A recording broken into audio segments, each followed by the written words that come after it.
Yeku, thank you. I'm just gonna see if a YouTube stream starts. Who puts an animal into Tekken? Dude, I don't know if it's my fucked up brain, but I think it's a continuation of like the weeb gooner shit. Seductive pack, breast enhancements, Miari, Kuni, right after Miari, and then an animal. Did you see Lakari's notepad? He had animal stuff. I think this is for the furries. Seriously, I think it's a good business decision. Those furries whack off to animals. So I'm just like, it's a gooner continuation, I think. Yeah. That's a wild take. No, dude. I'm just like, no, it's probably how it is. Probably how it is.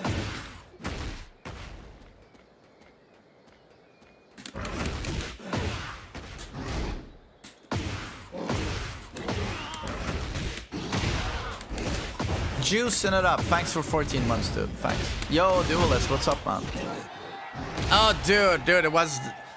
I felt it's the best event I've ever been to. I heard a lot of people say the same. It was absolutely amazing, Duelist. I can't stress enough how you should go maybe to the next Tekken World Tour Finals, you know. Unbelievably pleasant.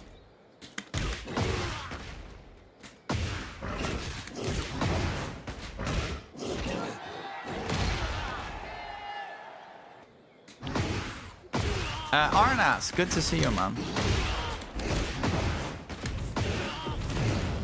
Yes, Dad, I remember meeting you. Very nice meeting you, sir. Depends on season 3 for you. I get that. But you know, it's so easy to say that, right? It depends on season 3. I might not want to go. But every person that went to this event went in the worst conditions. Because this isn't season 3. This was season 2 Tekken World Tour Finals. So we went on the worst possible conditions. And I've been a bit burnt out with the game. I've played Dota for 2 months. But I go, and you remember why you play the game. And how fucking amazing the community is. So when you say it depends on season 3, I'm just like, that's fucking bullshit, man. Giga bullshit. Because you can go there and meet the loveliest people who all share the same passion you do. So, nah, it was so nice. It was so nice. Yeah, that's the thing. Tekken is always Tekken, and you meet the people who've either stuck with the game forever, you know, or newcomers. So many people I talked to were like, started with Tekken 8. So yeah, I can only recommend it. Some of us love Tekken but don't care that much for the community. Okay, for me it's just the community. I like 90% of the reason I play this game is the community. You know, I've just met so many amazing people through this game, and I like that we all share the passion for this game, and that's why I make my videos. I share my passion for a game with other people, and I want them to see what I see. You get it? Community, that's why I'm a YouTuber. Like, community, that's it for me. Do you have any footage of your sets? No, I do not, because I didn't care about my sets. But now, in hindsight, I'm like, fuck, I should have asked one of the boys or put it to record my matches. So I just recorded a video where I talk about what it was like being at Tekken World Tour. And I say in the video that's going up on YouTube now, editor's posting it, that if someone did record some of my matches, to send it to me on Discord so I can upload it to YouTube. I should have done that. You should have recorded. Yeah, but I just didn't give a shit. Like, to me, playing in the LCQ was like, oh, I guess I should do it just because I'm there. But I was just there to meet people and hang out with my friends. And I ran into King J very early, and I just told him, like, we're gonna rely on you for content here because I don't want to do shit. That was great. Yo, Godfist, what's up? Yeah, I saw some of Keisuke's matches. I missed quite many of them. But he was my... I mean, I feel like he was the best player there. He's just held back by Kazuya, you know?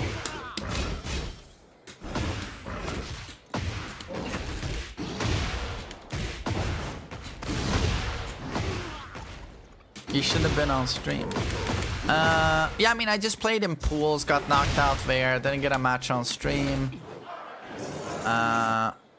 The only time I was close to a camera was very early on, where Logan was walking with the cameraman, just showing all the booths. And then I tried, as the camera went by, I tried doing something into it, just saying hello, but yeah, it just passed super quickly.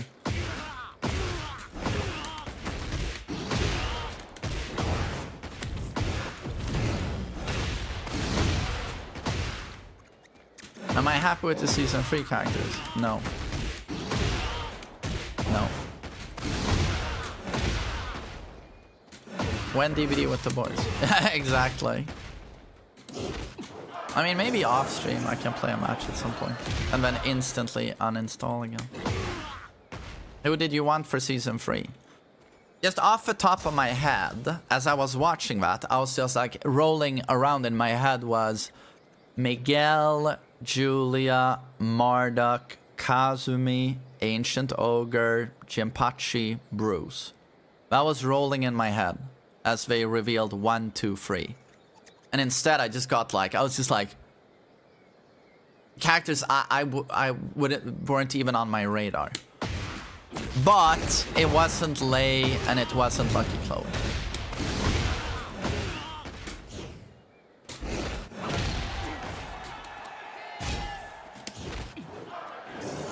Yeah, I don't think Bruce is coming back either, but that would have been a much bigger pop for me than fucking Bob. Or Roger. I would have popped for Bruce.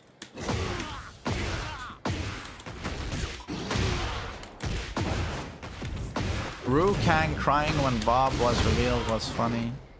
Yuan, you're such a fucking dork, man. No, that was touching. He played that character fucking forever and he never thought he was coming back. It was kind of nice seeing someone show some emotion. And that made me feel bad because I was like, fuck Bob, you know? But then I see it meant a lot to Ru Kang, so I'm like, oh, you know, nice.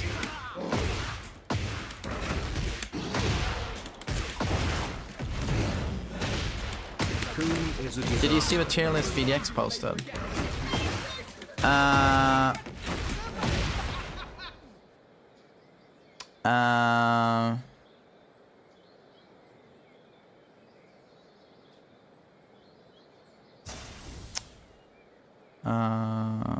Wait, what was I responding to now? I saw people writing so much garbage in the chat.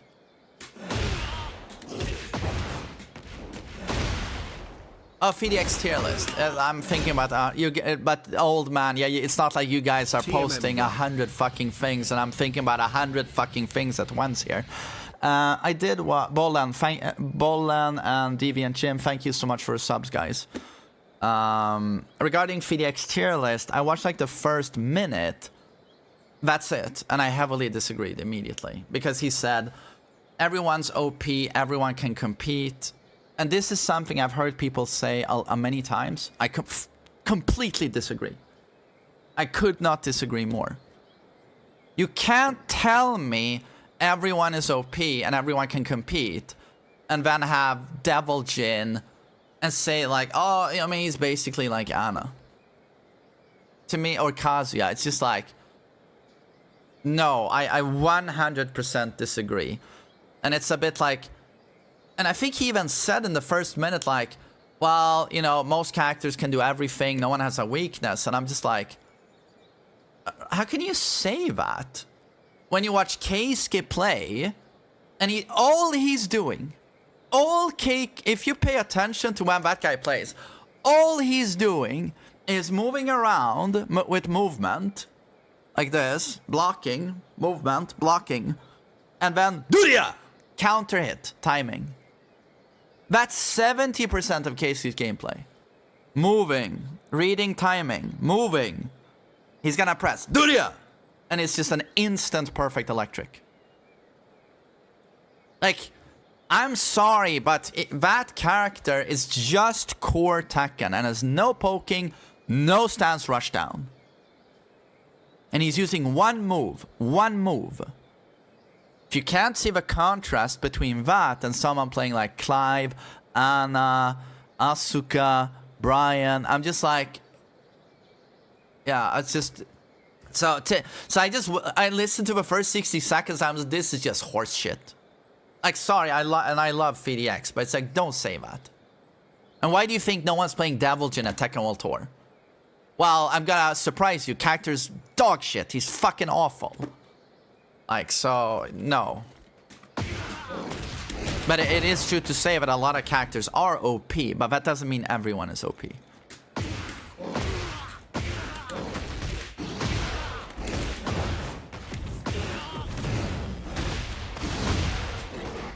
Oh, AG, good meeting you, sir.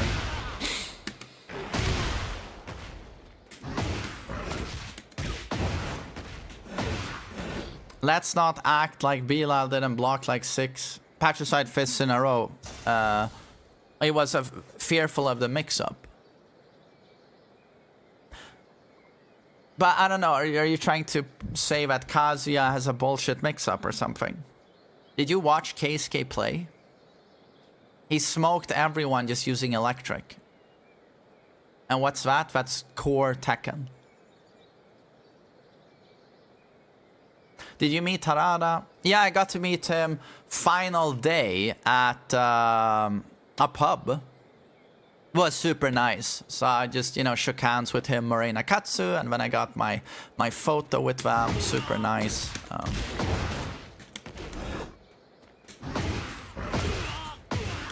I'm saying that he also has problematic tools. I just want you to shut up right now. I don't know if you're deaf or if you have shit in your ears, but what did I just say? What did I just say? I'm just saying that I will not have you try and make a correlation between a character like Anna and Kazuya. Do you get it? Kazuya has strong tools, but he has no poking. He has no stance rushdown. The best characters in this game, they all have that. Do you understand? So there are characters that have weaknesses. You get it? I would call you a dumb fuck. Sorry, you're a dumb fuck. If you're one of the people who says, my Kazuya's 50-50 is really strong. 443 is a safe mid launcher. But oh my god, it's so strong, where does he have that? And I'm like, well, he's allowed that because he has no poking and he has no stance rushdown. Do you understand? That's called identity, right? That's the whole point of a character. He gets you to freeze because Kazuya is so good at mind gaming you that you get afraid and you freeze. And you allow him to mix you. It's the whole point of a character.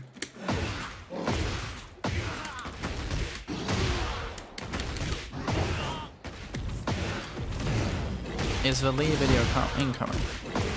No, I might actually record my final Season 2 tier list today, as VDX did. I might record one today. I think it's a good idea to do now that we know that Season 3 drops in like 6 weeks. And I'll talk a lot about Lee.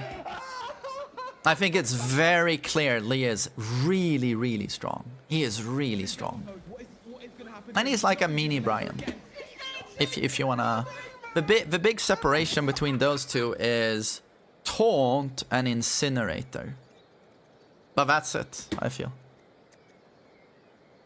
Yo, Steve Black, good to see you. Thanks for 59 months, thank you. Is Dota arc over? It is over, indeed. Will they fix Deviljin for Season 3? No, what they have to do is have everyone else come down to his level. That's what you do. Why did you quit Dota? Insufferable in the end. Insufferable. I need to be a psychologist to 4 people on my team. Then I gotta play against an enemy team of 5 people. And also all of our Russians, just endless slurs and suka, suka, suka. And I'm just, I love the game. I love Dota, but I just can't. I can't.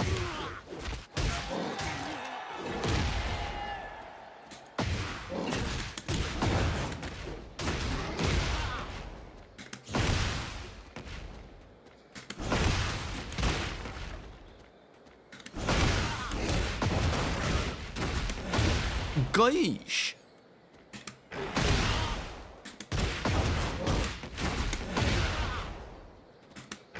Yo, Naked Ghost. Thanks. No, I in the last 2 months I've gotten much better on Dota, but I've always been a beginner, you know. And I love mid lane.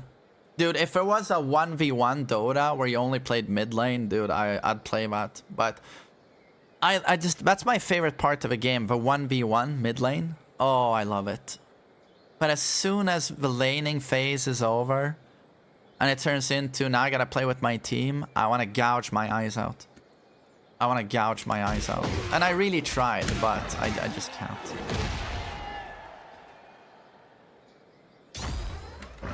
Oh, and the matches where every single person on your team goes 110, just feeds all fucking game, and you're stuck for 1 hour in that match. You know from minute 10 that the match is lost, and it continues for another 50 minutes, and you're punished if you abandon, you're punished if you AFK. I'm sorry, but I'm just like, it just kills the game for me. It's more insufferable than Tekken. Absolutely. Dude, I've always considered Dota like almost the best game ever made. I felt that way about the game for 20 years. No, 21 years. I started with Dota 1, dude. But I just can never commit to the game because I'm just like, who can put up with this? 60-minute matches stuck with a bunch of fucking retards? Like, I don't know, I just can't.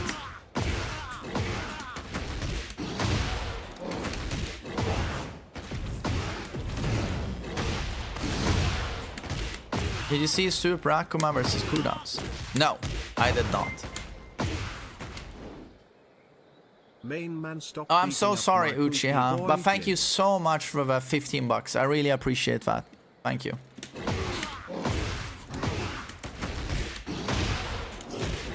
Did I talk to Arada? No, they really. Very briefly, I said hello and thanked him for everything, and we're so sad to see him go. And shook hands, and very briefly talked to Murray. I got to shake hands with Nakatsu. I just ran into them at a pub, you know, after the event. But they were so pleasant, so pleasant.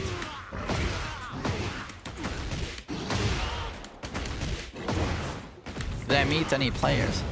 A million of them. A million of them. I'm just sad I didn't get to meet Atif and Arslan. That one really pissed me off. Oh, Spucky, nice meeting you, dude. Did you meet Nee? No. A few times, he would like walk. We would walk past each other, but I ignored him. He ignored me.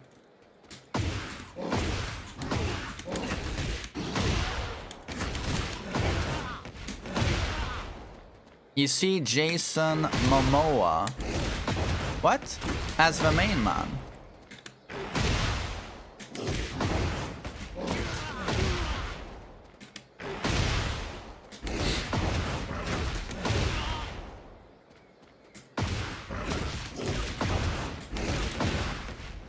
Did I meet Kudans?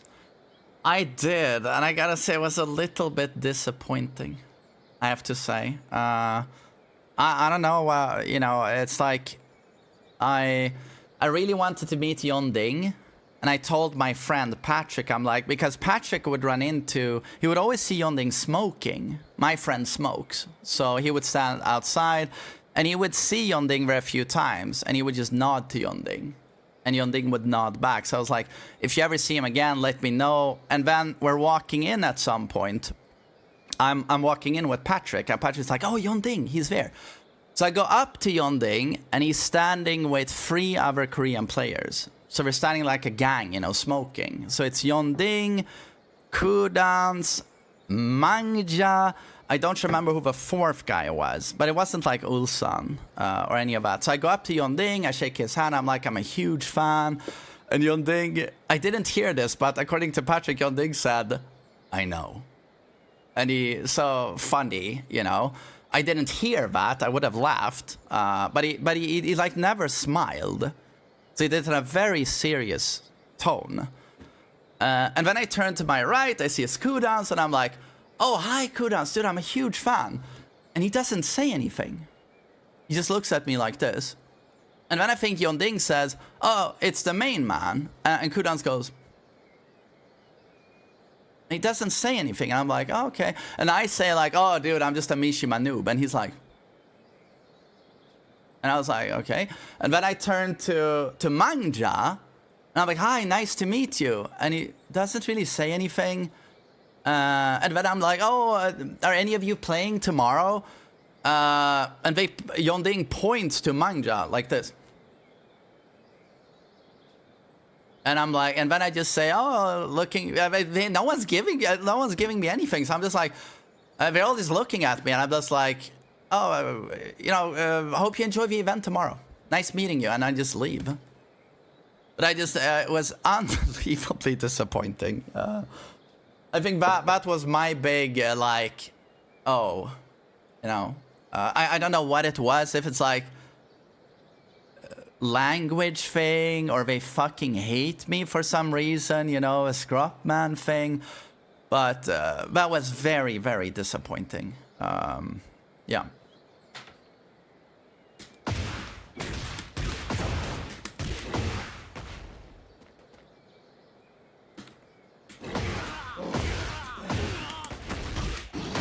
You're expecting too much from a bunch of Tekken nerds. No, definitely not. I'm a Tekken nerd, dude. I'm the biggest Tekken nerd on the planet. Played for 30 years. I make videos for a living about Tekken. There were 1,000 Tekken nerds at this event, and everyone was so fucking nice. That's all I'm saying. Unbelievably nice. I'm just saying that encounter really stood out. But, that one really stood out. Yeah.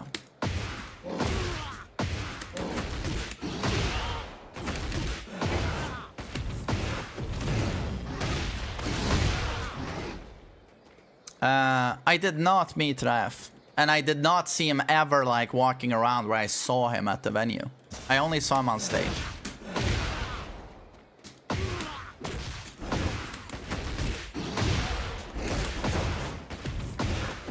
You had a similar experience with Yonding. But the thing is, it's like, how dare you walk I've never seen at an event, like, I also never saw, I was like, is it a me thing? Maybe, you know, could be. But then I also remember I never saw them interacting with anyone else. I could see the contrast. If they suddenly were like, oh, hi, with someone else, but I never saw that. But granted, I didn't see them that much. A lot of the time, they were in their own room, just like practicing, I think. They had a room for that. But also, when I met JDCR for the first time during Tag 2, he was certainly not talkative. And quite shy and reserved. He's very nice, but it took quite a lot to get him to talk. You know, so I don't know if it's like a cultural thing or a personality thing with those guys I interacted with, but it was difficult. But John, so good to see you. Thanks for 46 months. Yeah, the dirty scrub. Man, I'm gonna show you guys live the amazing Scrapman shirt. That was quite the hit. That was a huge hit with Tasty Steve. Oh, and Tasty Steve is the nicest guy. There's so many nice people, and like Tasty Steve, oh my god, he's so great. He's so great. So here's my good friend Patrick with the Scrapman shirt. And Tasty Steve loved the shirt. Everyone who saw this shirt, it just blew their mind. That was super funny. It was super funny. You met Steve? Oh, quite a few times, and he's just such a nice guy. I think it was the first night. We're just going there to register. Like, was it the Thursday? Or was it the Friday? And he's just walking on the street. I'm like, ah, Steve, you know. And he's like, he's so cool. Like, very warm person. Yeah. Great. I got to meet him multiple times, you know. Anyway, he couldn't have been nicer. Couldn't have been nicer. I did not get to meet Keisuke. No.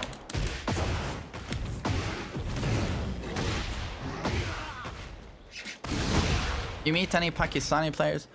Farzin, super nice, ultra nice. I just saw him and I was like, oh, Farzin. And I get a hug. We take a photo. Told him I think he's the #1 Yoshi in the world. And then when the event was over, you know, we're all going home. Everything is over. It's the last day.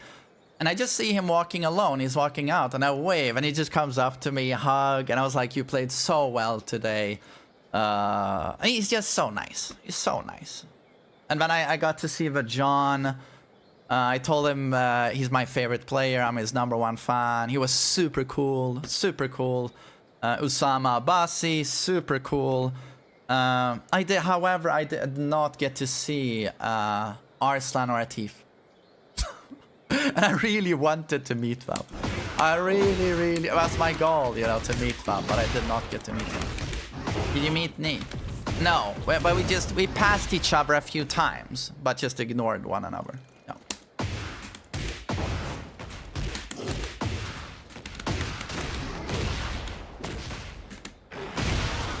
Yeah, of course I met Sakakok. We lived together, dude, for a few days. And Sakakok is the worst snorer. He kept everyone up. The walls shook. Like, and the walls shake. It was awful.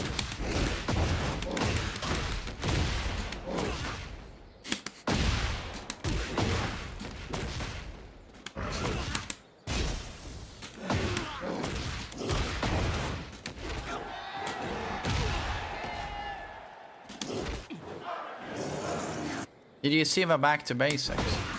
Yeah, of course. Saw the trailer. No, I did not meet Arslan. It sucked. I did not meet Arslan. I did not meet Atif. I really wanted to meet those two guys, but I didn't. I was always on the lookout for them, but I could never see them. Never see them. And I also told, anytime I met the Pakistani players, I was like, dude, where's Atif and Arslan? I want to meet them. But they would always be in some secluded spot, you know. Or they didn't know where they were. Yeah. Were you filming? No. King J was filming content though, so check his channel.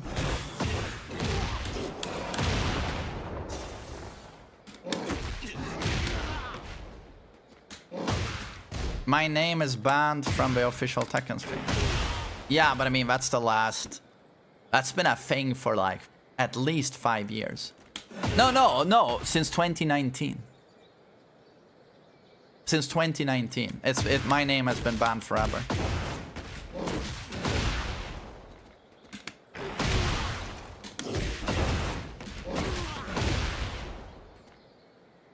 Must have been cringe meeting a Korean. No. I mean, it sounds cringe when I describe it, but I have a pretty high tolerance for like people and cringe. But I was like, Jesus, you know, I don't know. It's like I expected more.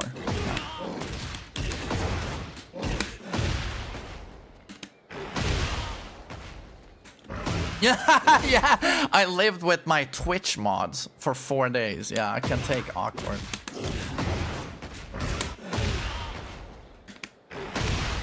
Why is my name banned? Why is my name banned? It's because of when I went to Evo Vegas 2019. Everyone in chat was going, when's main man? When's main man? When's main man? Main man in 10. Main man in 10. Main man. To the point where the mods were like, they banned my name. Yeah.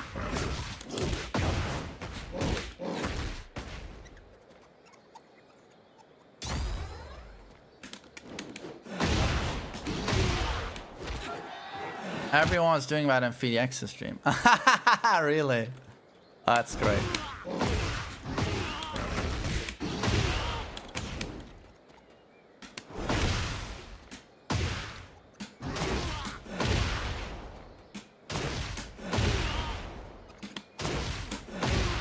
Were you nervous at all during the matches? Zero. Absolute zero. I mean, I was there 99% to hang out. And then I just felt like, oh, I should play just because I'm here. So I just chilled.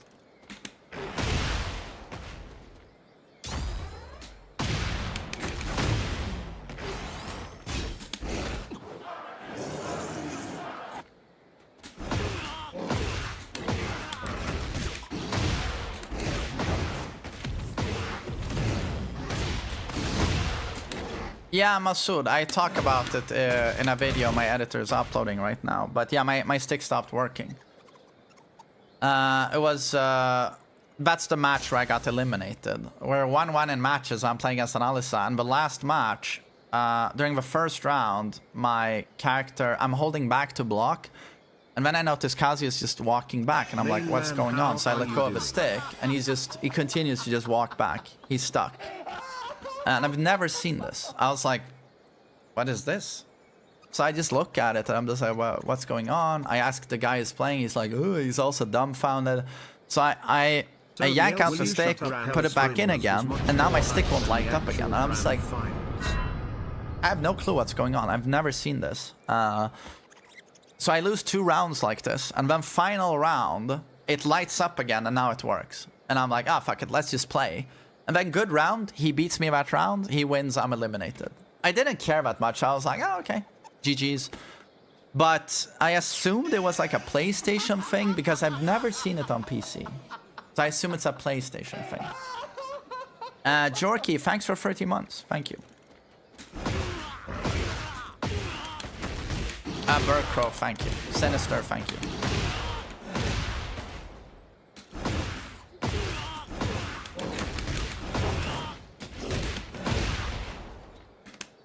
Were you hype watching Casey? I think he was everyone's favorite player.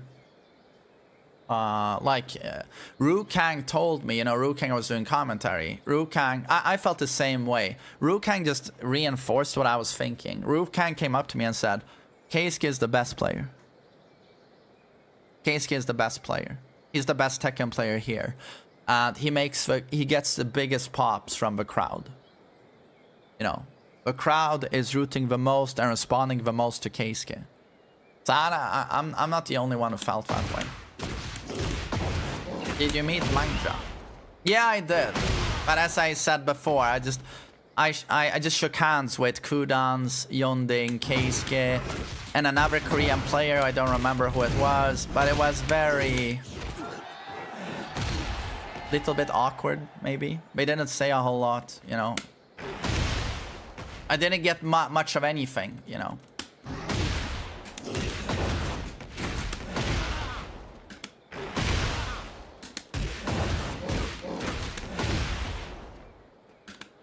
Yeah, Keisuke was the best player, I think.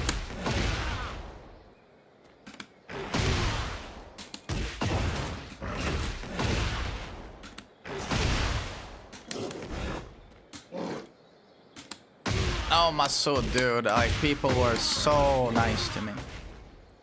You have no... I can't stress enough how many people came up to me and said the nicest things. And were so warm, you know. Quite touching, you know.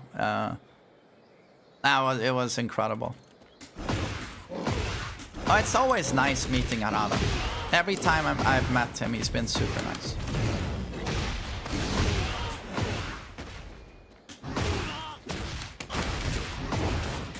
Did you enjoy being there? It was the best. I've never been to a better event. It was amazing. Did you meet Ulsan? He seems like a funny guy. No, and I never saw him walking around. But to be honest, if I had seen Ulsan walking around, I would have treated it like knee. I wouldn't have gone up and like, oh hi, because Ulsan also, you know, might have a beef with me. So then I'm just like, okay, you know, chill. He can come to me if he wants to, you know.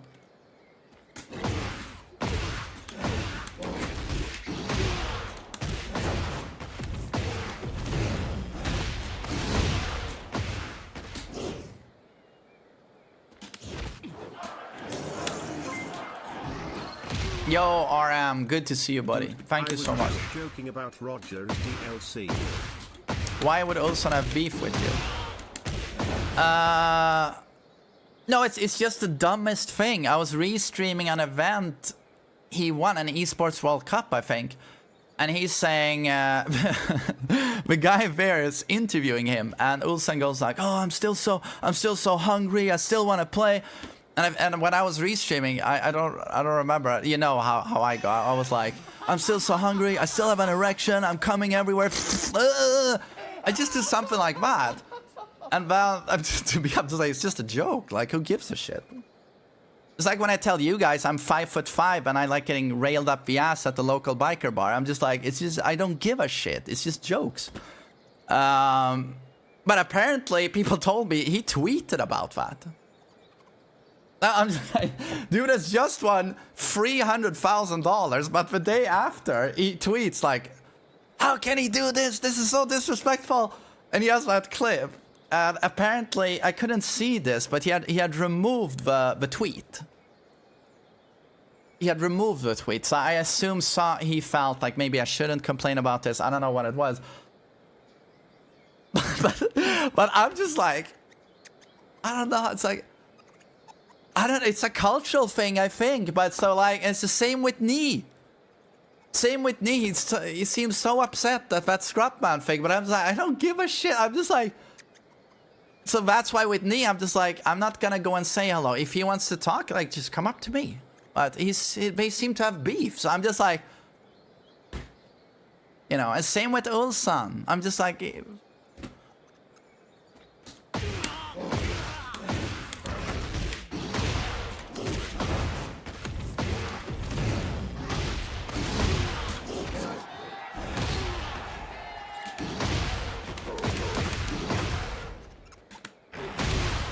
they don't get the inside jokes.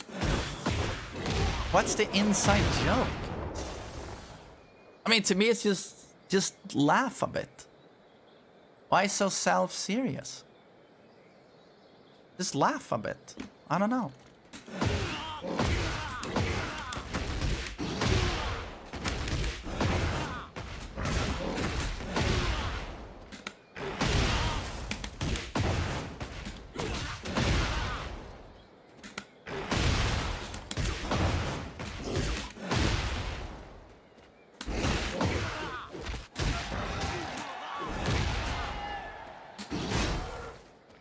Will you go to more events? Oh yeah, I will. And it's easier for me to do now because, you know, Willem is 7 years old. You know, he's getting bigger. So that's, you know, when I went in 2019 to Evo, he had just been born. You know, and then I separated from his mother, and then I took a very big responsibility for him for many years. It's like, you know, no wonder I had to focus on being dad rather than go to events. But this was great, and now I can most likely go to more, you know. And Senative, thanks for a year and a half. Coolest thing about the event? The people. 100% the people. Yeah. Do you talk to any of the EU players? Dude, I mean, all of them, I think. All of them. And they were so fucking nice.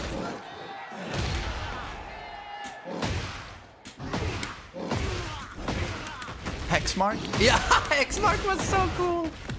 Hexmark was so cool.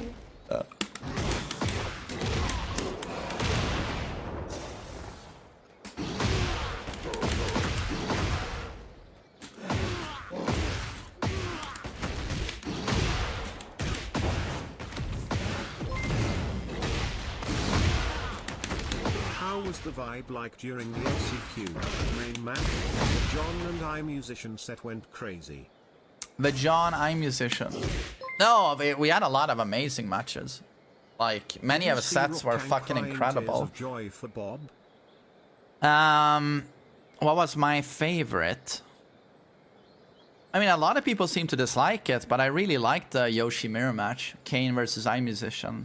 And it was so synchronized. So unbelievably, it's like they shared the same brain. Like, I thought it was fascinating to watch, for me at least. And then Case, even though he lost, Keisuke Fergus was really good. Anything featuring Keisuke was a highlight, to be honest. I really liked Atif versus Low-High, even though I felt he almost got bullied, Atif, by the crowd. I feel like he didn't deserve that. God, what else? Breadman. Breadman was a standout as well. Yo, Kira, good to see you. Big Coffee, thank you so much for 25 months. Really appreciate it. And Ernie, thanks for 66 months. Carulo, you son of a bitch. Fucking Carulo beat me in my first match. But he threw me off guard because he grabbed my leg, turned to me with his porn stash, and was like, I'm a very lonely man. And I was just like, he just caught me so off guard. Like, he's hitting on me while we're playing. He just threw me really off guard. But he's a very good-looking man, though, Carolo. And you played so well. You played so well. But to be honest, all the guys from Schweiz, what a lovely crowd. What a lovely crowd.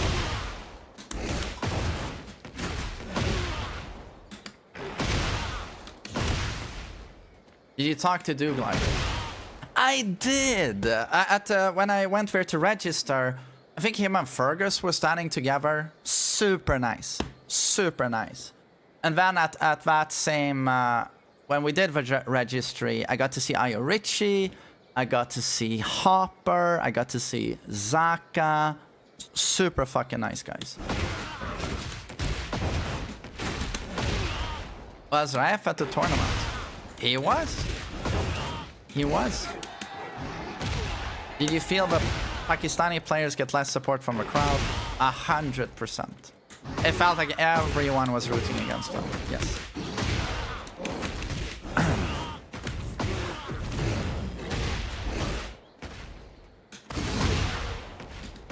Did you meet JDCR? I did not. I never saw JDCR. I saw him on stage, but walking around at the event, I never saw JDCR. Thanks for a donation. I, however, missed what you wrote, so donate again. Are any of your matches on YouTube? I didn't record anything. But if any of you were there and recorded a match I played, please send it to me on Discord. Oh, Zion, good to see you, you motherfucker. It's good to have you back, man. Thanks for 4 years. Sucker Cock's match was recorded. But I don't give a shit about sucking cock. You know, sorry. Straight guy. I want to have my matches. So I can post to YouTube. You know.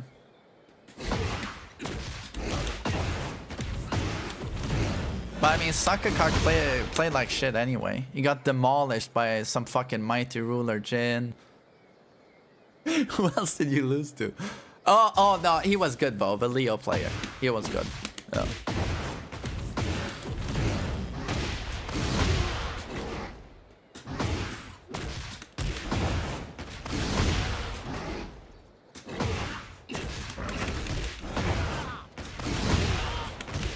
How was Malmö? Amazing. Fucking amazing.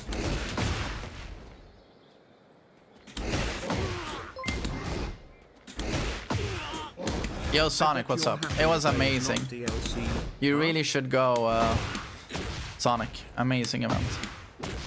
You're happy that Lei is not DLC. That's a huge win. That's a huge win, yes. We are rooting for you in Big Nose stream. Oh, you guys are sweet. You saw Manja not go Lydia for the crowd? Well, of course, I was sitting in the crowd. He literally was peer pressured to just stick with a character that wasn't working at all. I honestly, I feel like due to peer pressure, he lost out on an opportunity to win. Because then he sticks to law, and he just dumpstered, and then he pauses, and I know he's thinking about trying Lydia again, but he knows the crowd would root against him, or boo him. Yeah. Why were they booing Lydia? Because Lydia is a piece of shit. a fucking piece of shit. But at the end of the day, so is Lo and so is Brian.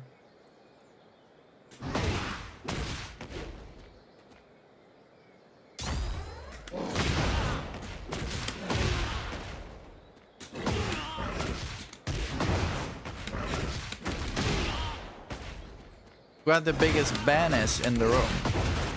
Tasty Steve. That drip and Cheers, swag thank you can't for be being here. quantified. Will people now accept Arslan's view on Brian? Oh, thanks for a donation, man. I appreciate it. But I missed what you wrote because I got a sub. Sorry. Someone can copy paste it. I'd appreciate it. And Bled MC, thank you so much. Ah, dude, you're too sweet. Thanks for 30 months, man. How did you feel when Low High teabagged Atif? It came off as super childish to me. Ja men tjena Vima, kul att se dig hörru. Tack igen Vima. Att du stod ut med oss. Världens bästa host. Lord Vima hosted 7 people. Is in the chat now. We can't thank him enough. You know what he did. My god, he hosted 7 people. Cooked for everyone. And as I said before, you know, he cooks for 7 guys and himself, you know, 8 people. And then Retro from my chat, my mod, who's a Redditor, goes, I can't eat this. You gotta cook me something else. And then Vima cooks again to please Retro, and I'm just sitting there like, yeah. Okay, Retro was nice. Yeah, no.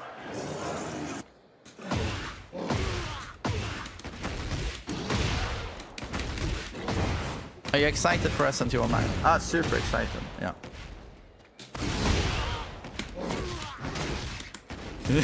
Yeah, poor Retro, poor Viva.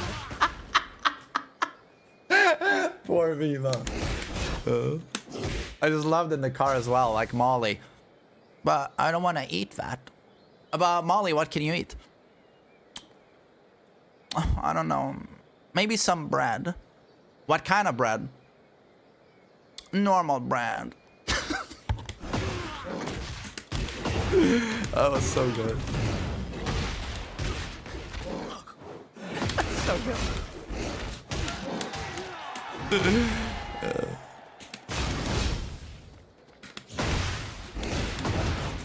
Did you meet Arson or T?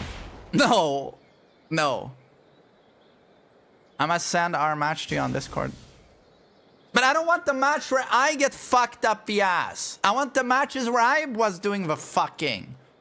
So the other matches send to me. Yes.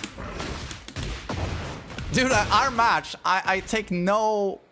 what was it called? I take no responsibility. Dude, I play it so bad. Like, so bad. Roger is better than Lay FYI. DLC. I hated the characters reveal. I hated that.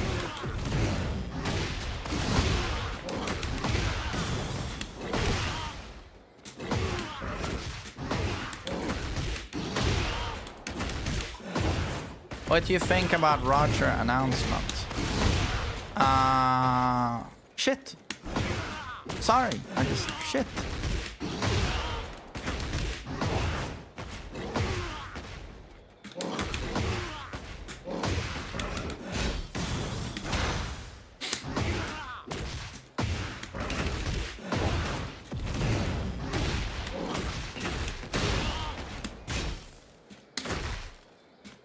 Did you check out VDX final tier list?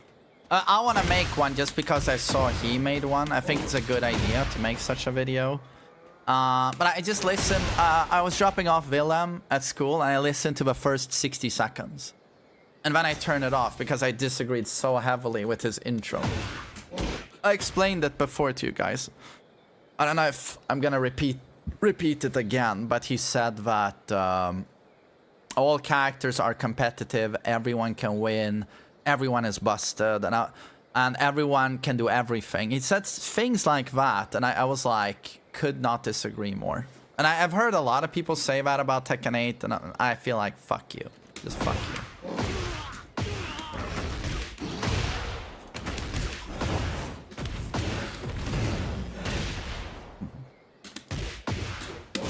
I met Glider. He was very nice. Very nice.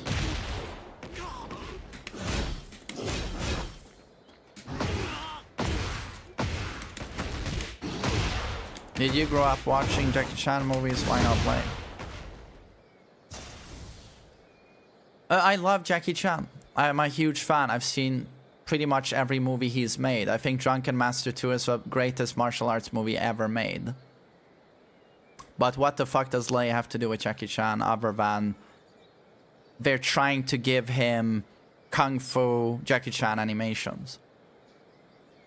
I mean, even Jackie Chan would be like, who is this cancerous fucking rat when he sees Lei? Jackie Chan would be a Kazuya player in this game. He wouldn't be a fucking Lei main. Lei is a cancerous piece of fucking shit. Jackie Chan would disown Lei in a second. In a second. No, I love Jackie Chan, but I mean, I hate Lei. Lei is a fucking piece of shit. Lei is the GOAT. Yeah, but no offense, Kira, but you're an Eliza and June main. Your opinion belongs in a public toilet. Like, I'm sorry. Like, no offense.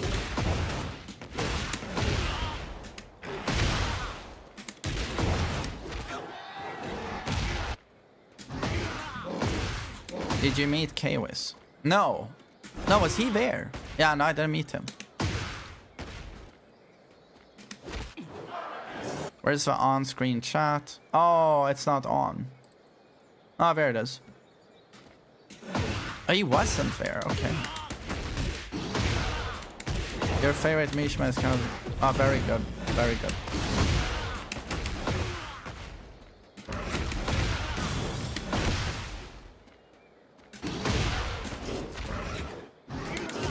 Damn, the Lei community must have given you such a rough time. Dude, I'm not alone in thinking Lei is miserable to play against. I even remember... I don't remember, was it CBM that posted and said, don't ever bring Lei back? Because he's so miserable to play against. And also, what you have to understand is that even if you remove from the conversation my hatred of a character, it's not a good decision anyway, because he doesn't make any money. And they should release characters that people want to play and pay for, because that's good for the game. Oh, I like this character, I'll pay some money. Here, take my money. I like this character. That's good. That's a good business decision, and it's good for me. I want characters I want to play, right? So when you add Lei, you're adding someone no one wants to play. Is that good for Tekken? Is that good for Tekken? Makes no money. No one wants to play him except for a couple of fucking miserable, insufferable sweats at God of Destruction who are gonna knowledge check you. Ha! Ha! Ha! And you want to uninstall. Is that good for anyone?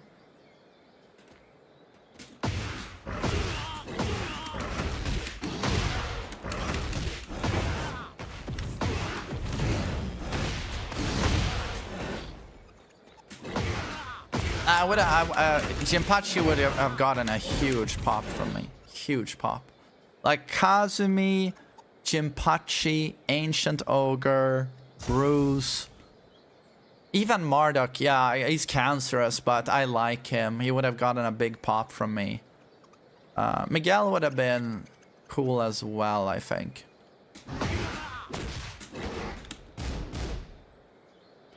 Ganryu. I don't think Ganryu is ever coming back, man. He's done. He's done.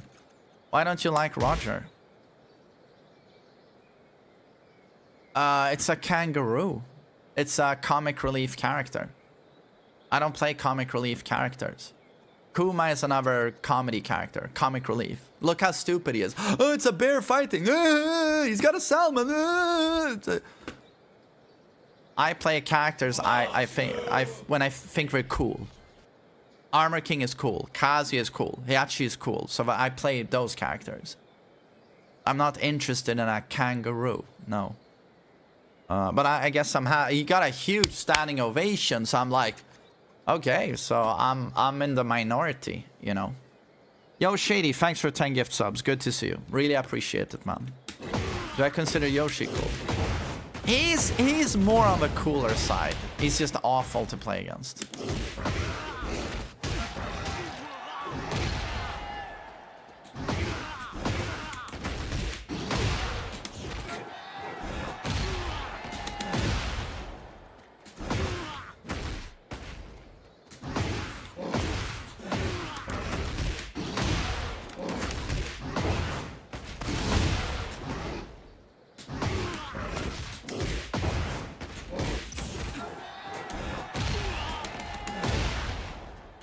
Was Roger always a popular character?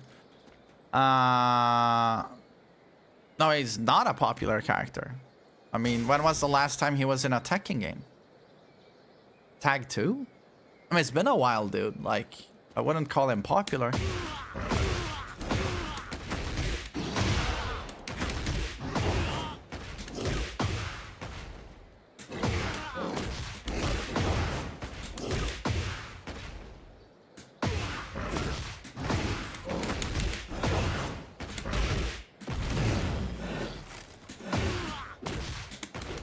But do I try and record a tier list straight away, or do we do hello Bob, or do we do viewer fights? Could be nice to get the tier list out of the way. Oh, Hexmark, hello. I've already told everyone that you're actually a nice guy. You know, you're not a fucking asshole. So great meeting you, Hexmark. It was so great meeting Australian you. Roger is a perfect It just sucked a bit that when I was watching the finals, yeah, I was hoping to see, you know, a big match from you, but you played against Shikurin, and I couldn't. Yeah, who can blame you? You know, it's Clive. You couldn't really do anything. But so at least I got to see you there on stage, you know. But it was such a pleasure meeting you, Hexmark. Such a pleasure. And Hypernax, thanks for 7 months. I really appreciate that. Thank you.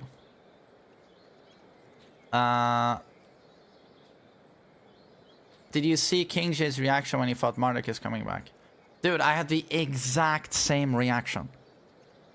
The footage of King J is literally exactly what I did. I was just sitting down, and then as soon as it says Australia, I'm like, yeah! And I'm the only one screaming. Like, everyone around me was just like this. But he gets a pop from me. Like, oh, Marduk's coming back. And then that door gets knocked down, and the fucking kangaroo jumps out, and I'm just like, it actually took a second for my brain to go like, the third season 3 character of Tekken 8 is Roger. And I just like, I just face popped and just went like this. But everyone around me just jumps to their feet like, woo! And I'm just like, so I'm just like, okay, they made the right call, I guess. But to me, it was just like, I was so disappointed. And especially after having seen Cooney and then Bob, I was just like, the fuck is this? So the third one's gotta be something good, right? And I'm like, yes, Australia, finally, Marduk, and then Roger. And I'm just like, yeah, no, I'm not gonna lie. I was really disappointed. Like, yeah.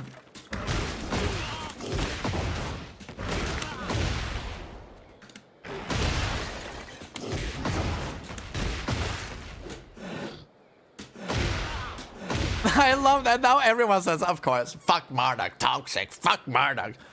Yeah, because Cooney is so fucking wholesome and fun. Oh, I love playing as Cooney. Oh, yeah. Fuck you. Fuck you. Ha ha ha, Roger's so popular in Australia. What was that? Roger's popular in Australia. Well, Roger's popular with the Aussie community. Well, fair enough, man. Happy for you guys. Yeah, I guess I'm not playing Roger, you know.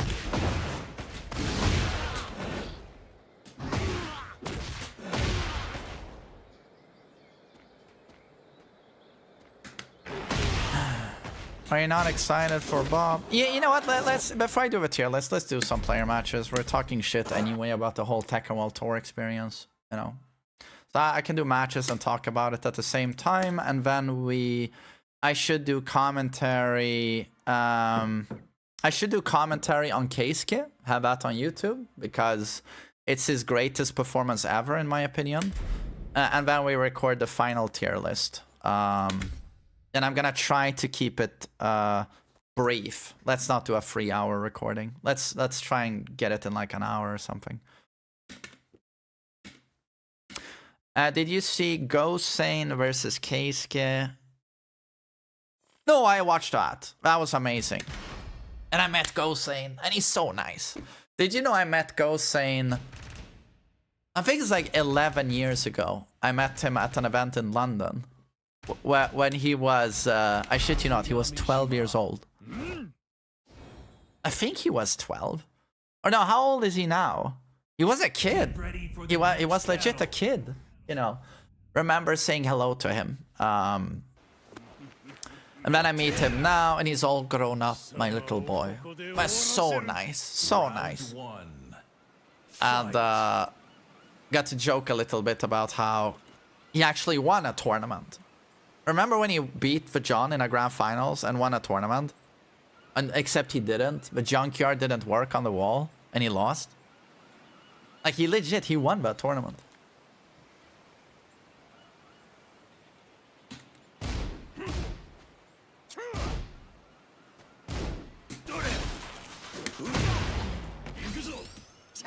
Oh wow, orbital, okay. Orbitale. Knusper, I'm good, thanks.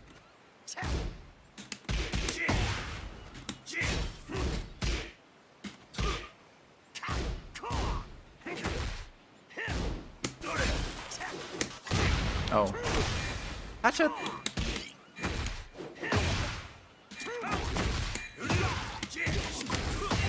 Oh, okay, that worked. Time up.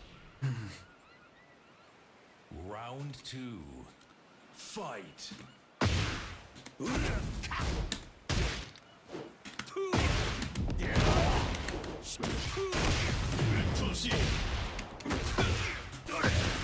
Oh, Sorry, victory hand emoji.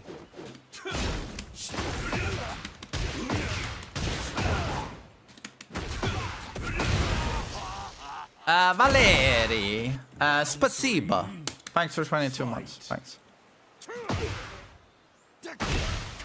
Oh.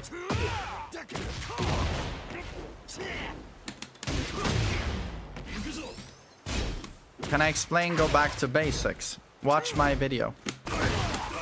Gonna be soon on YouTube.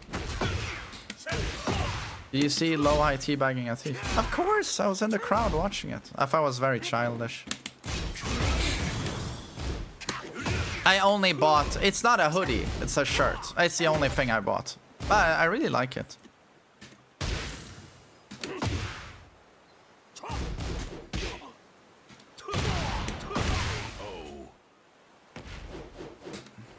You wanted me to win the Tekken World Tour. Yeah, that was happening.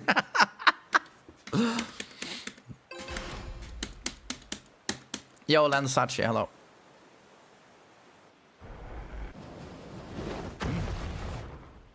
Round 1. Fight. What? Oh, Kazuya's 112 laser thingy. Looks good to me.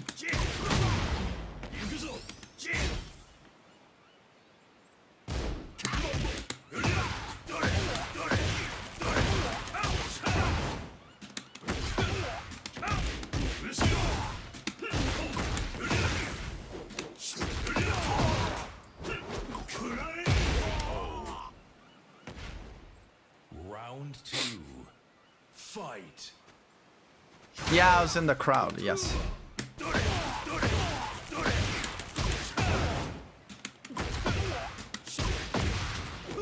Oi.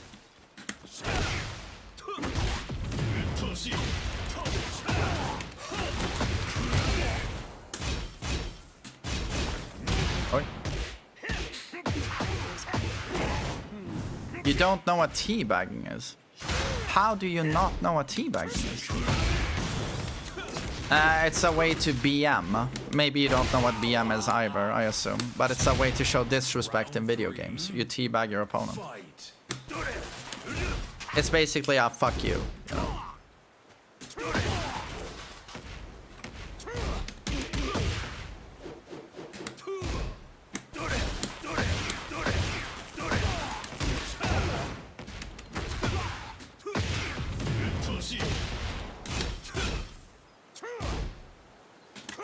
Oi.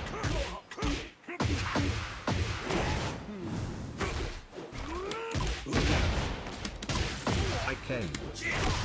Me too. Brosum, thank you so much for 34 months. Thank you. TMMU. And Dolan, thank you. Thank you. Alvin, yeah, low eye winning was super hype. Was really hype. Round one. I do love his Brian. Fight. Not even Roger having a wave will make you play. No, no, no, no. Rain has a wave dash. I'm not playing her.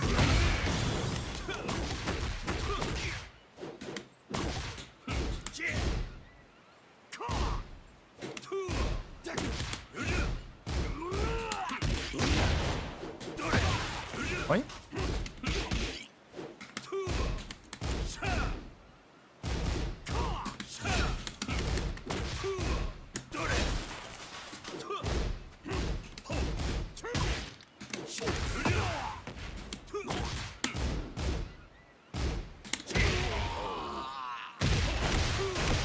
Round two.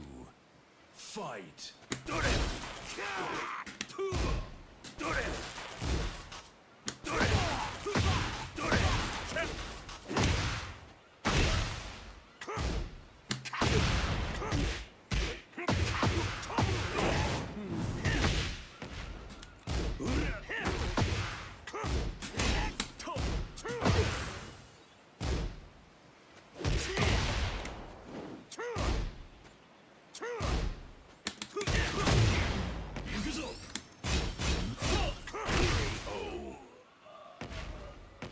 Round three. The kangaroo has a wave dash too.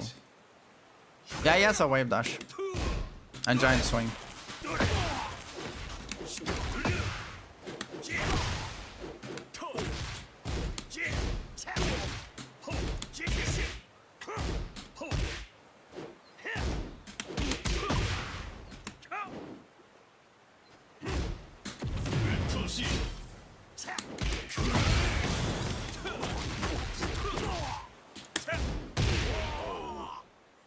Bagoo.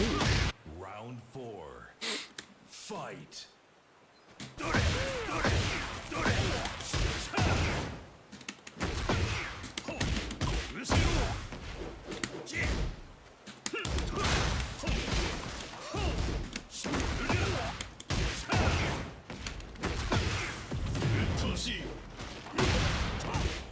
Keisuke is happy. Roger's back. Well, good for fucking Keisuke, I guess.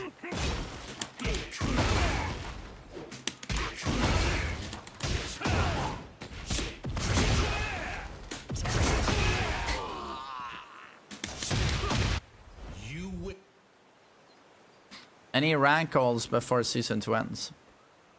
No. But I'm gonna grind rank though before season 3. It was very motivating, you know, Tekken Tour. I'll probably try Kazuya ranked.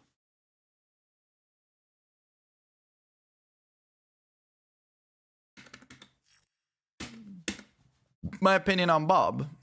I don't like Bob. I think he's a very tired joke. Oh, I'm a fat guy. I can do a backflip. At least you're not being overly pissy about the DLC choices like most of social media is. Oh, but social media don't like the DLC characters. Oh, I thought I was in the minority. I thought everyone liked it. Or, but again, is social media ever happy about anything? Is my immediate next thought.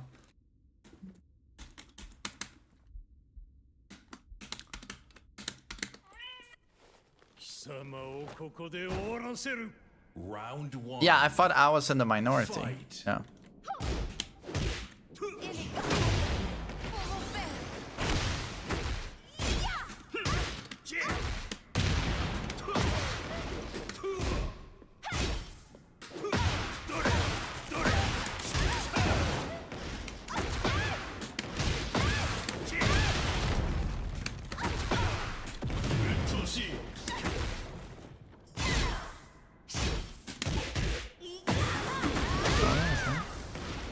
And another low. Okay, another low.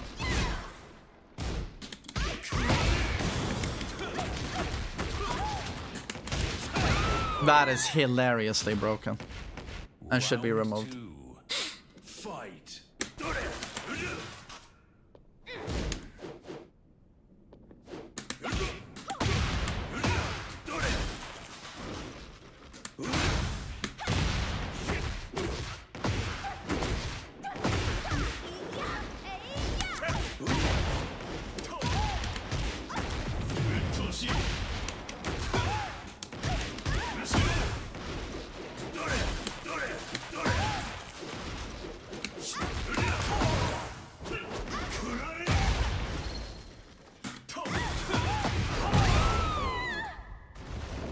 Have I seen the season 3 updates on Namco website? No. Oh, what have they added? Is something I missed, or is it just the stuff we saw in the trailer?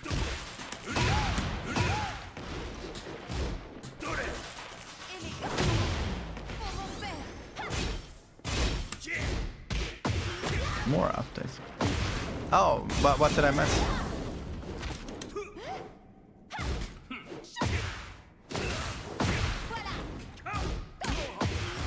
Oh, I can launch that.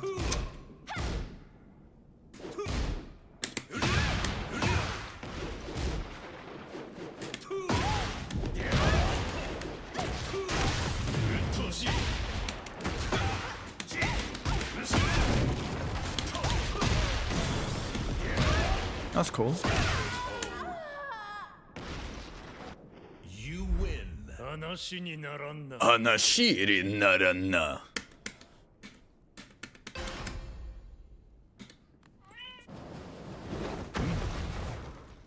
Round 1. Fight.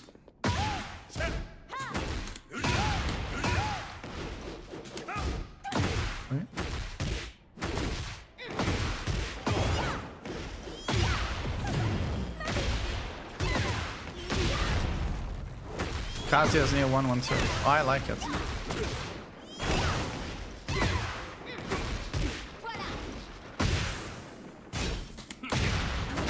Oh, wow.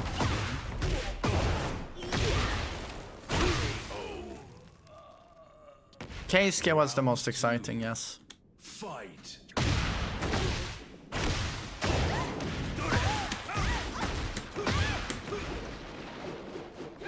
Oj. Men Vima, Sakakak skickade mig lite bilder som jag tror han hade fått av dig.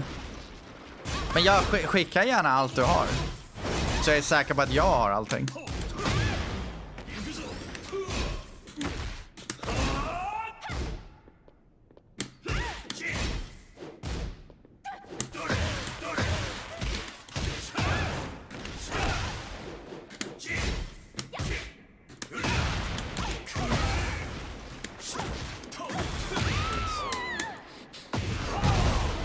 Round 3. Fight. Yes, tack.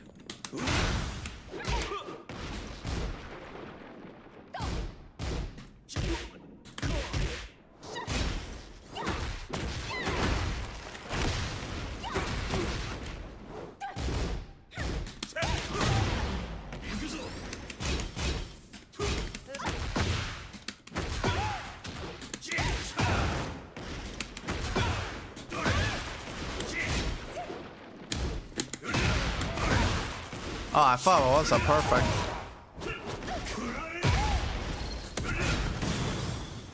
Nice stuff. Yeah, I'm not sure I'm looking forward to the rank reset. Oh my god, it's gonna be remember how sweaty it was early season 2? Dear lord.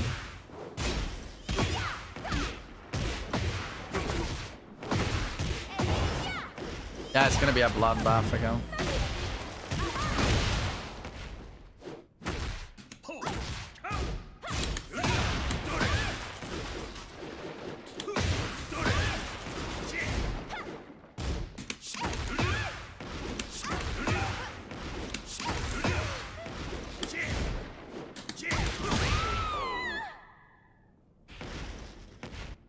You win. Hey.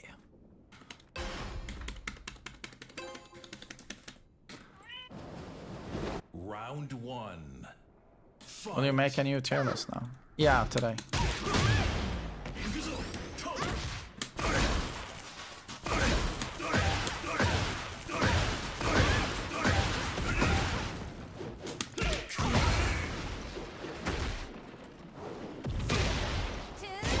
Lovely.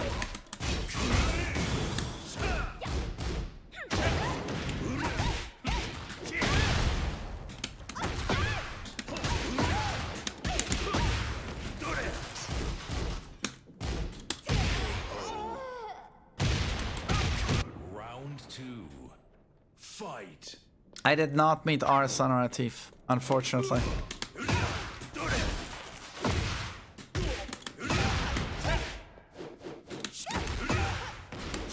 Who did you meet? Dude, I met a million fucking people. A million people. But I did not meet Arson or Atif, unfortunately.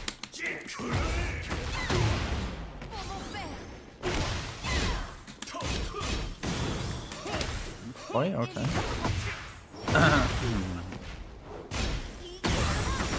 Alright, yeah, no low parry there. Round three. Fight. Yo, man, it's good to see you, motherfucker. Hope you're well. Oh, is that a default throw?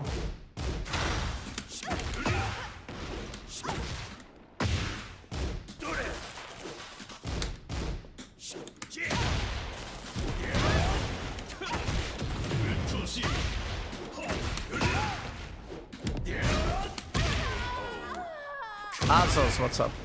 Round four. Did I play a Kazuya Mirror against Keisuke? No. No, I did no casuals whatsoever. And I never met Keisuke.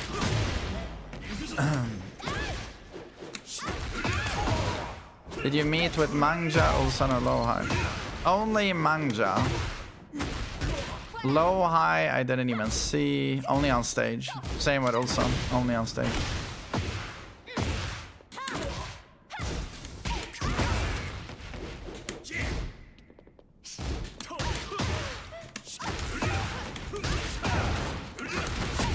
Lord knee. We just passed each other a few times. I didn't say hello to him. You win. 話にならんな。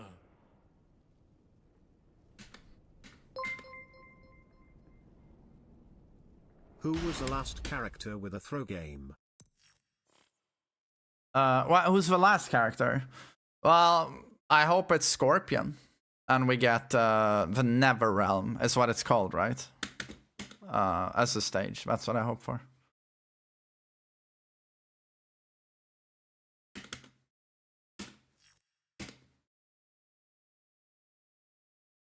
On Tekken stream, we saw you for like 3 seconds as they walked past you. Yeah, I remember that. It was the only time I was close to a camera, I think. And I tried to give a camera something like this, I remember. Yeah.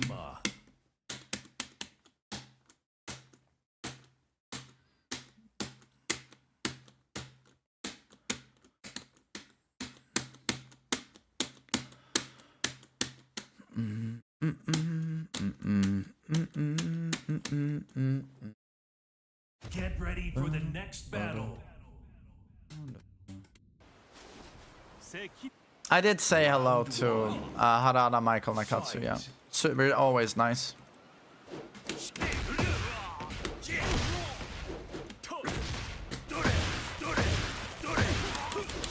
Oops.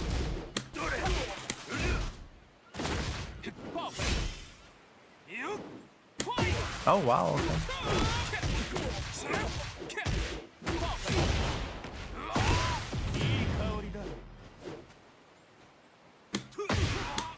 Oi.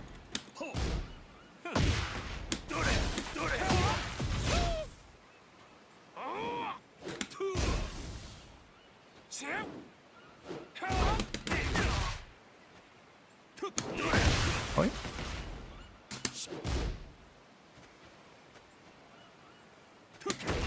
Dude, what is that drag so much? Round 2. Fight.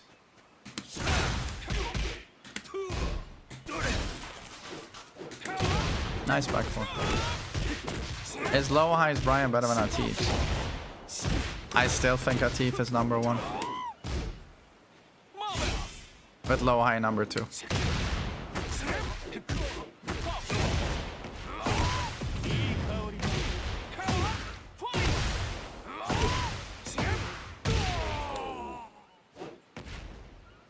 Yeah, I'm gonna react to some matches, yes. Fight. I met Harada, yes.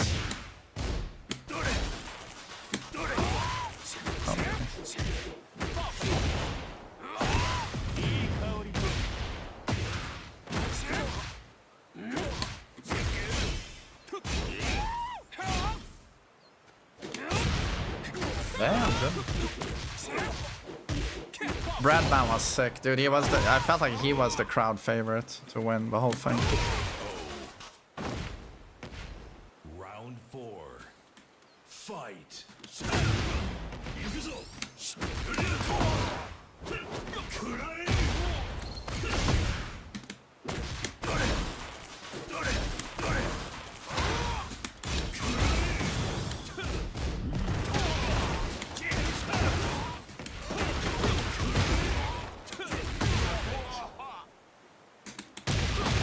Final round. Fight.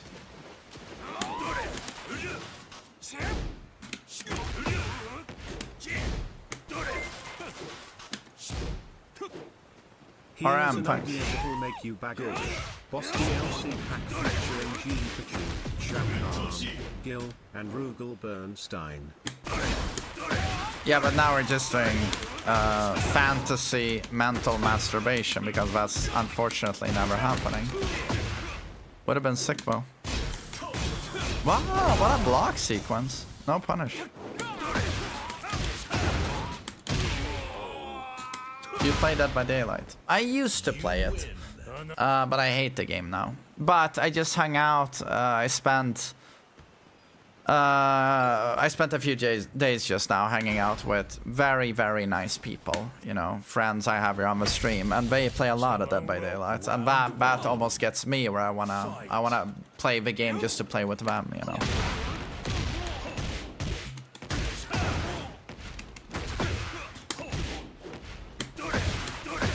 What was the final straw on DBD? I think the release of Kaneki was when I was really starting to give up his release. Before that, I already felt they did so many mistakes with the game, but when he dropped, that's when I really started feeling like, okay, this is actually like proper dog shit now. It's like unplayable. And then, and also the Walking Dead patch to me was just that was the final nail in the coffin in what I felt for the developers. I've always felt very incompetent, but when that patch dropped, I just felt like, now you guys are probably the worst devs of all time. Like, they are useless. So it was a combination of factors.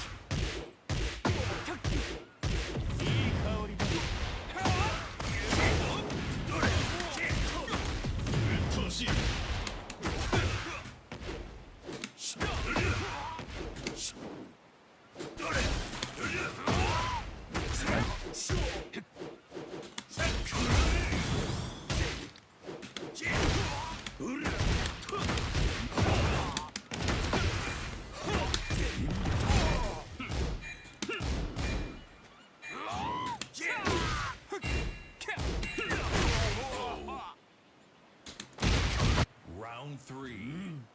Fight. The gameplay loop is good enough for the game to still exist despite that.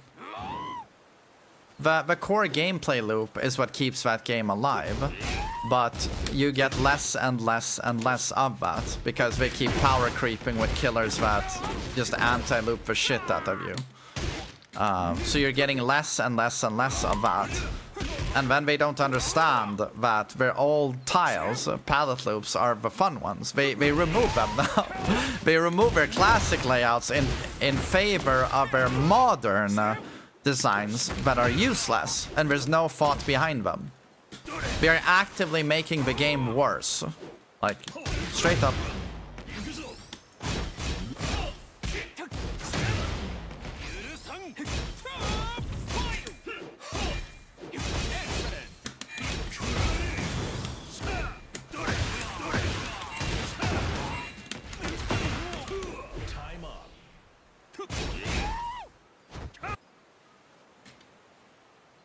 Do you have fun, main man, back in Malmö? Oh, I had a blast. I loved it.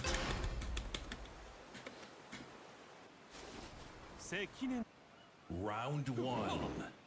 Is Armor King top 10? Absolutely not.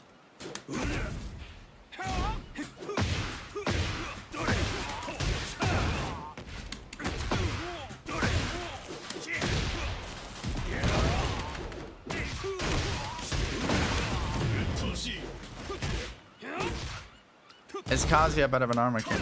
No. I would put Armor King above.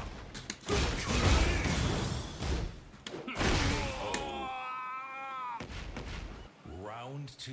VDX disagrees. Yeah, but him and I are gonna disagree on a lot of stuff.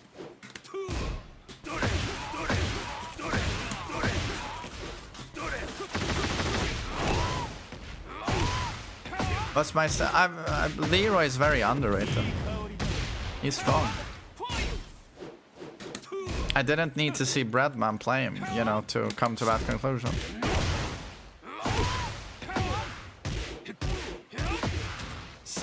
He thinks Armor King is stronger than King. What? VDX put Armor King above King in his tier list. Fight. Dear Lord. Was he drunk?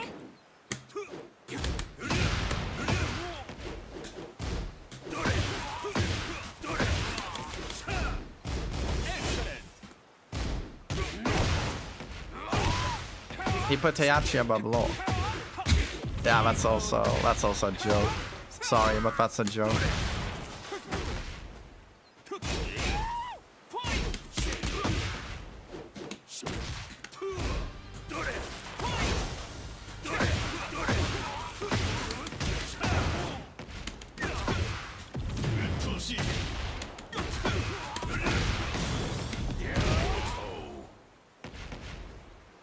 Round 4. The video goes on for 3 hours. Okay. Watch the video. I'm not watching a 3-hour long video, buddy. Sorry.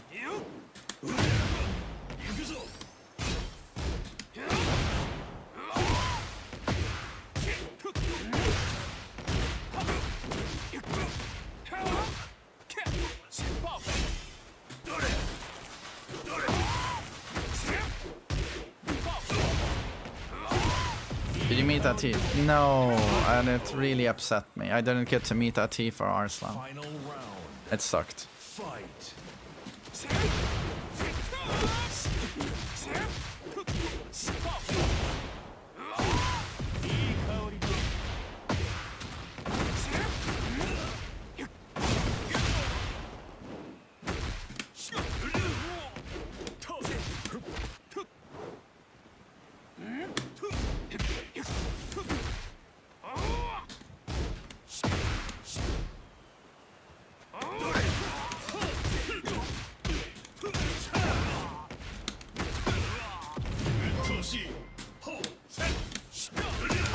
Hi TMM. Did you see how your name was banned on the Tekken 3 channel because people were upset they weren't showing you?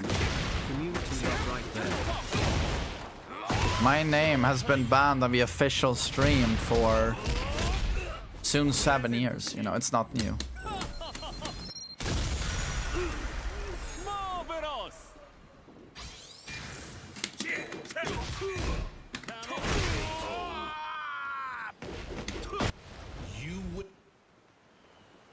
Did you meet Raif?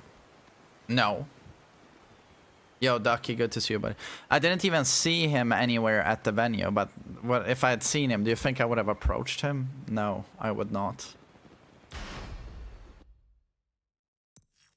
I don't think I would, if he had come up to me and said hello, I don't think I would have been able to keep a straight face, to be honest.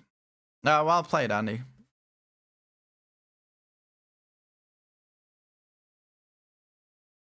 No, I did not meet Ati for Arslan. It sucks. Do you beef with Ref? I have no personal beef with Ref. It's just that it's quite obvious he cheated to be a Tekken World Tour. I have no respect for that. Zero respect for that.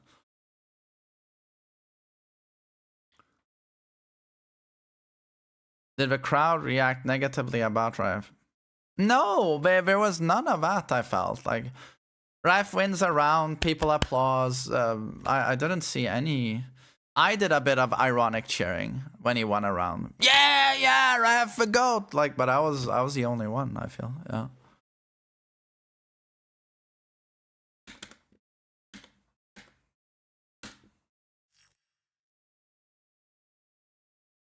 VDX put Kazuya above Jin. I mean, okay, now you're rage baiting. Now you're fucking trolling. Did you meet Rookhang and Tasty Now you Steve? are fucking trolling. Tsuyamishima.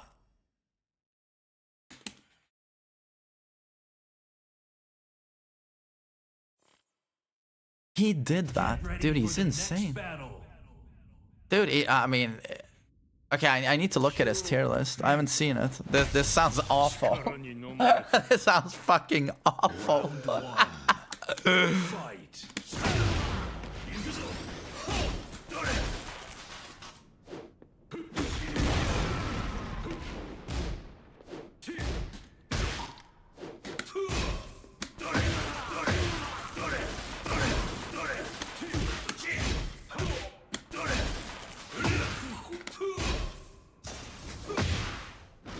Hey, Vima, anyone heard from Molly?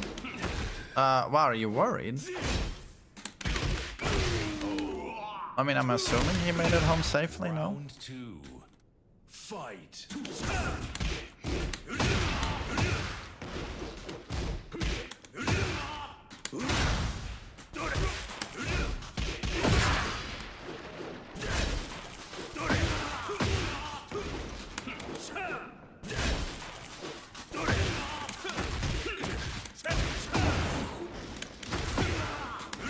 Wait.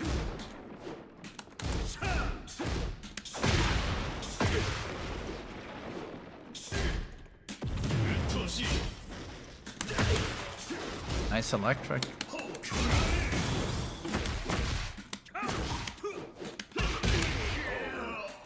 Okay, you know what? After the set against Jag here, let's look at VDX tier list and have a laugh.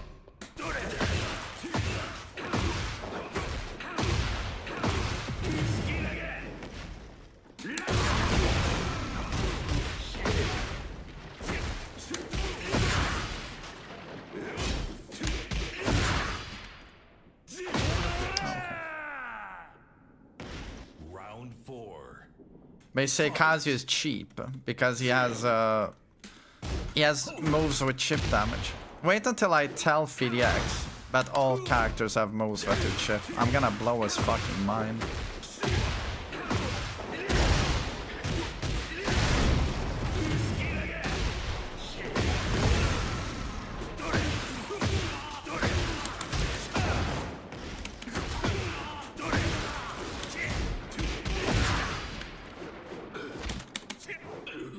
Did I meet for John? I did, yeah. I told him I'm his #1 fan.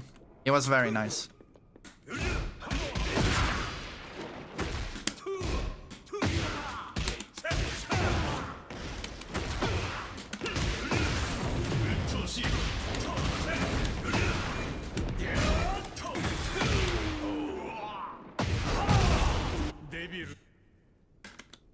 Yeah, I was so happy. He really deserved winning the LCQ, John.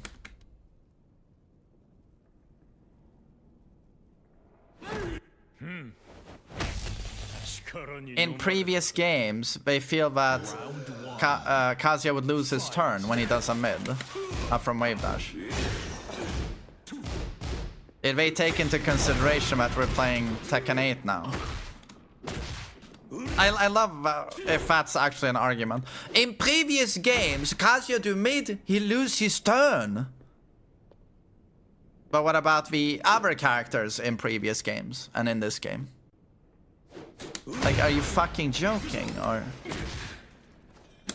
Oh, serious? And you agree with that, you dumb fuck? No, I'm just joking. Yeah, it seems like old Daddy Main Man has to look at this video and laugh a bit. I'm gonna correct... dude, am I not twice VDX's age? He's like my son. I'm gonna correct his homework.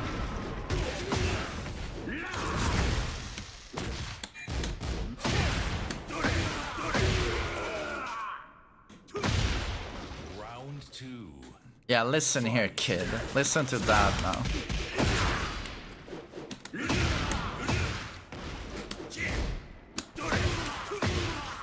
PDX gets offended so easily. Yeah, but that's most people these days, though.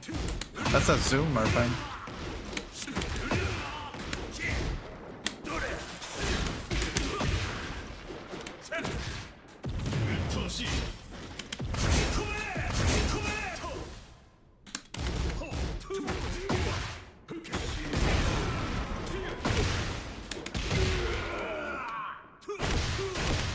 Round 3. Fight.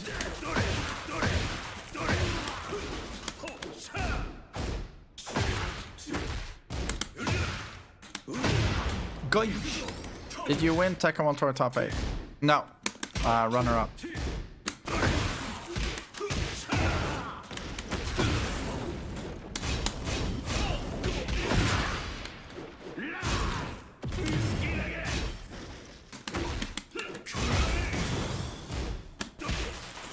Oh my god. The fourth character. I hope it's Scorpion.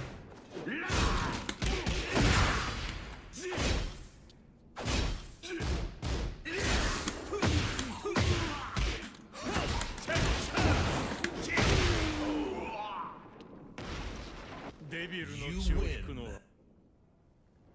Did you and he say hello? No. I passed him a few times, but I never said hello. No. Round And he 1. didn't say hello to me. Fight.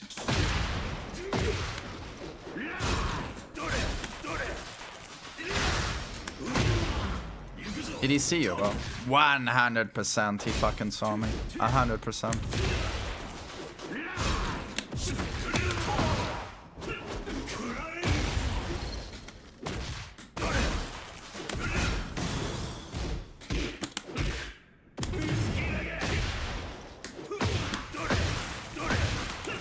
Ah! Oh wow. Am I gonna make a video on my Tekken Tour experience? It should be out on my YouTube very soon. No.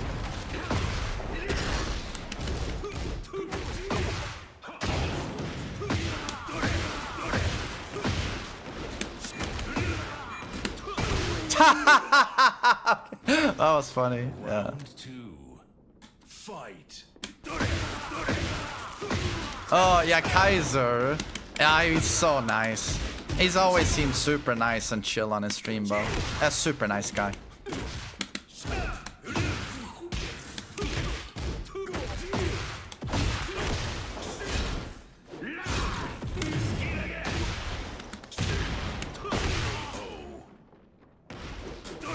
Round 3.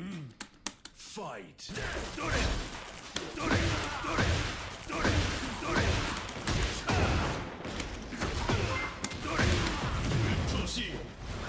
Do your comments on LTG apply to DMP2? Do your comments on LTG apply to DSP? What comments? We're very different, you know, as people.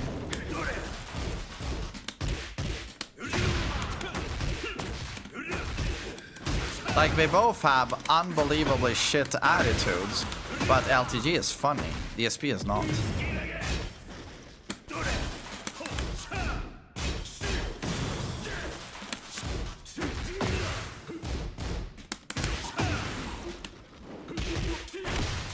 Oh wow, nice.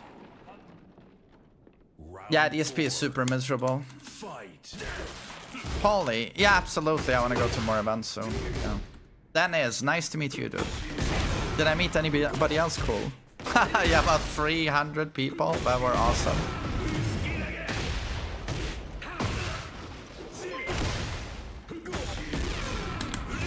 Comments about bettering their attitudes and ego. What? Comments about bettering Varitudes and Ego. Oh, I mean, I have nothing to say to any of them, you know. Like, LTG is so fragile. I mean, if I make a video on LTG again, he'll probably try and sue me or something. I mean, it won't work, but it's like, I don't know. He seems, whatever's going on in his head, you know, like, whatever floats his boat, you know. He's my age, you know. So whatever he is now, he will be. That's the person he is. And, yeah, good luck.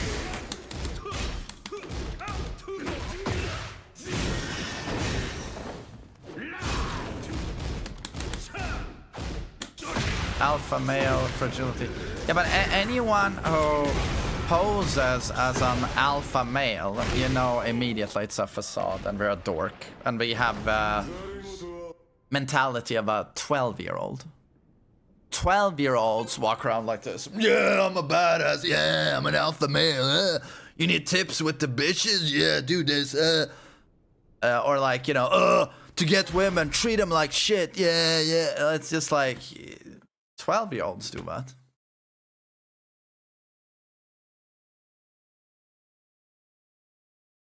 Oh, wait. Did we finish the set? Yeah. Sorry, Jovi. I'm just gonna watch, what's his name? Phoenix's tier list.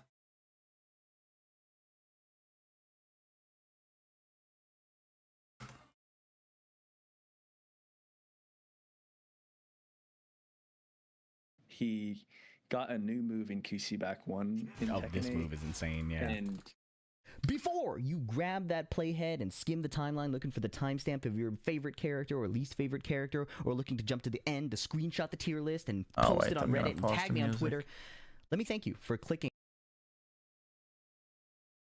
on a 3-hour video. And now that I have your attention, let me give a few quick disclaimers and points that will help you understand why we put the characters where they are on this tier list. Number 1, tier lists are opinion-based and heavily shaped by your local meta, your local character representation, and your local playstyles. Even the top pros are not immune to this.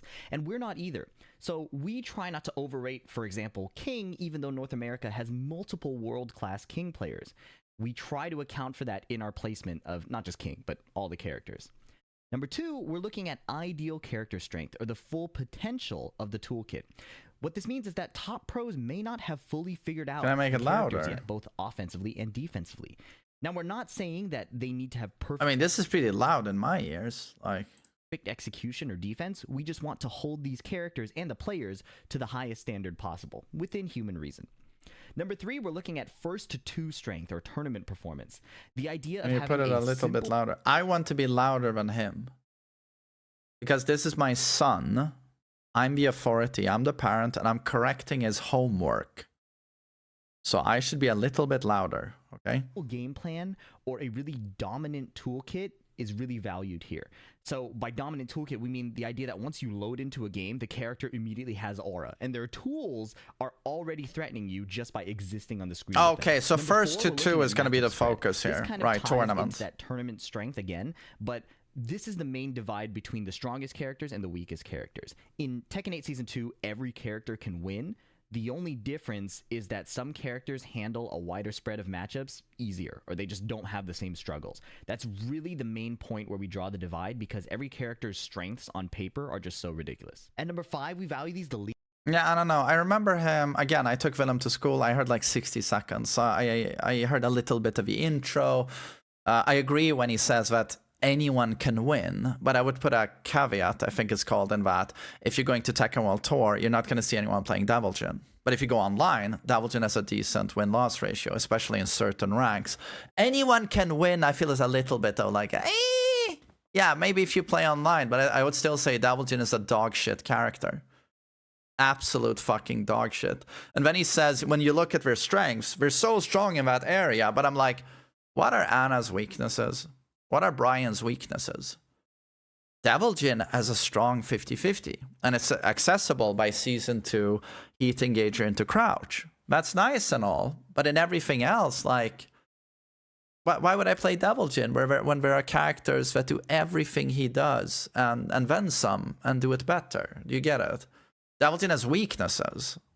These are The tournament good characters don't have any weaknesses. results, online win rate, and pick rate. Again, when you have the idea that not everybody has optimized how to play as and against these characters, the statistics matter a little less. We want to look at it from a qualitative lens, and maybe down the road when Tekken 8 is a bit more solved and the seasons have kind of stabilized, then we can look at these pick rates and win rates and tournament Brian's results a weakness little is more dog seriously. shit But panic for now, we buttons. feel they don't necessarily reflect how good I a mean, your character really Snake can be. Eyes, Lastly, the tier your list. Snake Eyes reversal is the best. I mean, if you want to call that a panic button, I would. It's the best in the game. You still have Northern Cross. You have down back free. You have orbital. I do agree you don't have a, you know, conventional like Asuka back free or something like that. But I just would not call that a weakness on Is Brian. ordered except that bottom tier, the S+ tier. Oh, And right. truthfully, In all Oh, all right. And your mid power crush. That's also minus 13, like any other power crush. And it gives you Snake Eyes. And it wall splats. I don't know why they gave him that, but the tiers, you could argue for different ordering. It's largely going to, again, depend on your local meta, local playstyle, local representation. But we wanted to put down some ordering just for the sake no, of it's sparking broken. It's discussion. broken. And I'll say it again, everyone can win in Season 2. Weaknesses mainly come from matchup spread or having a less dominating Layer 1 initial strategy in a 1st-to-2 setting specifically. Thanks for your attention. But what the fuck? Weaknesses generally come from matchup spread? I mean, look at Kazuya. He has no poking. He has no stance rushdown. Does it take a genius to figure out why he can't compete with the Season 2 meta? Have you seen Keisuke play? All he does, and I was there live, you know, and he played, I've never seen him play better. All he does is 70% of the time play with one move. He's just moving, blocking, moving. Durya! Instant perfect electric, counter hits the opponent because he's just waiting, patiently moving. Either he steps something, backdashes something, or he knows we're gonna press, and he counter hits them with an instant electric. Like, I mean, Kazi has no poking, he has no stance rushdown. He's competing against characters who have all of that. And a lot of these characters like Anna and Clive, their 50-50 is on par, if not better than Kazuya's. And we have everything else going for them. Have you seen Devil Jin's down forward 1? It barely has a fucking hitbox, and it's -6. Like, there are characters who have legit fucking weaknesses, and it's not fucking matchup spread. Is that it's a pretty big fucking deal having the worst down forward 1 in the fucking game. Like, it's a big arguing in deal. the comments, and let me know if you want to see more of these. In the future, we'll optimize our tier list making process, but for now, here's the 3-hour tier list video for Season 2. What's up, you guys? We have the Tekken World Tour Finals starting Oh, now. Landon By the and time this video Hideto. comes out, the finals will have already begun. So, what... You know what? We're not gonna watch a 3-hour video. I'm gonna go towards the end and just critique the placements and see if he's done his homework. But I'm always very proud of my son, FDX. He's very good. Everyone should sub to him. Not because I'm his dad, you know, but, you know, I'm a bit biased, yeah. So let's see. We have a top 6. Top 6 is interesting. Should be top 5, FDX. Should be top 5, then a top 10. I'm not gonna slap him on the wrist yet, you know, but already I'm like, learn to fucking count. Should be a 5 here, yeah. But see, Anna as the best character in the game. Nothing you can disagree with here. I would say Brian is the best character in the game. I don't know if I just correct FDX. Should I just be, you know, awful father and just correct him? Or should I just record my own list? I feel like I should record my own list. Yeah, we'll record a list. So I'm just gonna super quickly touch upon this. Brian is the best character in the game. You just saw Low High win this event, right? Tekken World Tour Finals. But even before that, you saw Atif demonstrated to us all a new way of playing him. Like, oh, it's difficult backdashing in Tekken 8, so he just in the neutral, just dashes in, Toncher upper, right? And he has the best mechanical skill in the world, Atif. So he sort of shows you on a character like Brian what's possible in the end. I don't know how he does it. The guy is inhuman. But even before that, I think Arson was the first one. No, we all said Brian was like top 5, but Arson was the one doubling down on like, Brian is the best character in the game. And I sort of figured even then that Arson was probably correct, because Brian is too safe. He's just too safe for the tools he has, how all-round he is, and how high his damage is. And he always gets the wall, and then the deciding factor is Taunt Oki. Taunt Oki is just hilariously broken. So I'm gonna save it for my own video, but there's a lot to say about Brian, but he's the best character in the game, I think. If someone plays him optimally, it's super unfair on the opponent. There's nothing they can do. He has so many god buttons. You just don't think you can compete with his damage output and how bullshit his Oki is. There's just no counterplay. I think Taunt doesn't work in Tekken 8 when Heat Smash is so easily available. An Incinerator. You know, the thing with Loa is like he did one Taunt Shut Upper at the entire event. The rest was just Heat Smash Incinerator. And you can't blame him because it's so easy and it's so rewarding. And all it has to do is like reset the situation. But yeah, I don't want to talk in too high detail. Let's do this super quickly because I need to record my own. Claudio is super good. Nina is super good. Clive is super good. I don't know if I would put Clive in the top 3.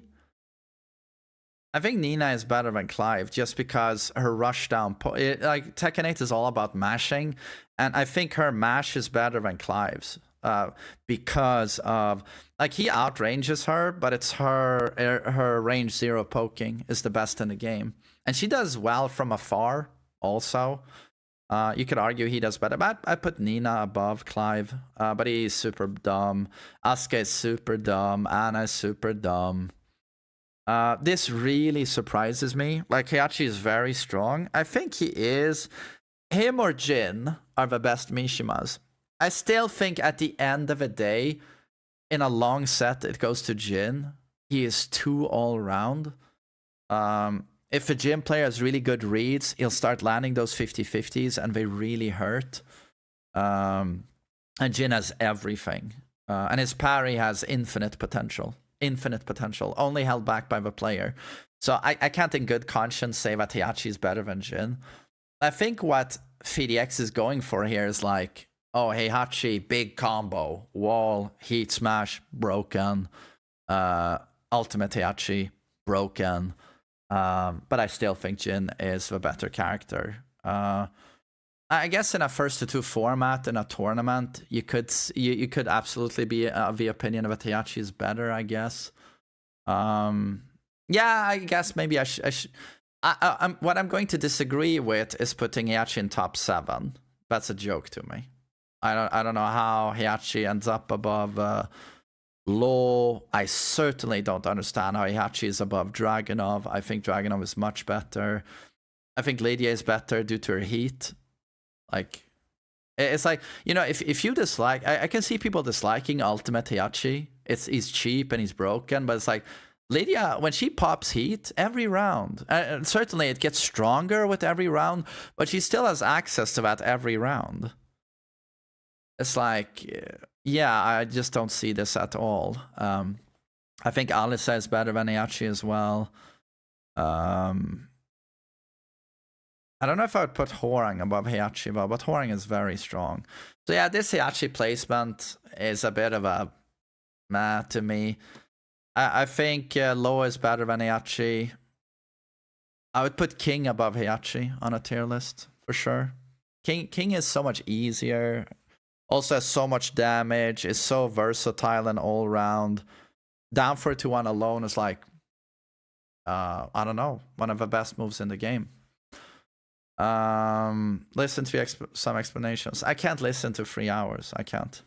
Armor King is too high.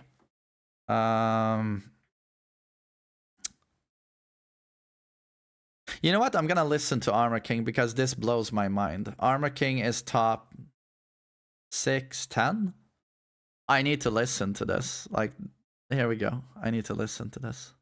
And I think he goes in next. While we're talking, we were talking about Armor King, and I think this is one that will probably surprise people the most, is that when Armor King first came out, people were always talking about like, oh, his tracking is really not that good. It feels like he's poking again. It feels like very normal Tekken. You know, that was kind Yeah, but he has weak tracking on a lot of moves. But yeah, his homing moves, up back 1, back 3, 4, and down back 3 are very strong. of the discourse at the time.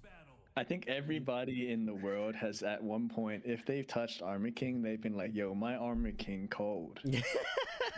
Like everybody that picks him up is automatically God too. Yeah. Like it's I so hate Armor crazy. King more than King, actually. Yeah. What I would say to that, to people who like were initially downplaying Armor King, is what it's turned out The to game be. even froze. The game did freeze, bro. Oh no, we're back. I think the skill in learning Armor King early on is learning to get out of Armor King's way. Fuchs, thank you. Here Thanks. trying to specifically land your throw. You're not in here specifically trying to land your down forward 2 counter hit. It's that you can pick a button and it's probably gonna be good. He has everything. Just pick a button out of a hat. Don't get married to one button, you know? Like he has counter. Yes, exactly. He's playing more conventional Tekken. He's playing around a move list with a lot of solid buttons. But what you have to understand is that what Season 2 brought to the table was on half the roster, the developers gave the characters one attack that overshadowed the entire arsenal of moves they have. Why are you bothering with A, B, C, D, E like Armor King does for specific situations? Just use this God button to cover everything. That's what they did. Yeah. Hit game, he has spacing control. He has some of the best lows in like sidestep 2, down This 3. is ridiculous. He has some of the best whiff punishment because he has an electric, This button, the bro. windy. Wall standing 2 is ridiculous. 12 He frames. has King's chain throws. He's crazy. He has You can everything. play Tekken. This character is broken. Kind of like Law. Him and Law are like so OP. I mean, it comes down to opinion, but I can't believe what I'm hearing. We're going to mention in the same sentence Armor King with Law. If you can play That just blows my mind. Tekken really well. Because like his hurt bots lets him like move around. His movement is super good. Yeah. And his like 4-4-2 encounter is really good. So like he can play timing games pretty well. And then when he's ready to finally play offense, like you gotta guess between like a King throw. Like this dude came to win. Yeah. Like Like Armor King's lows are so great, and on the other side, he has great lows. But on the other side, just compared to Law, as they just did, Law is down back 3. Law is down for free. Law has a slide that's pretty much homing that gives a free fucking nunchuck. Law has is it sidestep 3 that gives DSS. He has DSS 4, which is a counter hit fucking launcher. That's a low poke that counter hit launches. Like I'm just like. Okay, relax, guys. Like, Tekken 8, he was like, I He need came like to win the dirtier Iron Fist moves. tournament. Yes. This character has an imported T7 backdash. Like no one talks about that. Yeah. PDA, show off your backdash. I know you want to do it. no one talks about it. I've said that since day one. Yeah, he plays more Tekken 7. He's true to Armor King. Yeah. He has Tekken 7 movement in this game. And he has super strong punishment and whiff punish with Dark Upper. And yeah, as they said, he plays around a plethora of moves. As FDX said, and I completely agree, pick any moves from Armor King and you see a lot of solid stuff. But solid doesn't fucking cut it anymore in this game. Because in Season 2, people do homing mids that have insane counter hit utility that are plus on block. I think that was another missing factor too when people were initially like saying he doesn't seem that egregious, is that his movement is pretty crazy. He's reliably getting around things. So like I think that's why like Ty's been enjoying him a lot, right? Like he can play a movement, backdash, and counter hit style. Go ahead, Landon. Glaciating too. Both of them are mad carried by that character. So like, I was playing Clive earlier, so I can't really front on that one. Armor Like, King feels like the character that you pick to beat the top row. Yeah. Yeah, you need to breathe in this game. Yeah. Like, I don't know. It feels nice to be able to move around. Yeah. So I think to Armor King's credit, he doesn't feel as like season 2 flavor of Brain Dead. You know what I mean? Where it was like, you pick Asuka, you know what you're gonna do. You pick Clive, you know what you're gonna do. You pick Anna, it's pretty obvious what to do. I think if you were to drop Armor King into a player's hand, I don't even understand how this is a conversation. I don't even understand this. All of these characters, so we're gonna pick him to beat the top row when all of these characters have the most obscene tools you've ever seen. Homing mids that are like plus 8, plus. And his heat smash has okay-ish range, but has no tracking to either side. And gives no wall splat, 50 damage, +9 on block. It's how every heat smash should operate in this game. And his heat, yeah. there are ways to be confused, right? There are ways to be like, oh, should I be doing this? Should I be doing this? But as soon as you're on the right track of just like literally throw out a poke, just pick a poke, and then... And don't get me wrong, Armor King is a very solid character. I think he's a very solid character, but putting him top 10 in a season 2 tier list, I find a little bit of and ace. if they're turtling up, start grabbing Comedy. them, maybe do some crouch dash moves, you know, move around a bit. Character is so autoplay. He has a really dumb string too, 4-3-2. And I was gonna say, after you get around all of his like moves we've seen before, they gave him this string, which is where I think a lot of frustration comes from. So cheap, son. Because you try to avoid 4-4 neutral too, because you don't want to be sent to the Mickey Mouse clubhouse when he's in heat mode, and he just starts doing the janky ass string. That string just like, there's a lot of moves in this The string is very good. game. It's that very good. Space you. So the way you deal with this string is some Armor Kings will start spamming this like uncontrollably all the time because a lot of people don't know how to deal with it. Armor King is sidestep right. You step him right all the time. But if someone does that string, it will be used instead of a homing move to track you when you step right. It tracks his weak side. So that one you sidewalk left. If you sidewalk that string, Armor King dies because he'll keep going in a linear fashion away from you and you can launch him. Then there's a layered mix-up to when you block the string. You block forward 3-2 and he goes into a crouch dash. And now everything loses to you trying to... It's like if he finishes the string, he's -13. Forward 3-1, -13. The last hit can be stepped. You step it right, I think. It's once you start blocking that string, it is a layered mind game. Will he end the string? Will he go into a crouch dash?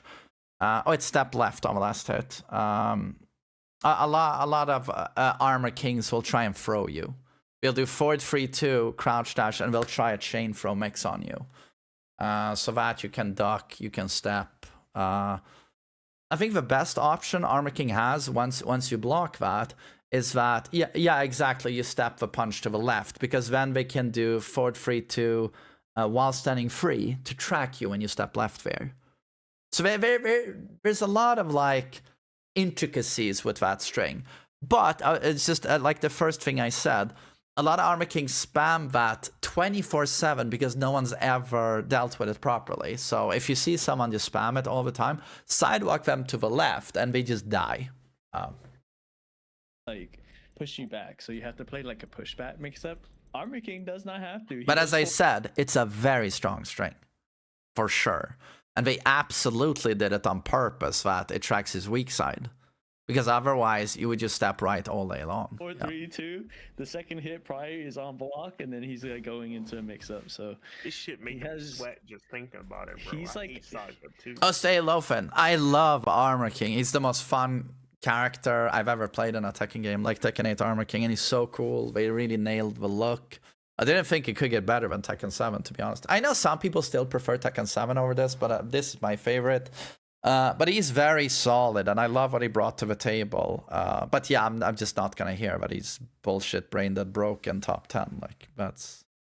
He's like a character that has too many good buttons on the same character with good movement and just solid fundamental, you know, tools that he had from the last game. So just like a beefed up all rounder. Yeah, and I think This like feels like Tekken 5 Armor King, like A beefed up all-rounder. if he was S tier. yeah. Go ahead, Fee. If you were Sorry, trying just- to move around Armor King, usually, like a lot of people will tell you, like, you know, go right and it'll work in a lot of situations. And then they gave him forward 3-2, which tracks that way, like in particular. So as soon as you're feeling comfortable with moving around, he has this. And the annoying part about this string, if people haven't fought against it, is he can chain throw out of it. So he could do the 1+2 throw. He could do, how do you do the? Again, like, if you see Armor Kings try and do this on you, which they do because no one knows to handle this, step sidewalk the string towards the left, Armor King dies. If you do block it, he will most likely do what VDX said there. He'll do the chain throw, crouch dash chain throw. That can be ducked. That loses the sidestep on both sides.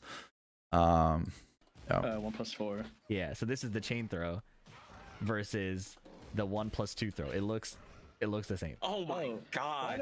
And that's why you want to duck or step, because it is a freeway throw mix-up. You can do a 1 break, 2 break, 1+2 break, and they all look identical. So you do want to duck or step. Just duck. Why don't we just duck the throw, Fee? I'm so glad you asked. You could just do forward 3-2 into up forward 1, and it's +4, man. Or I could just do this. Yeah, Oh forward my 3-2 God, into crouch dash. The punch also loses to, again, step left. Oh, nice. One Then. Crash Bandicoot ass move. And that's when the Armor King will start doing stuff like, for the next layer would be forward 3-2, crouch dash while standing 4, which will track towards the left. On most characters, some characters can step out. The safest for the Armor King is to try and do while standing 3, but it doesn't do a whole lot. He might do while standing 3-1. That has a lot of tracking. His tracking, bruh. This would make them so cheap because they make all of Armor King's buttons fucking +3, and you gotta. They make him sound like he's broken. Yeah, but I don't think they spent that much time with the character. And again, if he was really good, you would see him at Tekken World Tour. It wouldn't just be JDCR with his legacy main, you know. Sides that block all the time, and then he get into heat mode, boom, giant swings homing. Like, Yeah, 4, 3, 2, 1 counter hit launches on the Yeah, homing throws are bullshit and need to go. last hit too. So if you try to interrupt them mixing your ass from an auto neutral string, Yeah. he gets a full combo. Nice. Yeah. And the combo is Only way to not, beat you know, that. particularly complicated. Oh. Yeah, Fee, that was almost the only way to beat Armor King is you gotta meet up with him and you gotta die. Yeah. But like, he's ready to do that. Like, he's Yeah. so built to do that. He came in full set of armor, fam. I think that pretty much explains why Armor King is so strong. Yeah. I think it made sense can to go put extra time into him because we've seen so little of him, right? But I'm actually curious if JDCR will pick him because I think that Armor been King's playing- robbery potential is so ridiculous. And like you could. But I mean, I don't understand. They say, I'm so curious to see if GDCR picks him because he's so wild. And I'm just like, but if he was so wild, wouldn't most people want to give him a shot? Or at least more people. No one is playing him. And JDCR plays Dragunov most of the time. Why does he play Dragunov? Because what they just said about this guy is a collection of very strong buttons. And I'm like, but just contrast immediately to Dragunov, who you could describe in a similar way, but has way more god buttons than Armor King. As I said before, Tekken 8 is not a game about having a big, versatile move list that deal with certain situations.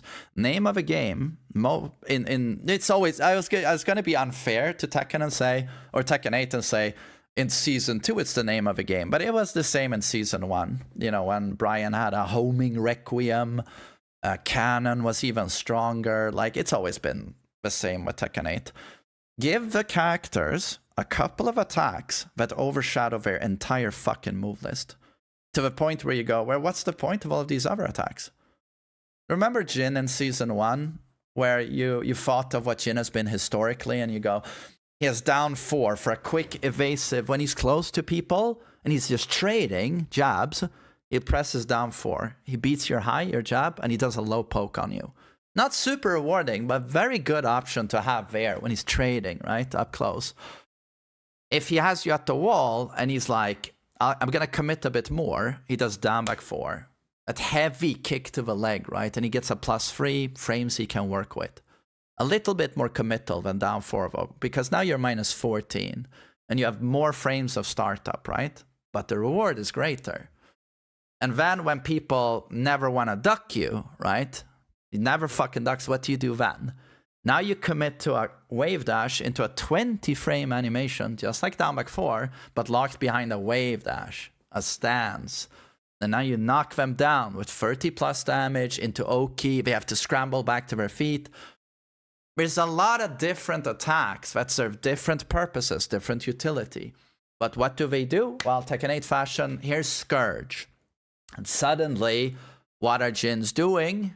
They don't use all of those other lows because Scourge does everything. Scourge does the down 4 evasion with more range. It does chunky fucking damage, making other lows kind of obsolete because it does a lot of damage on its own. But if I counter it, dude, full launch. Full launch. And what do I stand to risk? A Hell Sweep is launch punishable. But Scourge, I risk nothing, right? I'm -14. And it tracks a ton. You know, the lows that don't track, overshadowed by Scourge, which tracks a ton. You know what else it does? Jin struggles with Oki. He'll use down 4, right?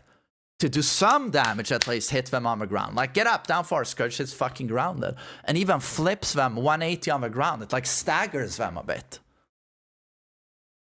That has been the core philosophy of Tekken 8. It's like, look at all of the characters and give them a few attacks, but like do every fucking thing, right? So that's what you want in a character. And I'm just like, Armor King is a very solid character, but I certainly don't see those types of god buttons on Armor King. I think they're correct in their assessment that he does a lot of things very well. He certainly does, but that's just classic Tekken design philosophy.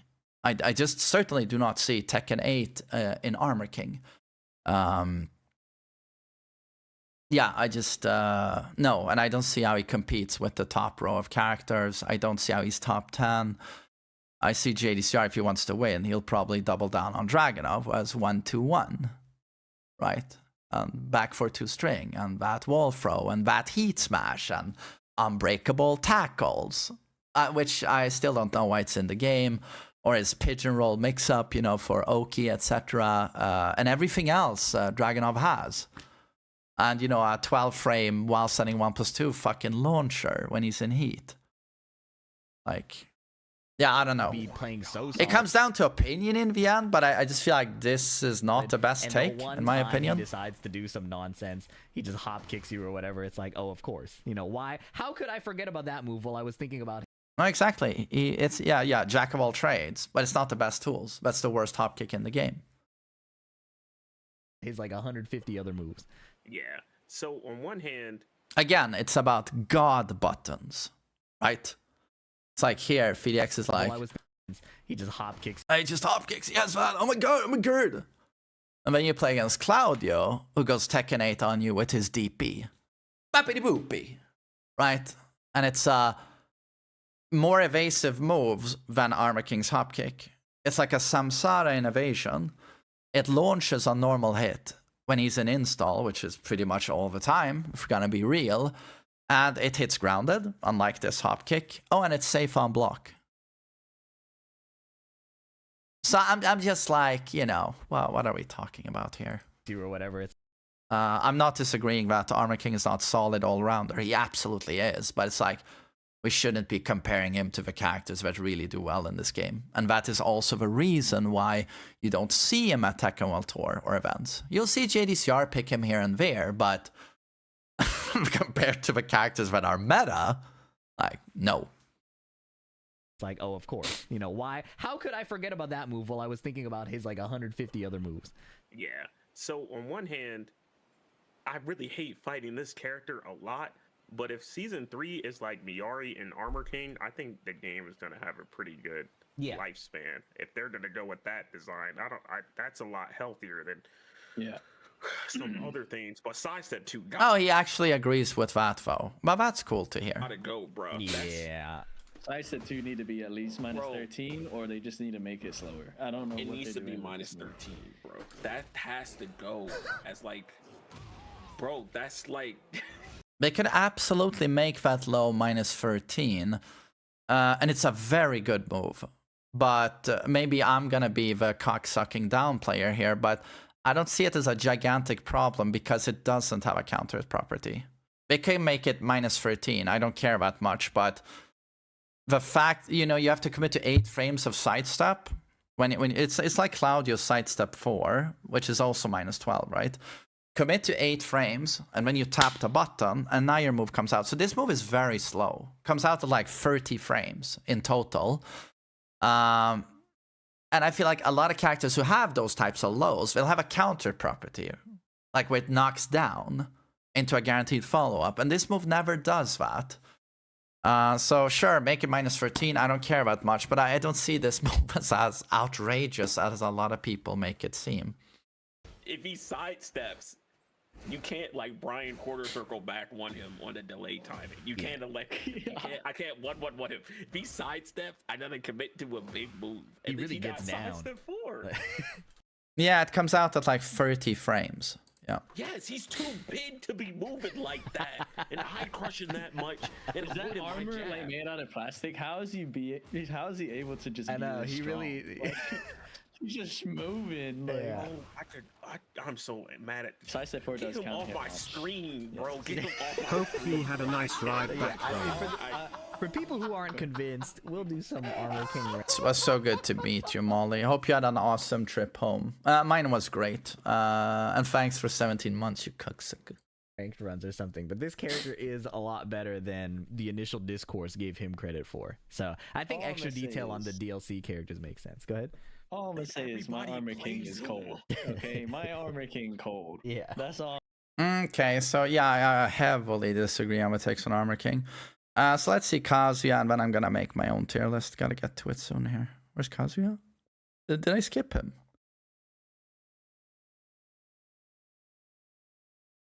I love that it's not in alphabetical order. Well, I guess I don't do that either. What was that, Kazuya? Oh, where's Kazuya? There we go. Mr. Kazuya. We Hmm. always see Keisuke doing well with him. I think he's probably the like after Heihachi character would be is the next super mega strongest cheap. Mishima, right? That is just an insane take. Like if honestly, if I was there with him there, I mean, you know me, I wear my emotions on, well, I'm not, yeah, super emotional, I guess, but I don't hold back. Let's just say that. I just always say what's on my mind. I would have died laughing here. He's the second best Mishima. Like, I put him bottom 2. I think Reina is better than Kazuya. She plays much better Tekken 8 than him. But it's like, Heihachi and Jin are better than Kazuya. And that's a fact. That's like undisputable. Like, Yeah. Yeah, he's super mega cheap, right? okay, this. I love this. Armor King, he's the cheapest in the game. Kazuya is so fucking cheap. Like, I'm sorry if you find who was it? Landon that said Like this? after I think he's Mr. Kazuya. Yeah. Yeah, Yeah. he's super mega cheap. Like, I've never talked to Landon. Seems like a great guy, solid guy. I'm just gonna say this with all due respect. If you think Kazuya is super cheap, because that's what he just said, right? Did he say mega cheap or what? I need Right? I need the exact words. Yeah. Yeah. He's super mega cheap. No, he's even super mega cheap. To me, it's like, if I felt that way about the game, why would I even be playing the game? Like, to me, it's just like, why are you even playing the game? Like, if Landon feels awful playing against Kazuya, which I assume he does, like, how does he feel? I haven't heard him talk about these other characters, but what does he feel playing against, like, Dragunov, Lydia, Xiaoyu, Clive, Anna? I mean, wouldn't you have uninstalled a long time ago? I mean, I guess I'm biased. I play Kazuya, I play Heihachi, I play Armor King, you know, dabble with I play Brian even. But it's like what saves the game for me is that I feel that a lot of characters, well, a few at least still have some identity. And don't have stance, rush down, garbage, insanity pokes and counter it. So I don't know, when you think Kazuya is super cheap, it's just like every fucking matchup must feel like cancer to you? Like right now. Super cheap. Honestly, I was a little too mean to Reina because Kazuya is super cheap. Bro, that's it. It's like, honestly, he might be able to, like, he might be in that T7 era where he felt like he can win against anybody if he gets them on the ground. Yeah. But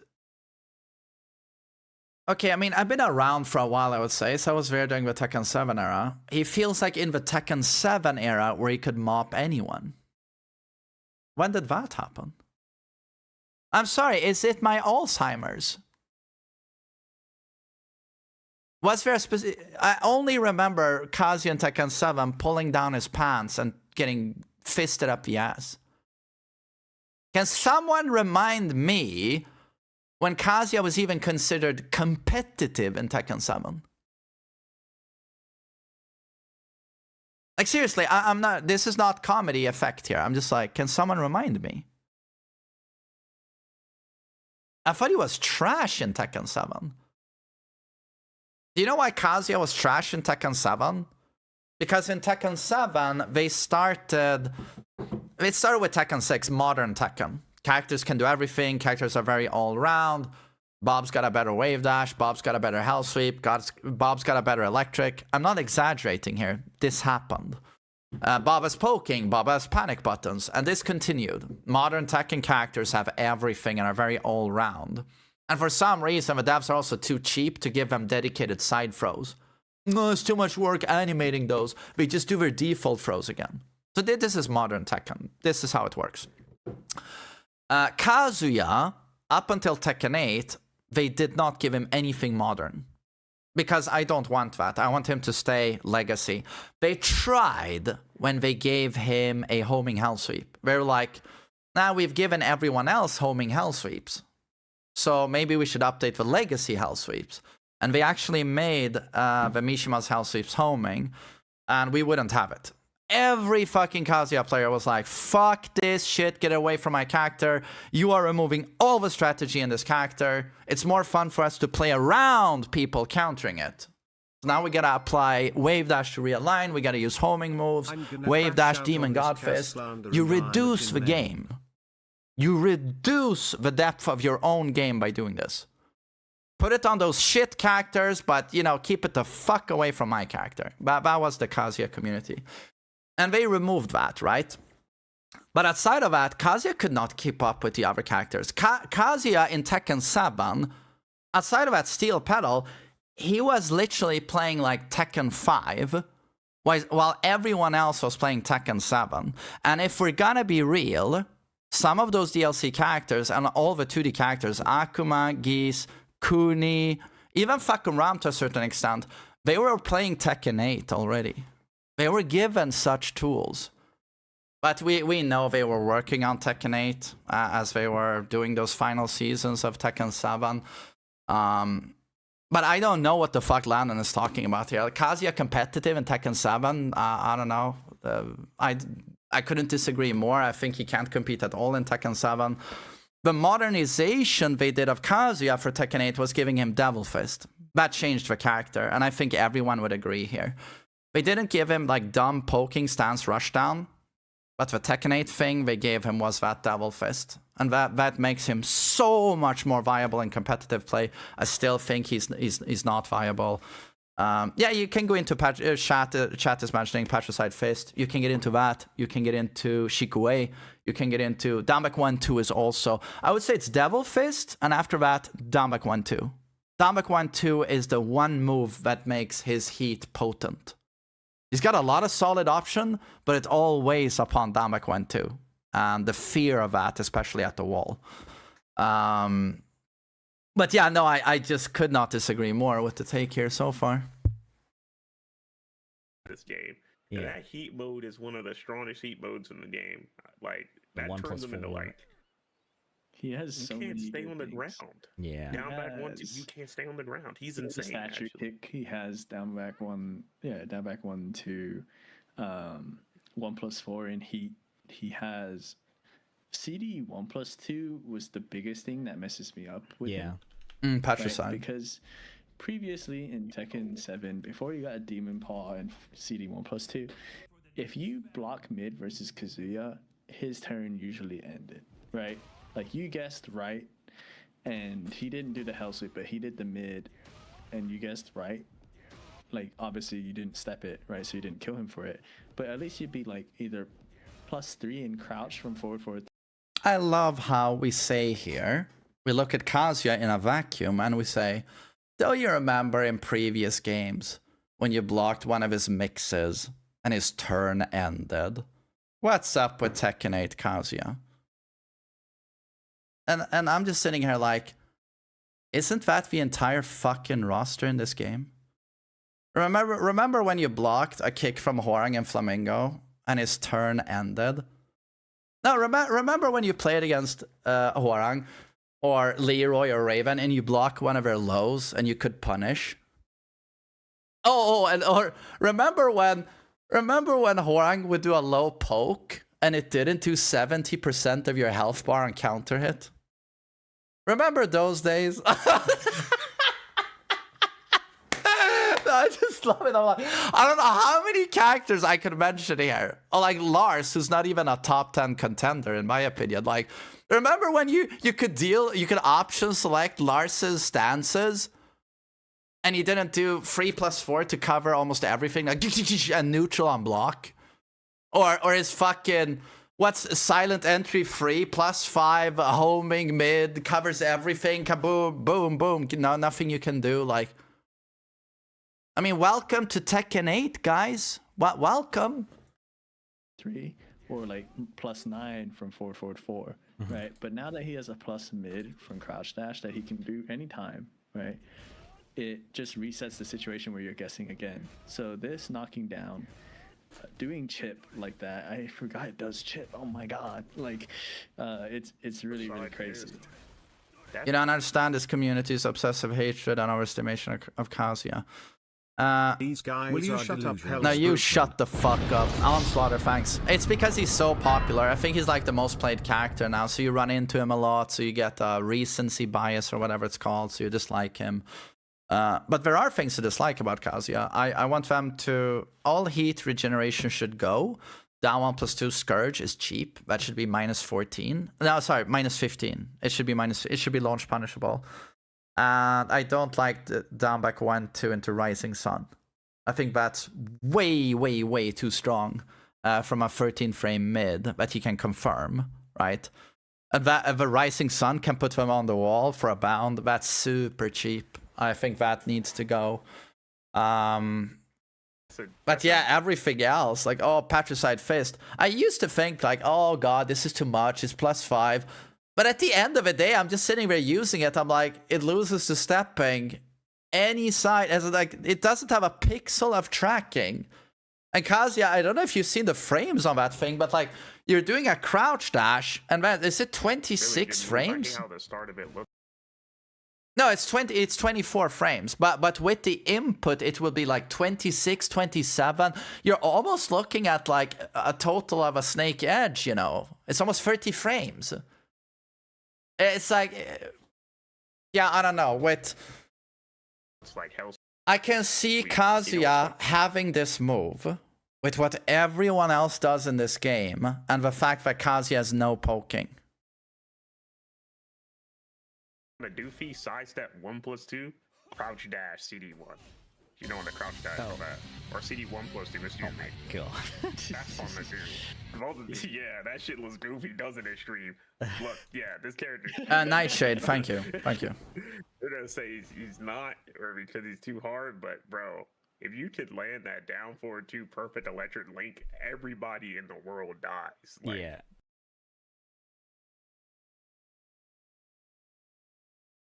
Right. If you can land that down for 2 perfect electric, everyone dies. Right. How many people can do that reliably? Almost no one. Even the best players in the world in terms of execution will drop that most of the time in a tournament setting. And why I don't understand why we're even mentioning that when these guys do that damage with no execution. Did you know Asuka gets like in the open without a wall, like 95 damage with her install, you know, Boke, spike them to the ground? No execution. Like, I'm just like...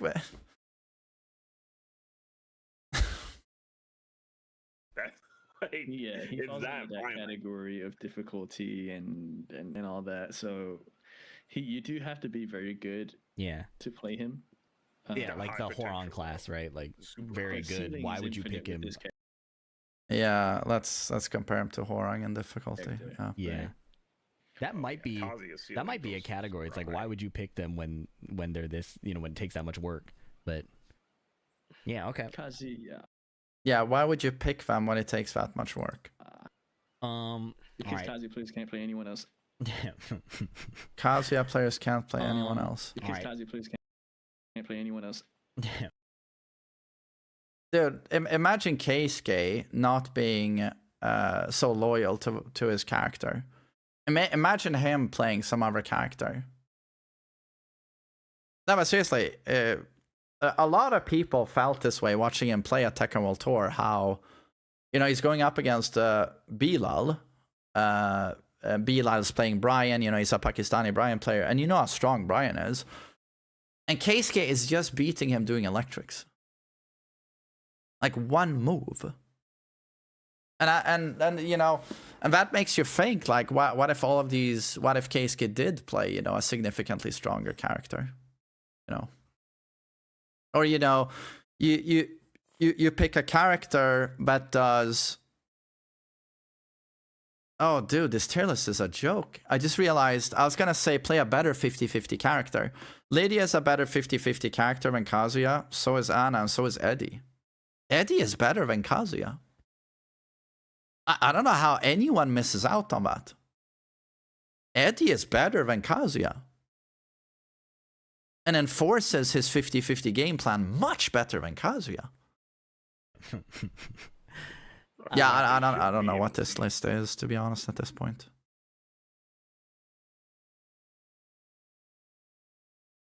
No? Without electric. I think Steve... Eddie is underrated. I don't think he's underrated at all. Yeah, you know, during Tekken World Tour, he's been everywhere. So many people have been playing Eddie. Here.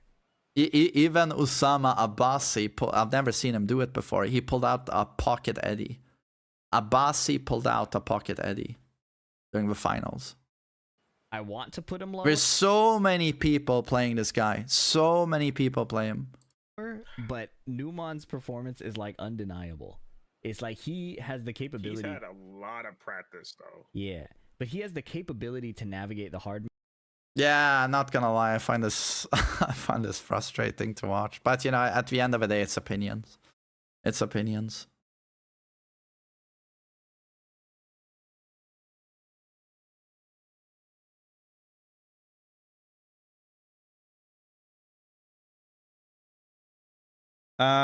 But the question is, should I record my own list now?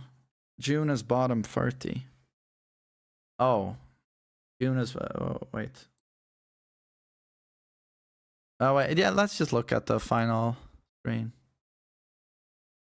Oh, they agree. Davidson is the worst, though. Yeah.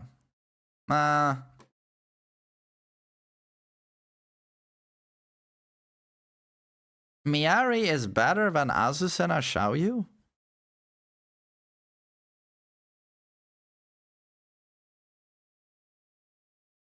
Yoshi is here. Yoshi, wait, 1, 2, 3, 4, 5, 6, 7. Yoshi is bottom 8. Well, that's a fucking statement. Holy shit. Leroy, June, I would put higher. What is Jin doing here?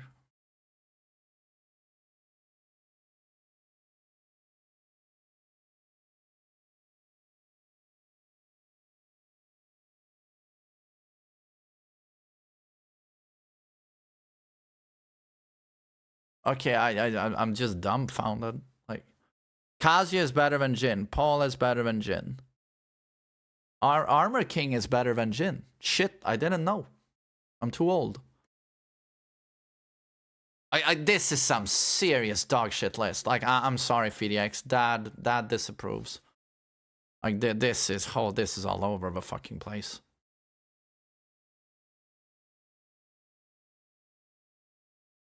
This is... I don't know what the fuck this is.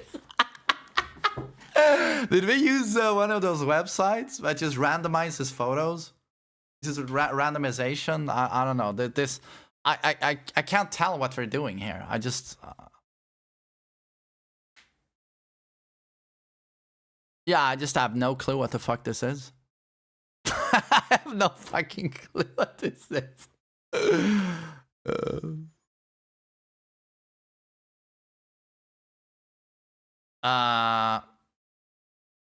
Is it AI generated? But they should disclose that. If they've used AI to make this list, they should disclose. I see nothing in the description.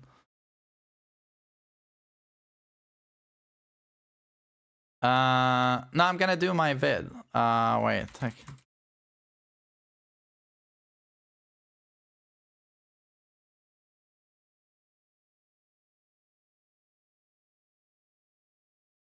Oh, okay. This. Clear row.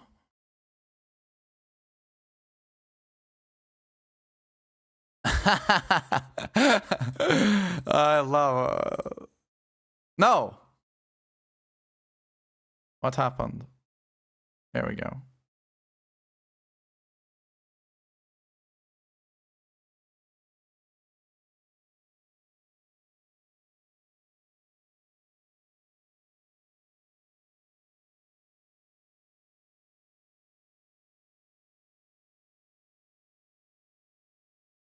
I feel like this is the layout I used last time. I feel it works, you know. Super broken, very strong, clear weaknesses, and then dog shit. And you only put Devil Jin there.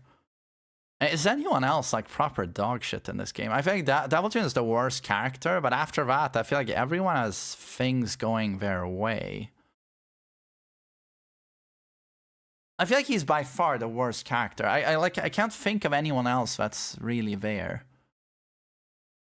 Ram. No, the thing with Ram is that when you look at him on paper, and you know what? Let's just save it for the recording. I'm just gonna piss and get some water.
All right, got some water. Let's go.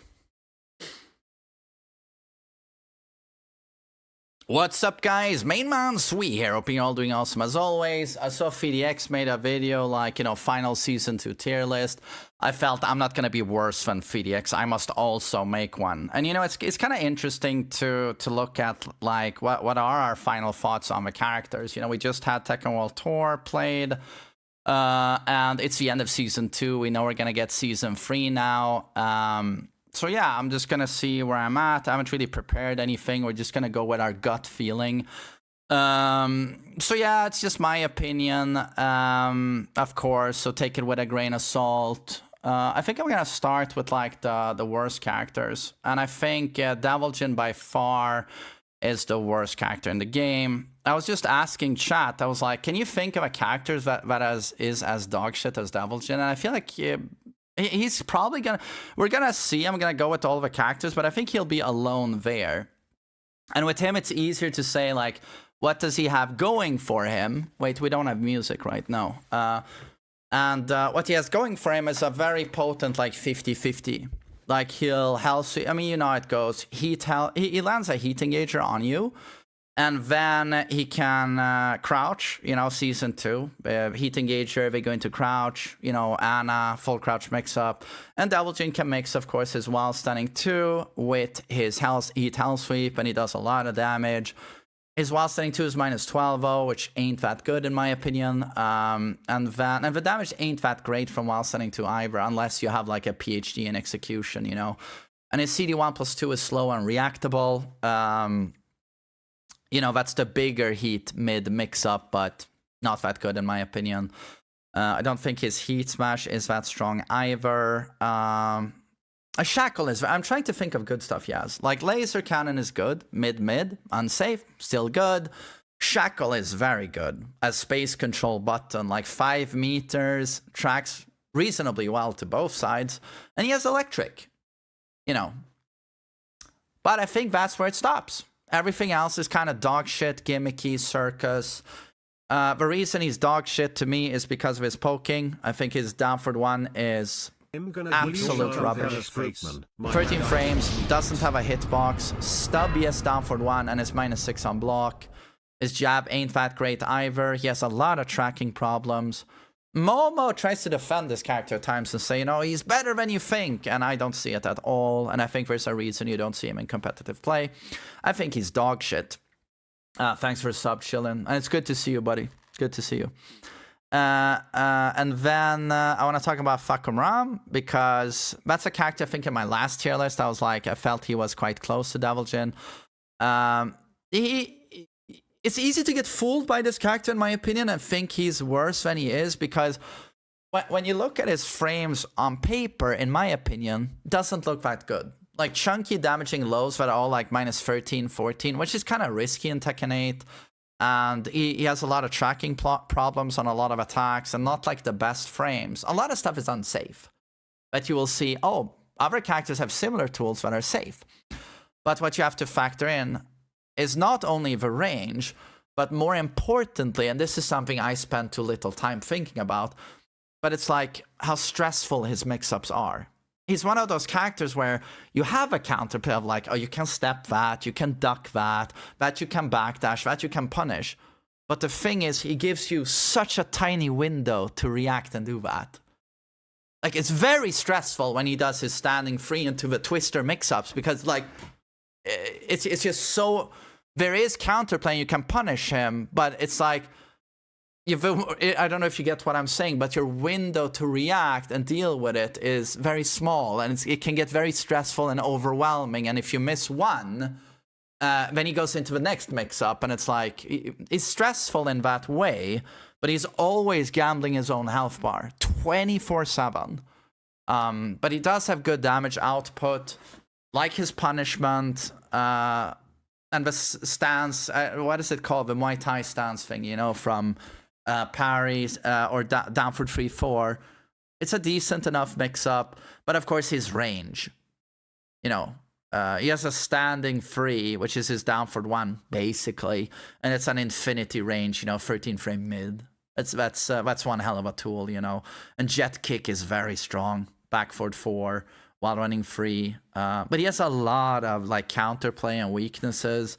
It's still a very well-designed character, but I think the reason you've seen him a little bit in pro play is because certain pros like him, but it's how stressful his mix-ups are to deal with and how quickly you gotta adapt to it.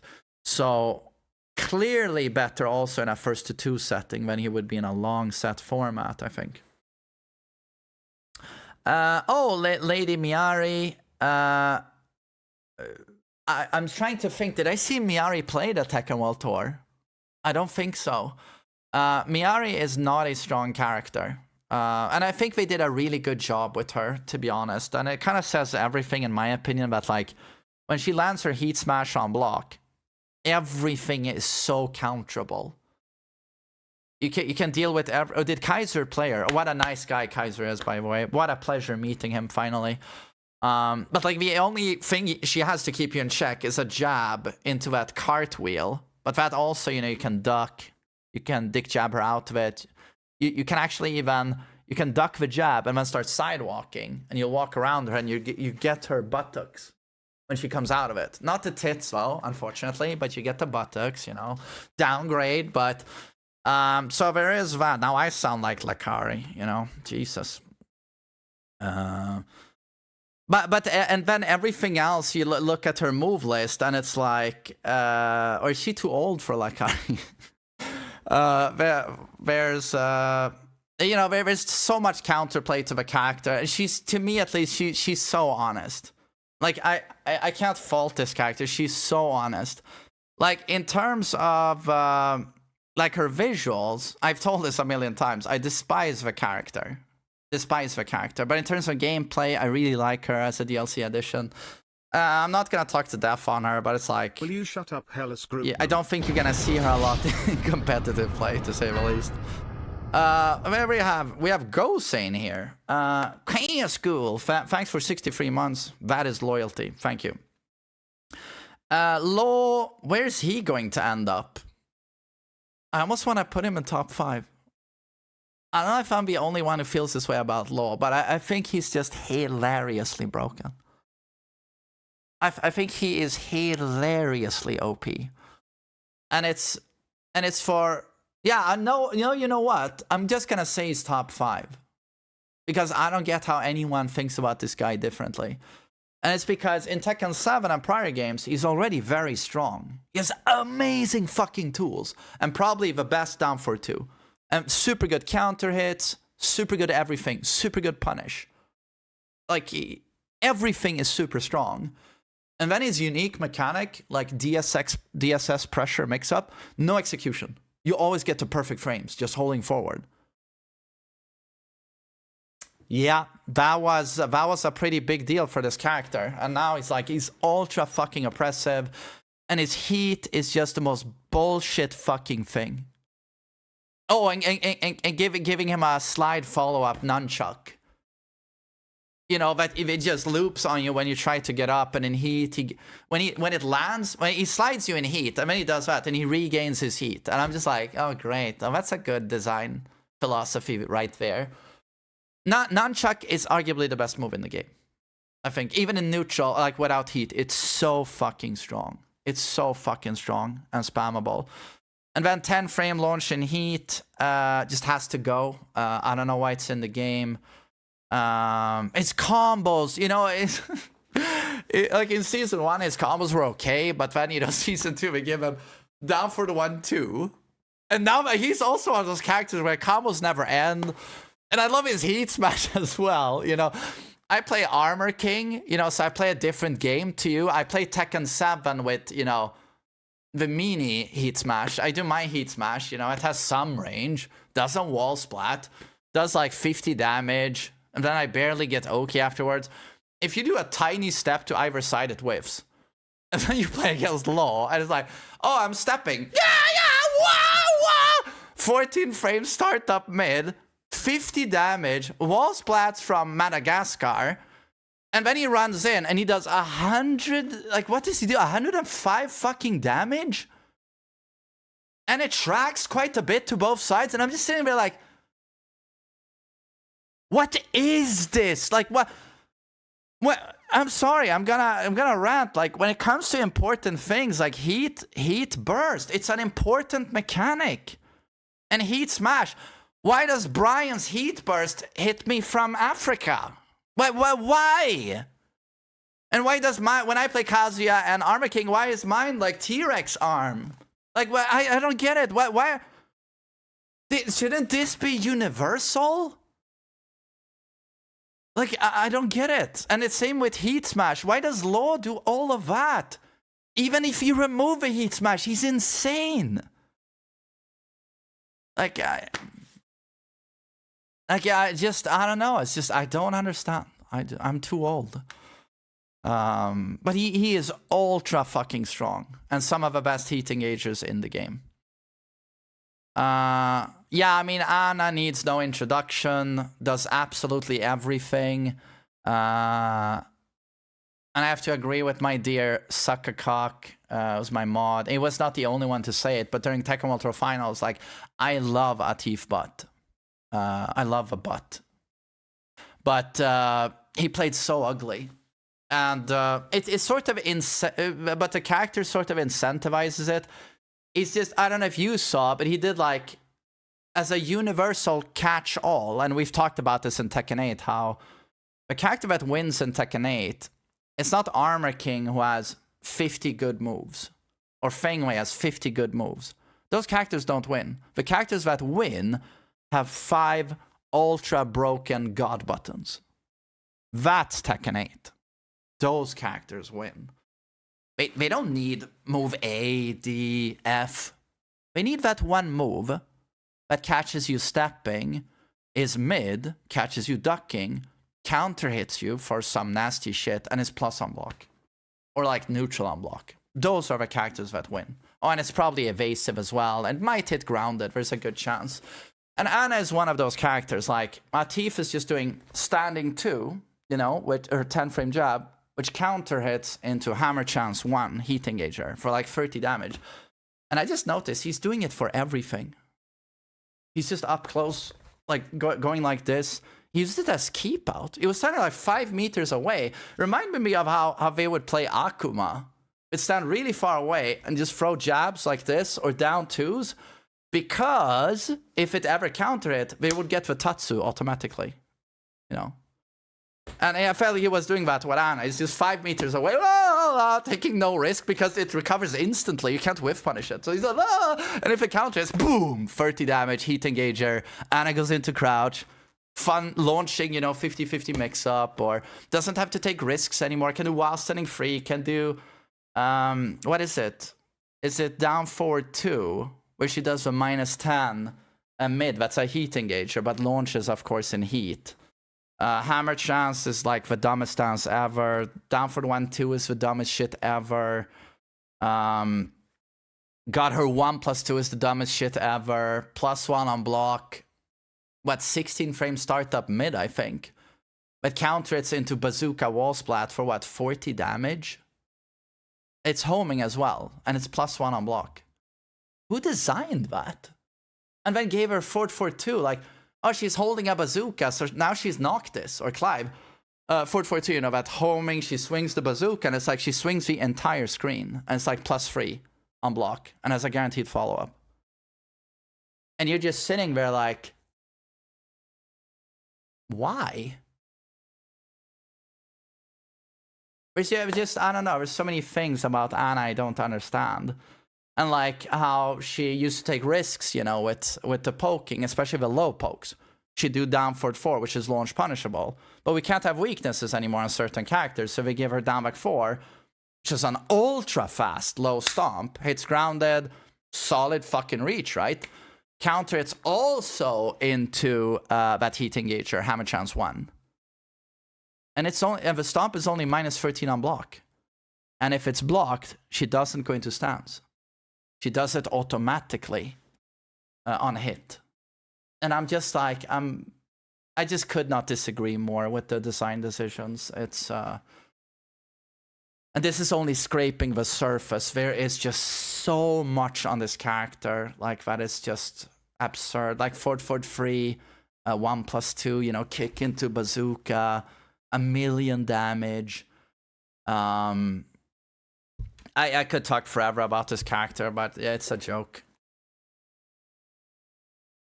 Okay, we're 15 minutes in and I've done 5 characters. That's not super bad. Nina is super duper dumb. Best poking in the game. Best rush down. Giga all around. Can do anything. I think what separates her from Anna is that Anna is more explosive. I mean, she does slightly better with the poking. Maybe you'd say she's slightly safer as well. But can 50-50 with, you'll see Arslan use, wipe the floor. Core circle forward 4, right? Or from full crouch. And he'll throw that sweep when he feels desperate. No one's ducking him. So she can't, the character can do anything. Anything. Yeah, I don't want to get too bogged down with these characters. Asuka is a more interesting conversation. Used to be a defensive character. Can't press into her. She's like a cactus or like radioactive. Like you can't really engage with her because she has a million buttons and one that just blow you up and launch you if you try and attack her. And then the masterminds at Bandai Namco said for season 2 she should have some of the best offense as well. And it is just another one of those joke characters where she does running homing. That's, she has her bulky install that she gets super easily, and she does a homing move. I think it's +11, right? While running 1+2, and it launches on normal hit. And you're sitting there like, should a character have this? While she also has a safe mid launcher, natural hit, and 1+2. And also, like, her damage, she has the highest, like, a lot of people dislike Brian's damage, and it's for good reason. Asuka has the highest damage in the game. I think people don't talk about that enough, like how on open ground without a wall, she'll clear 95 damage. Why? Because she has the best tailspins in the game. She has the best tail. It's very obvious when I look at her played. She has the best tailspins, giving her absurd combo routes. And she ends, even without a wall, with that spike into the ground, into follow-up, and it's like 95 damage without a wall. And it's not like she does less damage with a wall, right? I think she has the highest damage in the game, actually.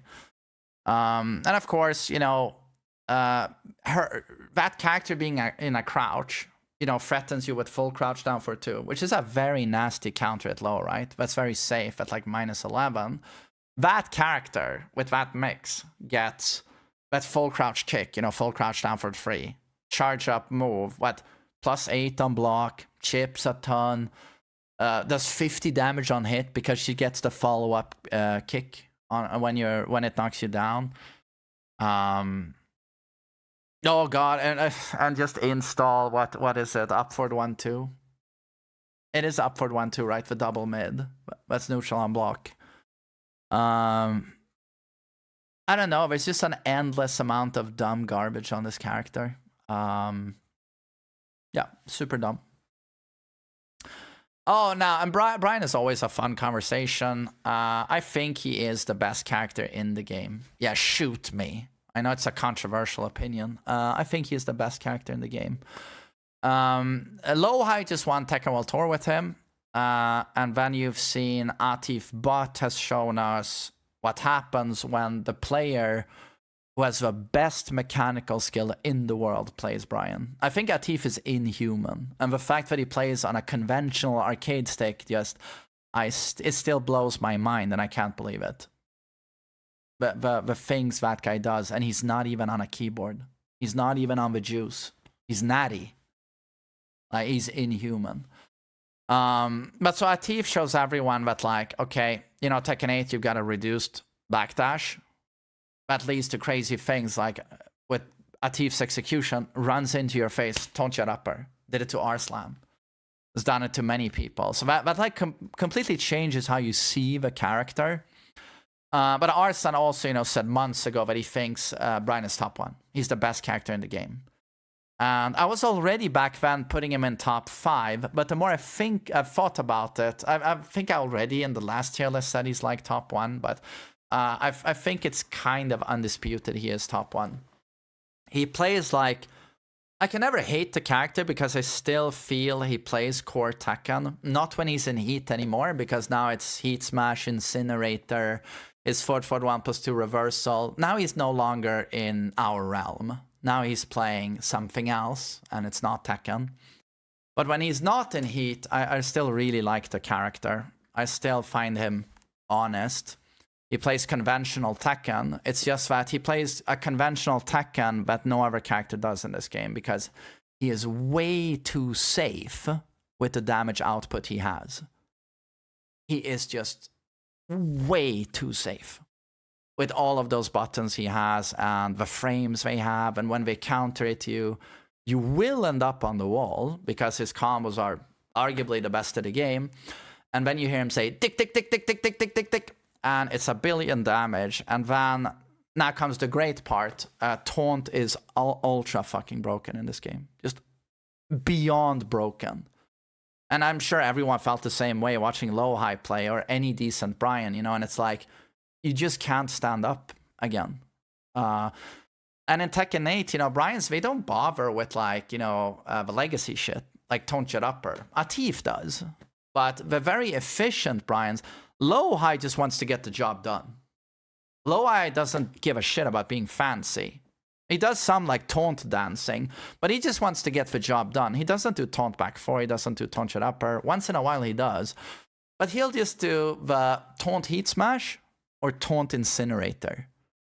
And why would you ever want to do anything outside of that? You still clear 50 damage. It's easier to do. Taunt Heat Smash, for some reason, I hope it goes for Season 3, it's got a built-in, like, 8-frame leniency.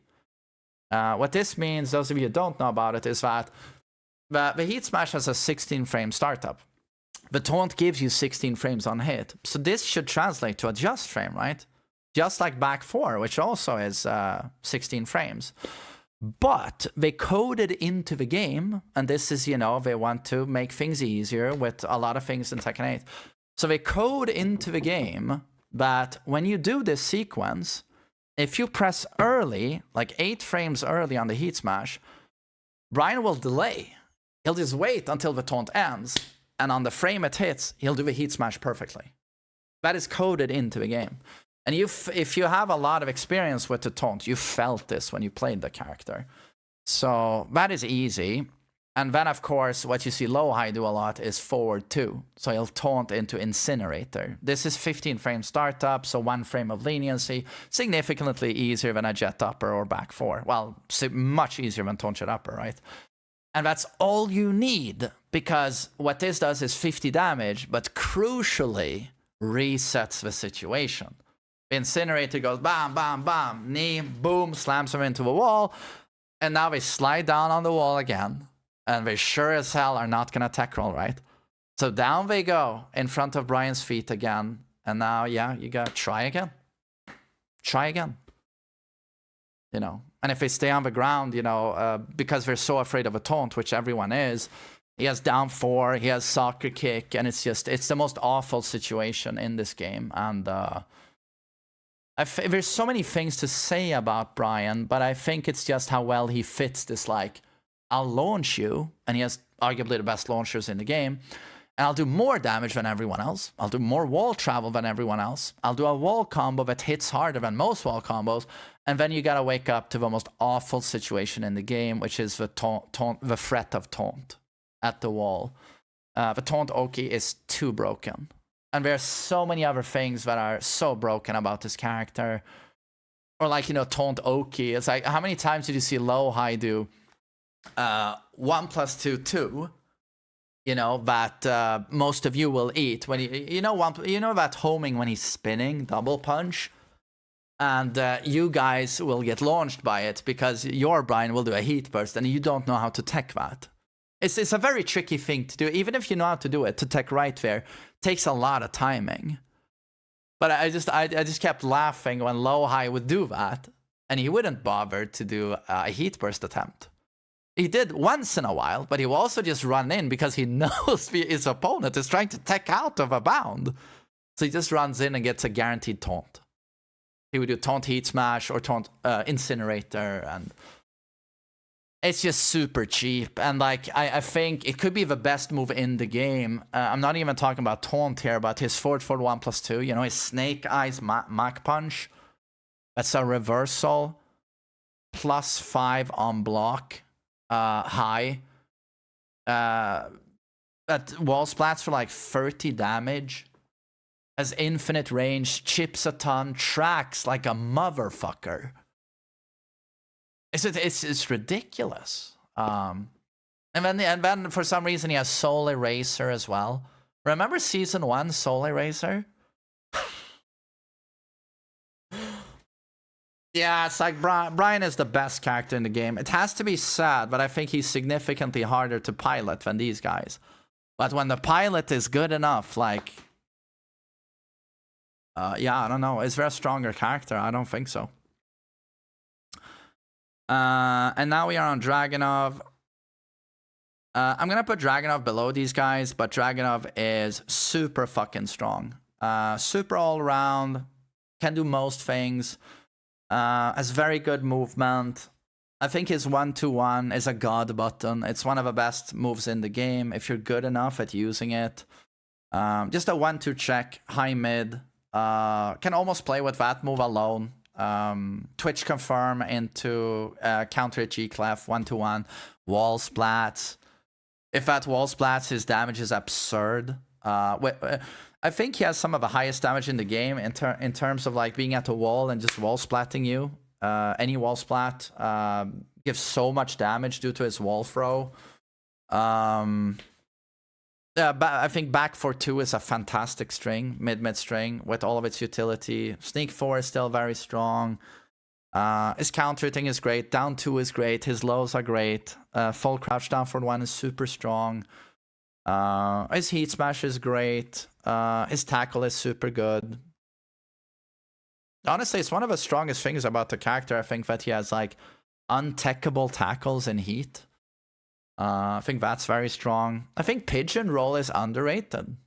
I mean, I guess it's not underrated. It was on release, but that Oki situation at the wall when you're trying to wake up and he does the Pigeon Roll mix in heat. I think it's awful to be on the receiving end of. And I also think while standing 1+2 is one of the best heat engagers. Because any low, basically, he can punish with that shoulder. And that's a launcher in heat. And then he has many other things going for him, but he's a very strong character. Claudio, I would like to put in super broken. And it's because of DP, mostly. I'm just going to have some water.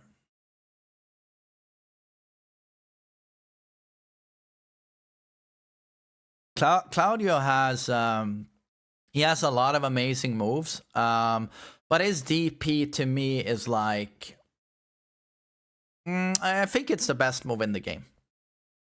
I mean there are other contenders, but I think Claudio's DP does take the cake when he has install Bolognese, and he presses down back 1+2. And it's a very fast mid launcher with generous reach, but is safe on block, hits grounded, and has like Samsara-ish properties and how evasive it is. I don't know what it's doing in my Tekken game. Well, that's a lot of moves in this game, but yeah. Does anyone like that move? I mean, even Claudio players have to be laughing. So, Mr. Kazuma Gamer, I hope you're having an amazing and they just day. use it for everything. Oh, I think he's gonna duck. Do it. Oh, I think he's gonna press now. Do it. Oh, he might stay on the ground. Do it. Oh, he might step. Do it. Oh, I did a downward 1 on block. Do it. Like, oh, he blocked my back 1. Do it. I mean, I don't know. It's just the worst thing I've ever seen. And then on top of that, you have what Claudia has always been, you know, hop kick, while running 2, back 1, downward 3-1, hit confirm, only -12. Downward 3-2 is super hard to whiff punish. Sidestep 4, down back 4-3. is absurd amounts of damage. And you give that character a -14 low heat smash that can mix with back one at the wall, stage hazard. That's super fun. His fucking his fucking guard break that he didn't need. Why does it wall splat? Why don't they do the Clive where he gets a follow-up that just knocks him down? Why does he get a wall splat? 50 math, thank you, and easy, thanks a lot. Yeah, I think Claudio is super dumb. I think he's super dumb. Alyssa is one of those characters I've always felt is up here, but I feel like you never see anyone play her. And I don't understand why, because it's clear she has giga broken tools. In destruction mode, chainsaw, broken movement, waifu movement, strong conventional attack and poking, very strong punish. Goes helicopter, brr, brr, brr, plus frames everywhere. I just assume people don't like her. I assume people don't like her. But I'm gonna put her there. Clive is super broken. I don't even know what to say about Clive. The character is just a joke. It's just a joke. It's like when I played against a Clive shortly before I started my Dota arc. I think this was clipped and put on my YouTube by my editor. But he's comboing me, and it's just a tornado of fire. It's a...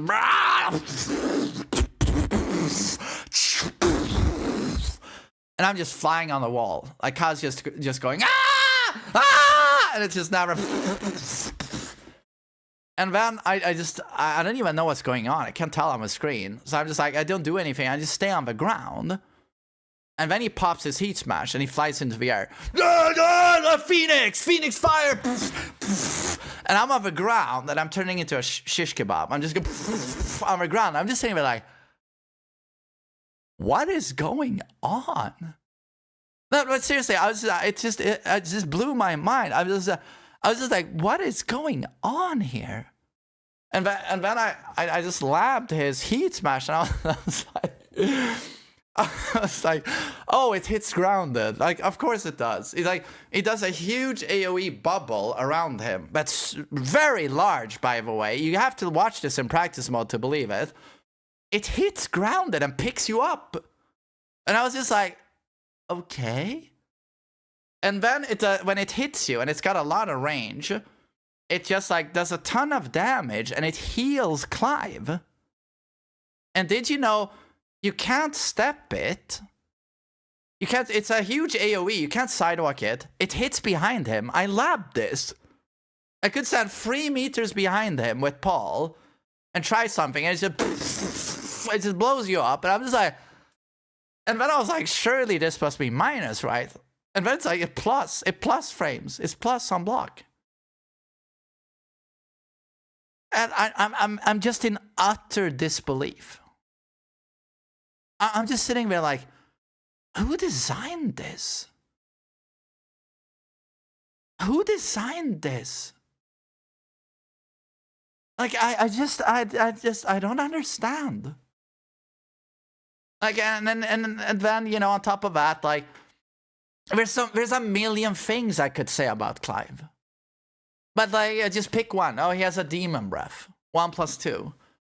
But slower than Heihachi's. It's 13 frames. But better than Heihachi's, it's a heat engager. And we know how dumb heat is, and Clive's heat, so it's a heat engager. Oh, and by the way, it's safe as well. It's -9. Okay. Oh, he can do it from crouch. While standing 1+2, also safe. Oh. And more range than Heihachi's. Yeah. Oh, okay. And you know, there's a million things we could mention here about his neutral and everything he does, but it's just, I think, yeah, people who say it's a Soul Calibur character in Tekken, it's just completely accurate. And I very much, you know, a lot of people hate the effects and particles in this game. I don't mind them too much, the effects, but with him I do. I really do. It's just, when he starts spinning in heat, it's just way too much shit on the screen. I can't tell what's going on. And I was afraid Miari was going to do this with her trailer, where there's blue stuff, but she actually seems, I don't have visual clutter with her. She's okay. But him, I can't tell what's going on. But an absolutely god-awful character. Fucking god-awful character. Fucking hate Clive. Hate Clive. And he's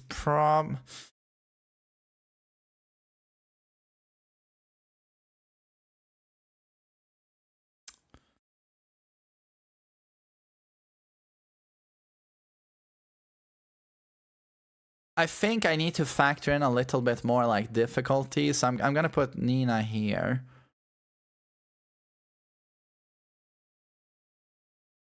And I think Claudio is not as all-round as these guys, so I'm gonna put him here. But, you know, they're all super broken. King is very strong. King is very strong. Now, it's the John that puts him on the map.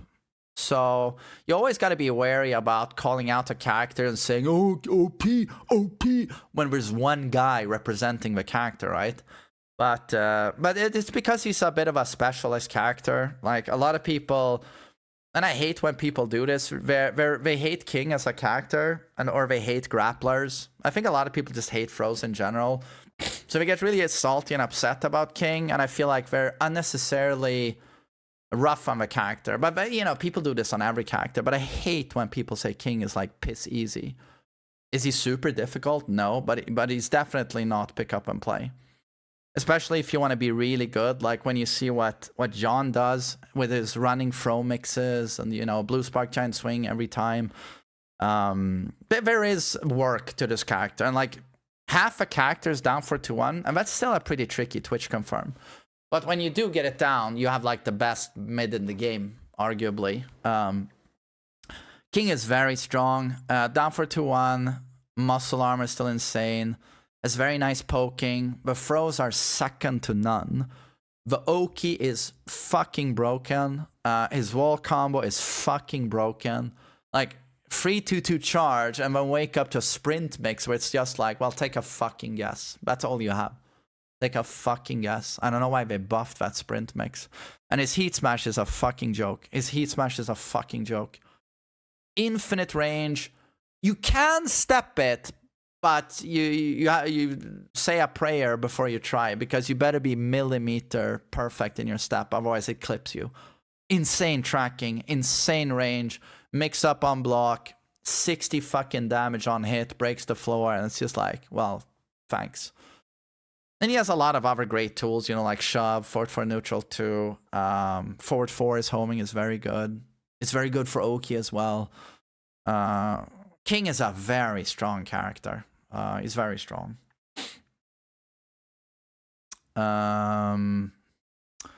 Lars. Lars is a very good character. And stresses you out with infinity mix constantly. Very all-round. Great punish as well. Underrated punish. Everything is -12. Has the best G-clef in the game, I think, in 1-1-1. Only -12. Wall splats. He has a lot of dumb shit, but he just lacks that oomph factor and like, oh, he's a super serious threat. And I think it's the counter it utility. Like not having that down for 2-1 or like super all-round neutral button that blows everyone up. He relies still too much on forward 1+2, I feel, for like mid wall splat or mid counter it launcher. Very good, but not broken.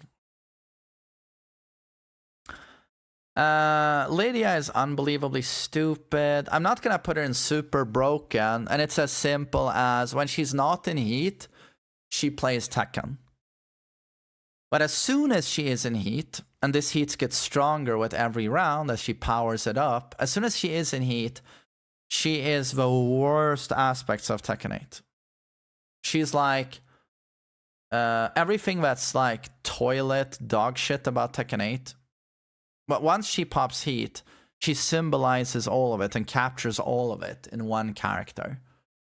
Like, the most toxic stance rushdown, the most toxic guard breaking, the most toxic plus frames that loop into one another, the most toxic situations where you're like, just fucking guess.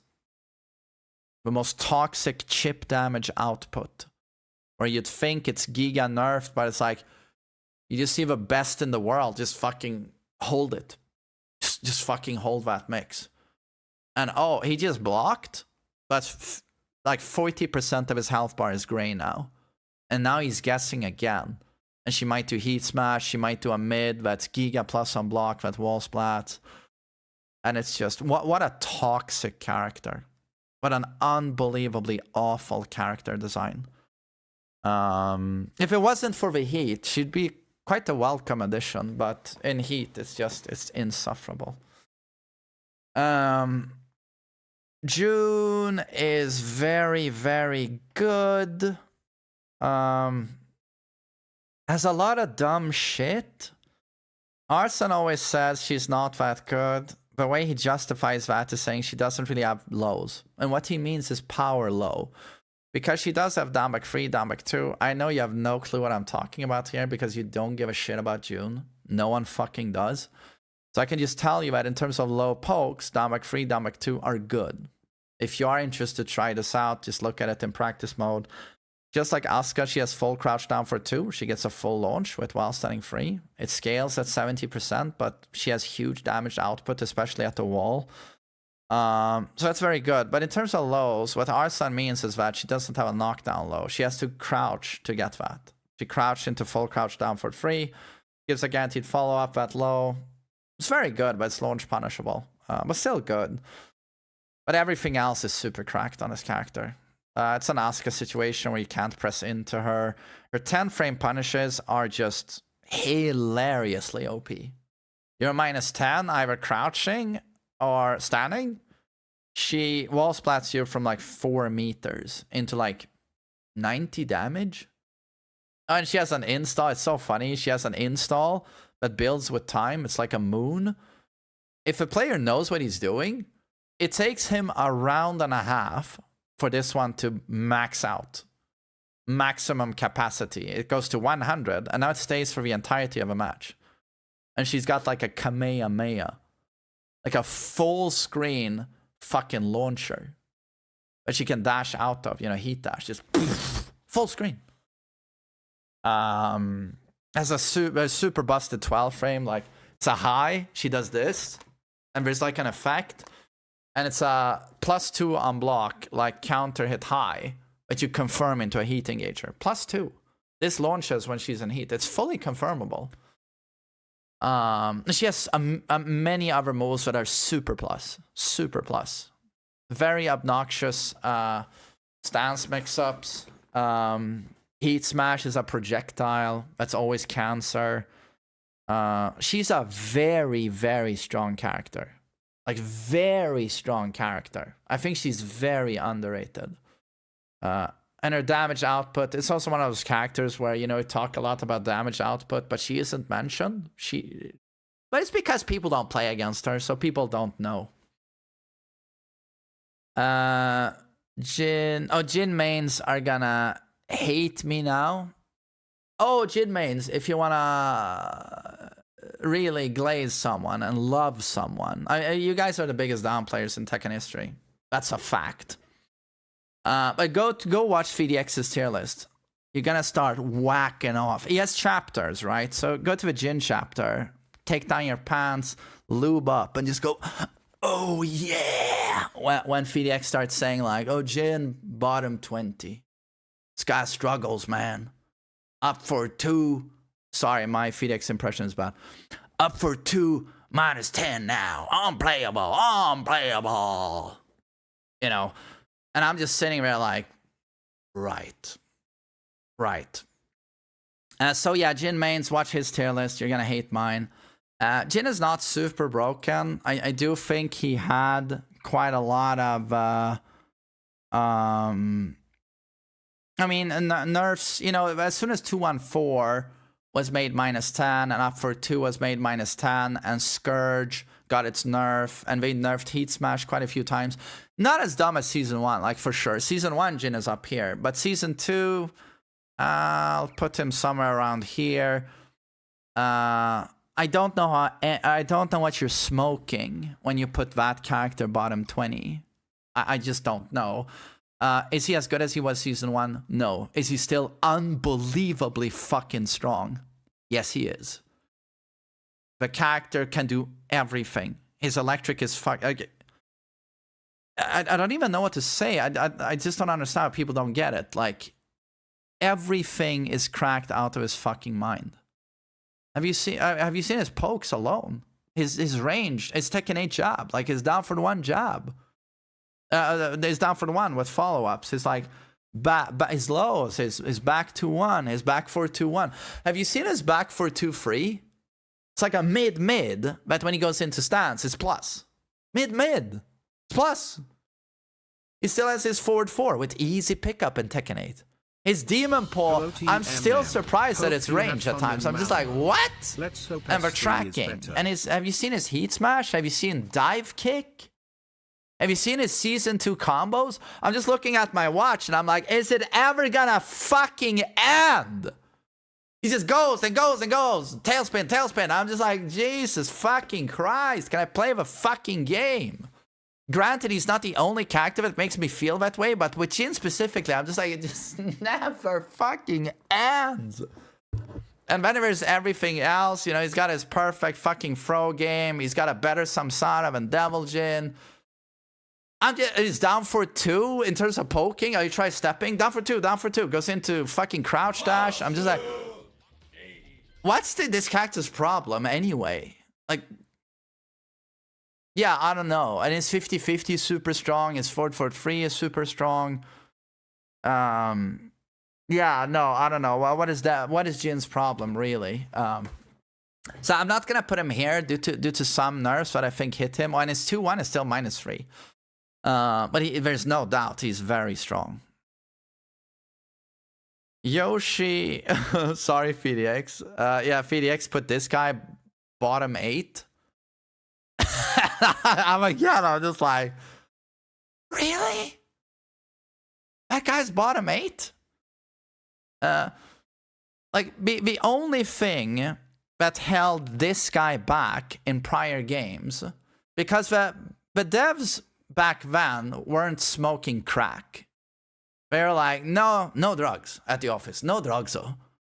They weren't yet smoking crack. So they kind of understood, like, when Billy Bob was designing Yoshi in Tekken 2, they were like, oh, all right, Billy Bob felt this guy can have an 8-frame launcher. He has an 8-frame launcher.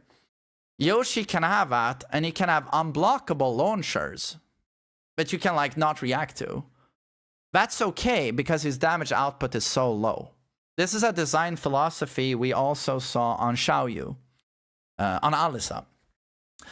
But then Tekken 8 happens, and we're doing a lot of crack, or meth, or whatever it is. I'm not into drugs, right? I don't know. We're doing something, right? Itchy nose. And suddenly, all of these characters have high fucking damage. High fucking damage. Like Yoshi now, they've nerfed it a bit, but I don't know if you've seen his wall travel, but it also just never fucking ends. Like, he wall to walls on almost any map. Well, he basically does. And does a fuck ton of damage, right? That was never meant to be the case. Launching Flash 8 frames into those combos was never meant to be Yoshi. And it leads to a situation where it's like, the character we have now has nothing to do with old Yoshi, right? This is something new. And also the character that has, like, unbelievably busted Oki, you give that character forward 1+2. I'm just like, with all of the tech traps this character had, and all of the novelty and creativity that went into that, that's just all flushed down the toilet in favor of just, I do my wall combo, and you stay on the ground because you know I'm gonna fucking do my unblockable sword sweep, right? And kill you, right? I'll just resplat you again with that. There's nothing you can do. It tracks both sides when you tech roll. Nothing you can do, right? So then I have forward 1+2 when you're on the ground, and I go, yeah, yeah, yeah, yeah, and I just stab you on the ground until I see you. Now you tech roll, and then on reaction, I hold forward, and I'm dashing out to +5, and now you're guessing again. It's just like, I don't know if he needed that. The reality is he didn't need that, right? And then he has a lot of like other amazing buttons, like his 1-1, his down for 2 is so underrated. His hop kick has like samsara property and how evasive it is. His 3-4 helicopter kick is super strong. He has so many ways of fucking you with stage hazard. If you saw Kane and Trench, iMusician, like as soon as there's a floor break, he just runs up to you and does his, up 1+2. He starts the helicopter and then unseeable, untechable throw, and now it launches you. And you just want to pull your hair out. But yeah, and also, arguably his most broken aspect is the amount of, they've nerfed it a little bit, but it's how much heal he has. I think he's the only character in the game where you can like put him to like 80%. He has like 20. Let's say he has 20% health left, but a lot of gray. If he launches you now in the combo, if he knows what he's doing, he'll regain most of that health. I think he's the only character who can do that. And this is due to all of his when he's in NSS. A select through key moves give him health back, and this actually stacks with the universal health regain mechanic from Heat. They stack on top of each other. That's how he gets the health bar back. That's also super broken. It's super broken. And then we can talk about a million disgusting tech traps and shit. But I think Yoshi is super good. I think he's super good, and there's no doubt in my mind that this factors in when you see Kane and Trench. I love Kane and Trench, great guy, he's an amazing player, and so is iMusician, but there's definitely a factor of like Yoshi is way crazier than he's ever been. That goes for a lot of characters in Tekken 8, but you gotta remember that not a lot of characters have 8-frame launchers. Not a lot of characters have lows that are unblockable launchers. Not a lot of characters press a button and spin 5 meters to the side, everything whiffs, and then they punish you. Only Yoshi can do that. So that's why I just want to stress why it's a major factor when you give a character like that as big combos as everyone else. It also has to be mentioned that Flash, the NSS Flash in this game is broken in how big the hitbox is. I mean, I'm sure you saw, I think it's iMusician, right? Might have been Kane and Trench. I think it was iMusician. He blocks King's 4-1 from John, doesn't bother ducking, and everyone's like a bit puzzled in the audience, like, oh, he missed a punish? But what does he do? He block punishes and launches with NSS Flash. King's 4-1 on block. So he says a lot of that stuff you have to factor in. That, of course, this comes down to how good the Yoshi is. But a guy like iMusician and Kane and Trench, they will know what moves in the cast are -8 and launch punishable by NSS Flash. And when you see that, it's the most broken thing you've ever seen. It's just Flash alone. I've said a lot during this recording, like best move in the game, best move in the game. Flash, in theory, on paper, is the best move in the game. It requires a lot of knowledge and a lot from the player, but when you understand its maximum capacity, like, I don't know what's better than Flash, to be honest. Now that I think about it, I don't know what's better than Flash. Leo is one of those characters I think is very strong and has a lot of amazing things, a lot of dumb things, and has reasons. Actually, there are more people playing this character than I realized. But you never see Leo players pop off that much in tournaments. And the way I've had it explained to me is that there are some range problems on the character that hold him back.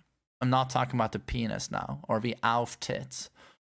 But honestly, this is a character I haven't spent a lot of time with. I've labbed him quite a bit.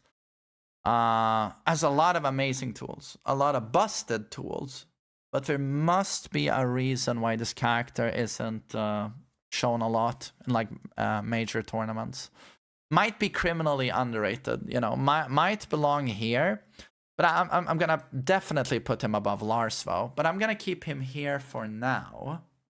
Yes.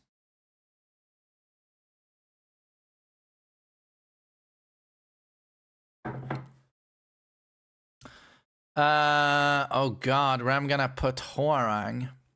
I think I'm gonna put him in this crew. Yeah, I'm gonna put him here. I don't think he's as massively abusable as these guys. I do agree that there is work. But I laugh a little bit when people say, oh, he's an expert character, just like Kazuya. And I'm just like, fuck off, Kwis. Not joking. I don't know if Kwis has said that. I don't think Kwis is French. He's Canadian. But there is work that goes into this character. Not as effortlessly spammable as these guys, and has to work more with his move list. He's not about just spamming the same 5 moves over and over. But at the end of the day, Hwoarang, I feel, has on paper arguably the craziest shit in the game. And again, Hwoarang players will say, well, a lot of that, it's locked behind stances. But you access those stances so fucking easily. I mean, I've made a million rants on this character, but it's like, you know, say Hwoarang pops heat. It's not that hard to do. Who has better heat? Who has better heat than Hwoarang? Kazuya. Okay, now go get your brain checked. Go see your doctor. Lydia. Okay, Lydia. No, Lydia. Lydia is a contender. But I'd probably put Hwoarang above. Law. No. I think Hwoarang has better heat than Law.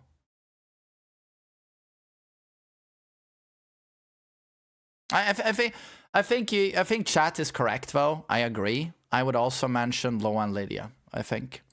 But I think Hwoarang eclipses everyone. It's the fact that he has... Let's just... I don't want to do a gigantic Hwoarang rant. I can write a book about Hwoarang. I can speak for half an hour about Hwoarang. Let's keep it super simple and still get the point across, right? So let's deconstruct his heat. We can talk about his counter utility. So he also gets a 10-frame launcher, right? He does standing too, and he can confirm this into a full launch. Okay. He can tap up 4. So now he does a jumping 16-frame mid that jumps over a low, right? That is, unless I'm mistaken, +3 on block, right? +3 on block. And this is a counter at launcher for like 70%. And he has infinite... They give him upward 3/4 into flamingos. He has infinite wall travel now. And it just does a million damage. If he's in rage, I've seen like 85%. And I'm not joking. With like stage hazards. Lovely, right? And then as you know, you can also choose to do a 16-frame low poke. But I'm sure you know about. It's a low poke that has a lot of reach, does okay damage, hits grounded. And if this counter hits you, same thing, 70% from a 16-frame low poke. In Tekken, when we block lows, we get to punish. When you block this low, you're in the second phase of a mix-up now. The first mix-up was, is he gonna do a low? And you're like, okay, I have a read, he's gonna do a low. Nice, block it. Typically I get to punish now, but with Hwoarang it's like, what does he do now? And you have to guess again. That's the second layer to the mix-up. on a low poke that counter hit launches for 70%. He also has a wall splatting heat smash, because of course, why not? That for 100 damage. That has some tracking, a lot of range. It, you know, huge frames on block, obviously. What is like plus 12 or something? And he also has in heat. Again, I'm just gonna keep going here because people don't know this stuff. Also in heat, his Black Kite is a launcher. Black Kite is a launcher. So what is Black Kite? Black Kite is Hwoarang motion switches. He goes into right foot forward and he presses down for 3.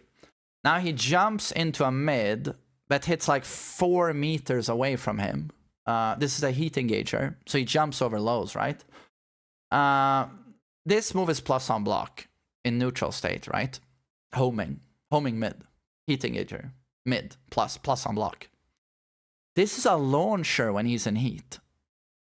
So again, just so you understand now what I'm saying, Hwoarang can stand 4 meters away from you in heat and throw what basically amounts to a jumping demon paw that launches you and is homing.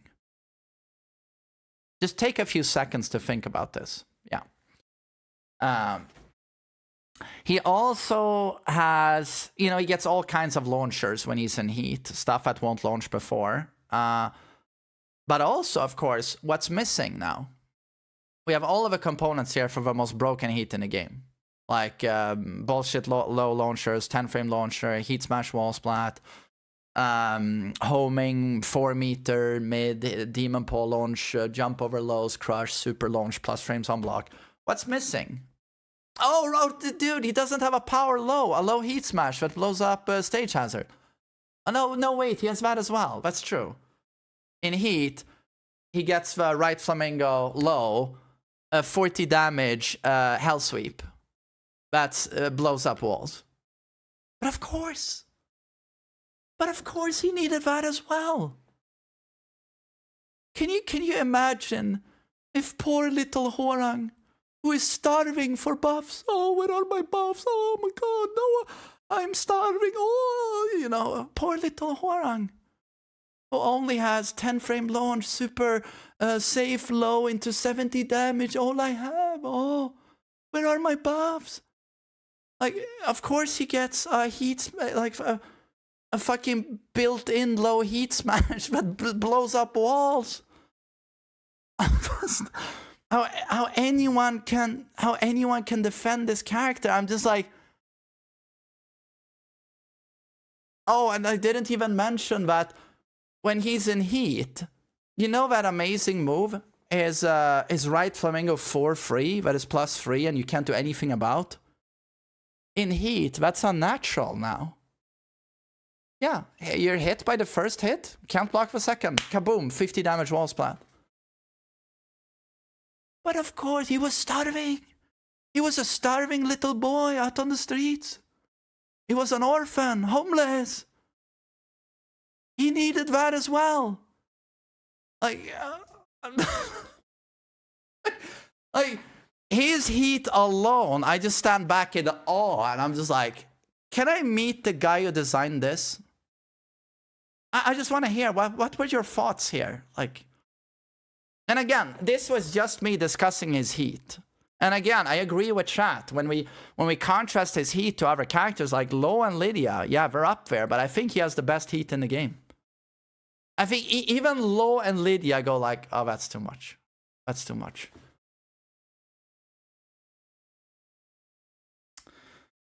Oh, and also, sorry, but you know how characters get chip damage in heat? So any point of contact, any poke does some damage. Who do you block a lot against? You remember season 1 when chip damage was like 3 times as much? This guy went into heat. Ready, fight! And we just Hwoarang players didn't give a shit. They just heat burst. Because heat burst was homing back then as well. And then we're going to heat. And you just block everything and you're dead anyway. That was fun as well.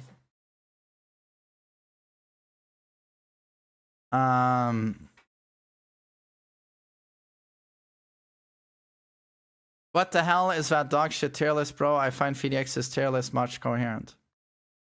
No, dude, go watch his tier list. Absolutely, where Yoshi is bottom 8. Yeah. And Jin is dog shit. Yeah. No, but seriously, go watch his tier list. I don't want you here. I want people who have a fucking brain to be here. Feng Wei. Feng Wei is fuck. He fell pretty hard though. Like Tekken 7, super strong, super strong. Season 1, I would say super strong, but he got a lot of nerfs though. It's funny how he had a wall splat heat smash, but they were like, oh, it's too much. But it stays on everyone else who has it. Like, I don't know. Did it ever make any sense to you guys that he loses heat smash wall splat, but it stays on Jin and Lo? I never got that. Never got that. And then they did so much to nerf his combos over time that he sort of got that correct philosophy in that, okay, this guy is super all around. He can do anything. He's a great character, you know, great character. But maybe he shouldn't have great combos. And that's also how he operated, like, for the most years of Tekken 7. I think it was Season 4 where they were like, well, he should have huge combos. And that's when Ni gets, like, really a huge hard-on for Feng Wei. And it's like, okay, I'm going to play Feng now. Because his greatest weakness is gone. And this transitioned into Season 1 of Tekken 8. But even then, you know, Season 1, we start with the patches. They start cutting at him, and especially his combos and his heat smash. And that meant that a lot of damage was removed from the character. And then they increased the health bar with 20 HP. And I think that was the nail in the coffin for a lot of pros looking to Feng Wei, because he has to win so many interactions now to close out rounds. It's not to say he's weak. He's still very, very good, but he's not this level of stupid. But I think I'm still going to keep him at very strong. I think he's really good. Eddie is, for the longest time, he's been one of the most underrated characters in the game. If you've paid attention to Tekken tournaments lately, he's everywhere. So many people are like maining him or have a pocket Eddie. Usama Abbasi. I've never seen him play. I've only seen him play June and Asuka. Phenomenal player who really popped off at Tekken World Tour. But in the finals, like he brings out a pocket Eddie and does super well. And it's for a reason all of these guys play him. Eddie has amazing tools. Amazing tools. But he's like the best 50-50 character in the game. I think it's like him or Lydia, but she does it in Heat, and he has it accessible at all times. He just forces a 50-50 where people have to guess all the time. It's not like Kazuya where it's like option select, you know, or stay on the ground. He can force that 50-50. You can't step it. So, you know, largely the best 50-50 character in the game. And then it has a million amazing tools. And a lot of people don't know he has a G clef in like 1-2-4, 10 frame counter at wall splat, super strong. Most like meta characters in this game will have a G clef. They'll have something similar, but it's just spammed endlessly. But then there's everything else that's amazing about him, like super strong keep out, counter hits, underrated punish. But his mix-up utility and mental stack is very strong. But I think Eddie is very underrated. I think he's very good. And then Zafina. It's impossible to get a read on this character. You see like Shadow play her. I've seen Arslan play her on occasion. She always seems solid when I see her. I'm dog shit at this matchup. Like, I swear to God, I lose to like 30 defense Zafinas.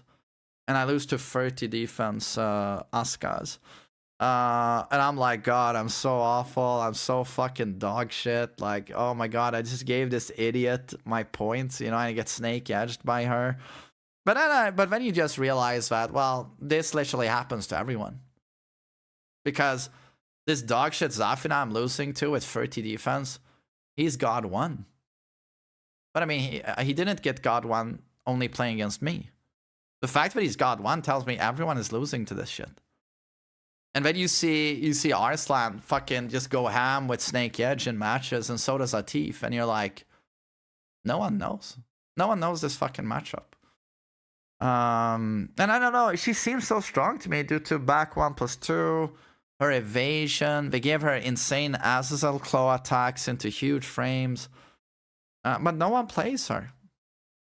So, I mean, I just assume there's a reason, you know. There's a reason Arslan will much rather play Nina ahead of her. I mean, it's obvious due to the poking of this character and stuff, but I'm gonna put her in strong, but at the end of the day, this character is just a question mark for me.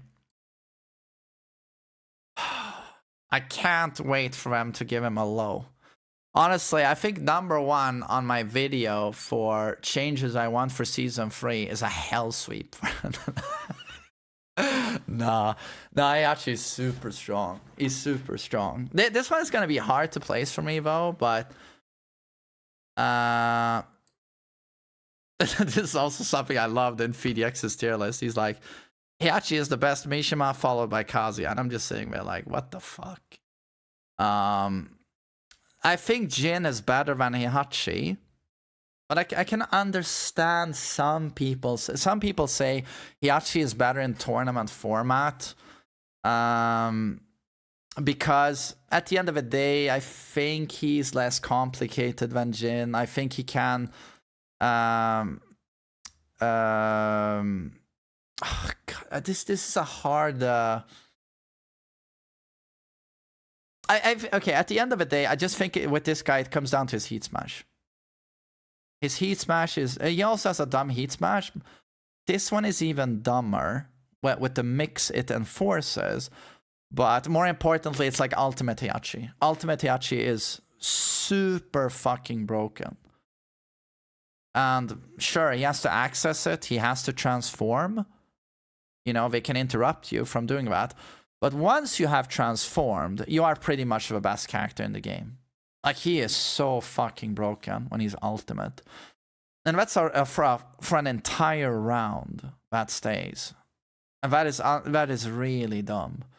And then when he's in heat, you know, the heat smash is so dumb. Up forward 4-1 is really dumb. You know, he has... and his, you know, he's got some... his heat is basically heat smash, you know. There's a lot of dumb shit. His damage output is very high. He 2-taps you. You know, he launches you 110 damage, if not more. And then you wake up. If that heat smash hits you now at the wall, the round is over. If you block the heat smash, the round might be over. Like, that's the reality. That's how disgusting it is. But he has the clear drawbacks that his lows are dog shit. Hell Sweep is his only low. CD4.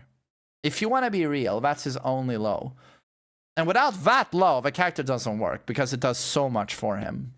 In terms of the +8, the key frame trap with back 4, the fact that it tracks so much. He has problems with tracking as well.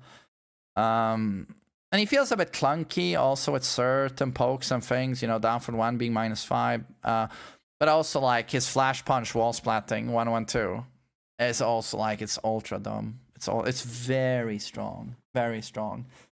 So he has a lot of things going for him, but I just don't think he's as good as the Jin in the end. Jin is way too all-round. I actually, and like, Jin's parry has unlimited potential, in my opinion. But I feel like Jin, some Mishima players are going to shoot me when I say this, but I think Jin, at the end of the day, is harder than Heihachi. If you want to get the absolute most out of a character, there's more to comprehend about Jin. I would say Heihachi might be more mechanically demanding. So at the end of the day, I feel like Jin has higher skill ceiling and also higher maximum efficiency than Heihachi. But they're very close, though, I would say. But I guess I'd put Heihachi somewhere around here. Like, he's very strong. That, you know, I can't with good conscience put Heihachi above King and Lady. I think King and Lady are better. Yeah. You know what? This is perfect. This is where Heihachi goes, in my opinion. That's where I would put Heihachi. I'm super happy with that.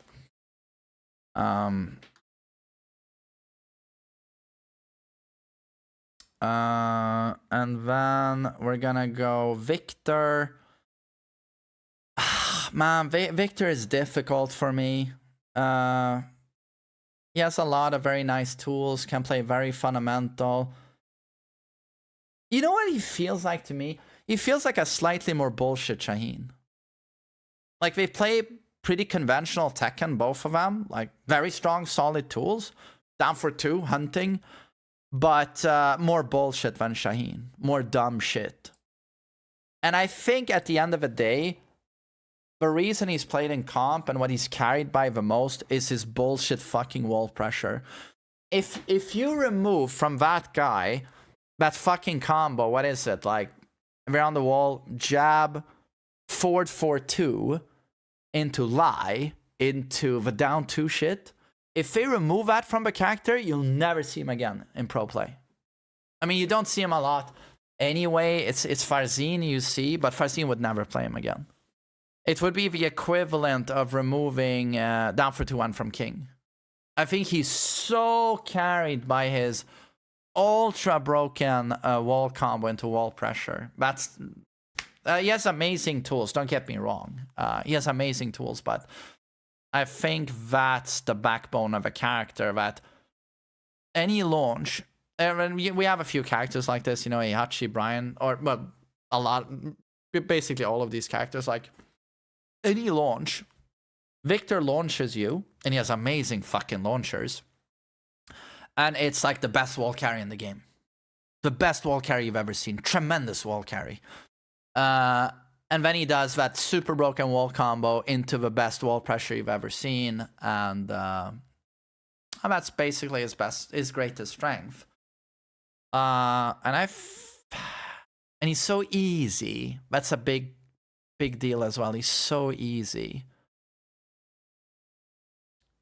I'm gonna do something like that. Yeah, I'm gonna do something like that. And then we have Lily. Lily.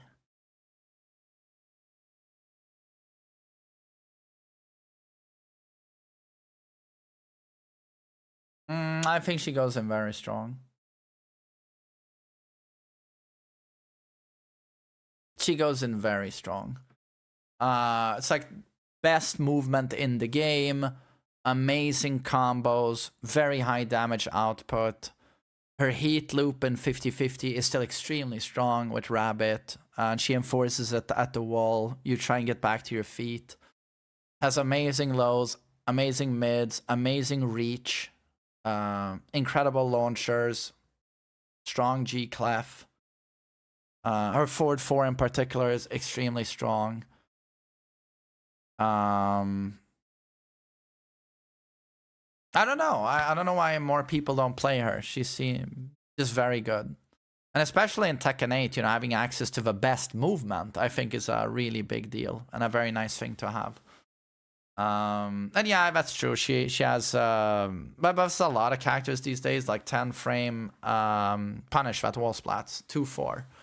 And also 4-2 free 12 frame, longest range in the game for a 12 frame, I think. Or has to be at least top 3 in range. Also wall splats.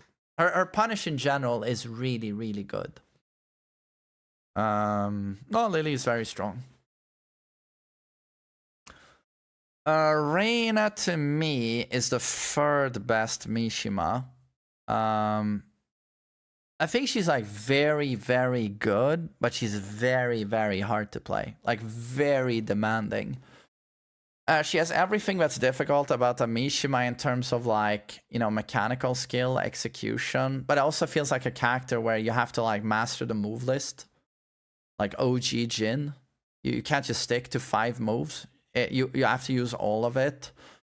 Like the fact that she doesn't have a classic Mishima forward 3, you know, just mid-launch. I just launched you. I feel like she has to win a lot of interactions. And also like has some tracking problems. She has a hell sweep that can be stepped both sides. Her lows are all like launch punishable, but pretty much every single one. They did give her the new one. What is it? The stance low kick. It's like -12, right? But that one has like no tracking. It's still a nice move to have off Arena. And then, you know, her down to 1+2 in heat. It's like a 50 damage wall splat. She has a lot of obnoxious heat strings. But I just think she's tremendously difficult to play. And that's why you only see Yagami playing her. But I do think, like, once you're really good with her, she's very strong. I think, like, her War God kick in particular is super underrated. You know, it acts like a steel pedal. People use it as a follow-up, you know, when you get a knockdown into guaranteed War God kick. But it's like, that War God kick is like, knocks down on normal hit, wall splats, right? Is safe on block at -9, counter at launcher, but also it tracks a fuck ton. It actually tracks like a motherfucker. I feel like people don't talk about it enough. Like, it's very, very good. It's very strong. And she's a Mishima with a, like, generic down for 2, you know. It's a big deal. And waifu movement. Like, her movement is amazing. And Raiden, 4-4-2 is amazing still, even with the tracking nerf. So, I don't know. Reina is very strong. I do think she is the 3rd best Mishima after Jin and Heihachi. And now we're gonna go... I might put her below Eddie due to his ease of use. And then Paul Phoenix is gonna end up somewhere around here. Paul has amazing things going for him. I think most notably, I've talked about Paul in a million videos, so I think I'm gonna keep it brief. Like, most notably, we have forward 2. That's the biggest standout, like, Tekken 8 bullshit attack on Paul. Forward 2. It's like a, I'm sure you know what I'm talking about. It's like a high punch he does, 13 frame startup, that transitions into a throw where he knees them in the fucking face. It's very brutal. But this move is like -5 on block. From a specific range, like 1 step away, it tracks both sides. Suddenly you can't step it. In heat, this is a launcher.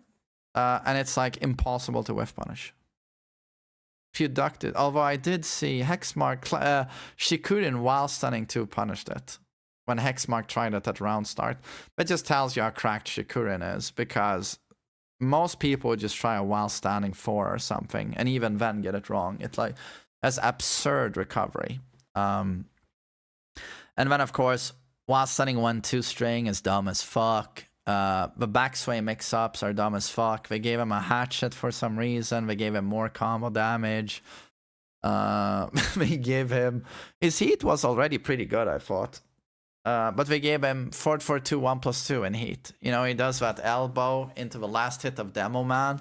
And there's nothing you can do about it. And it's like +1 or something. And I'm like, why do you give him this? I don't know.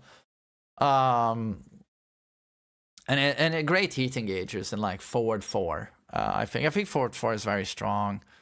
And, you know, he still has Death Fist and heat. He still has Demo Man. Perfect throw game. Down for 1, backsway. Yeah, all of that stuff is still there. It's still Paul. Still much better evasion than you'd think from a middle-aged Yank. But I see nothing exceptional on the character that's going to put him higher on a tier list. But I would say he's very strong. Azucena is going to go into strong. Very slept on character, very all round, very basic, very easy. There's a lot of super strong tools. I think standout the most for me is the fact that her down for 1-4 jails, can't duck it. Her while stunning 1 is absurd, like 13 frame, countered launcher, a -8 on block. I didn't mention that with June, but June has that, you know. How many times did you see Fergus do down back 2 into crouch, and then he just does while stunning 2 and is a 13 frame, super long range, mid countered launcher that's -8 on block. It's really dumb, really dumb. And Azucena has that. And there's a lot of other lots of other solid tools. They buffed Libertador. They gave her like down for 3, right, in Libertador. knockdown mid wall splat. That's like what, +3 on block or something. So I think Azucena is very slept on. She has good mix-ups, man. She has good mix-ups. Yeah. Steve Fox.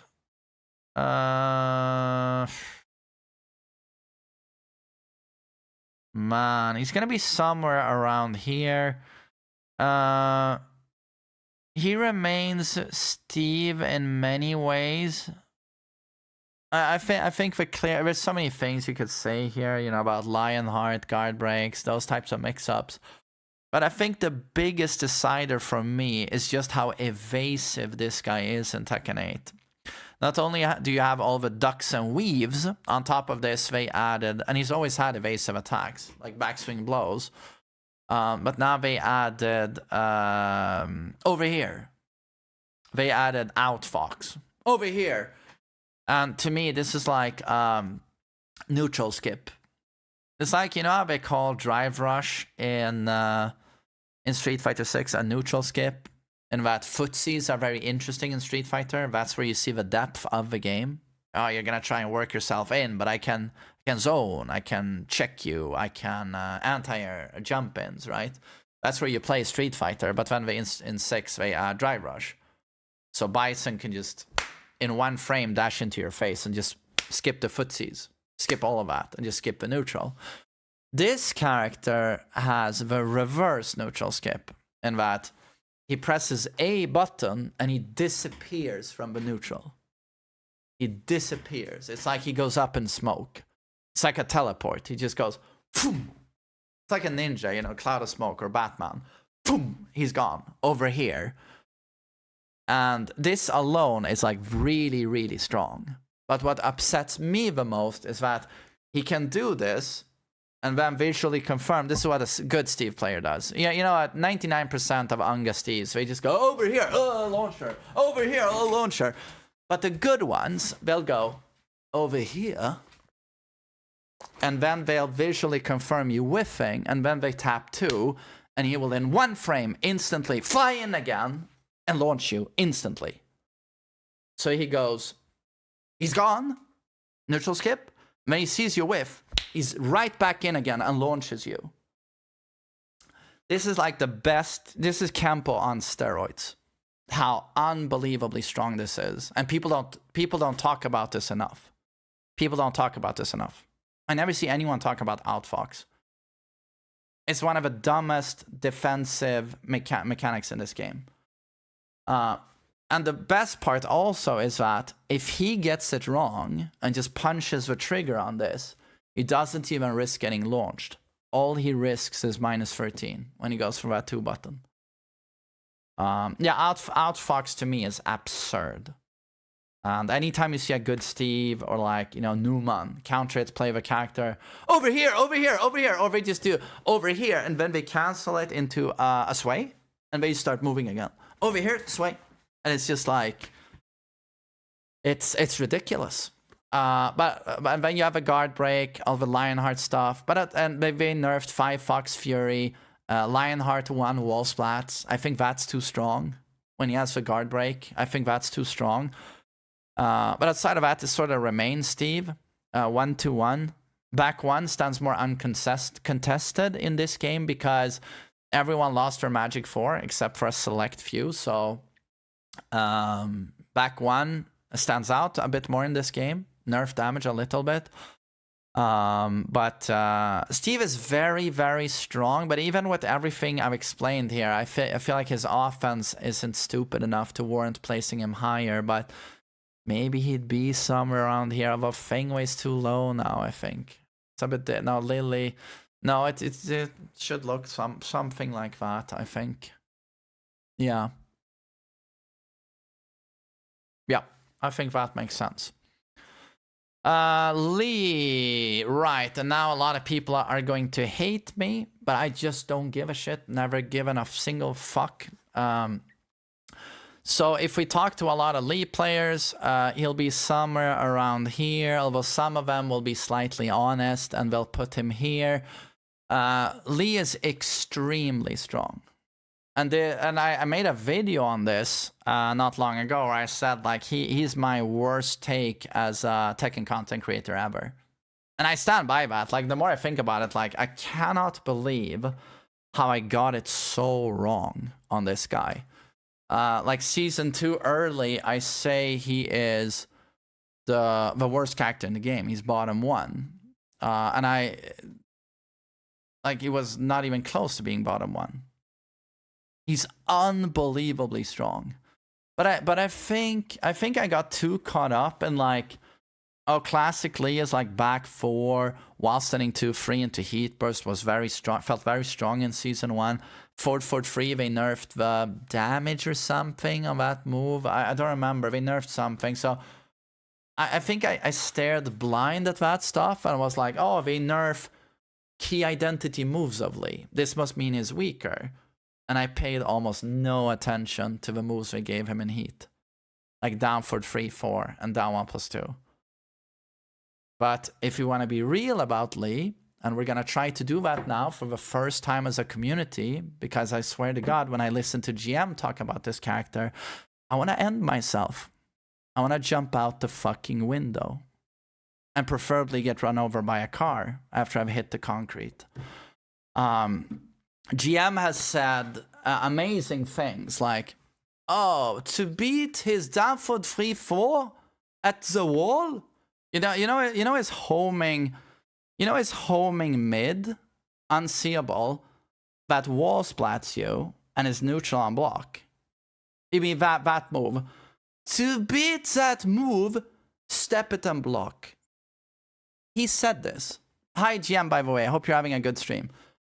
But at the end of the day, I've said a lot of dumb shit in my life. And at the end of the day, we gotta stand by what we say, you know? You said to beat a homing mid wall splat, I should step. I guess at the end of the day, I sort somewhere I'm trying to understand what you're saying. You are saying, I believe you're talking about the mix-up. Like he might do down for 3-4. He's in heat, right? And I have a TNT wall behind me.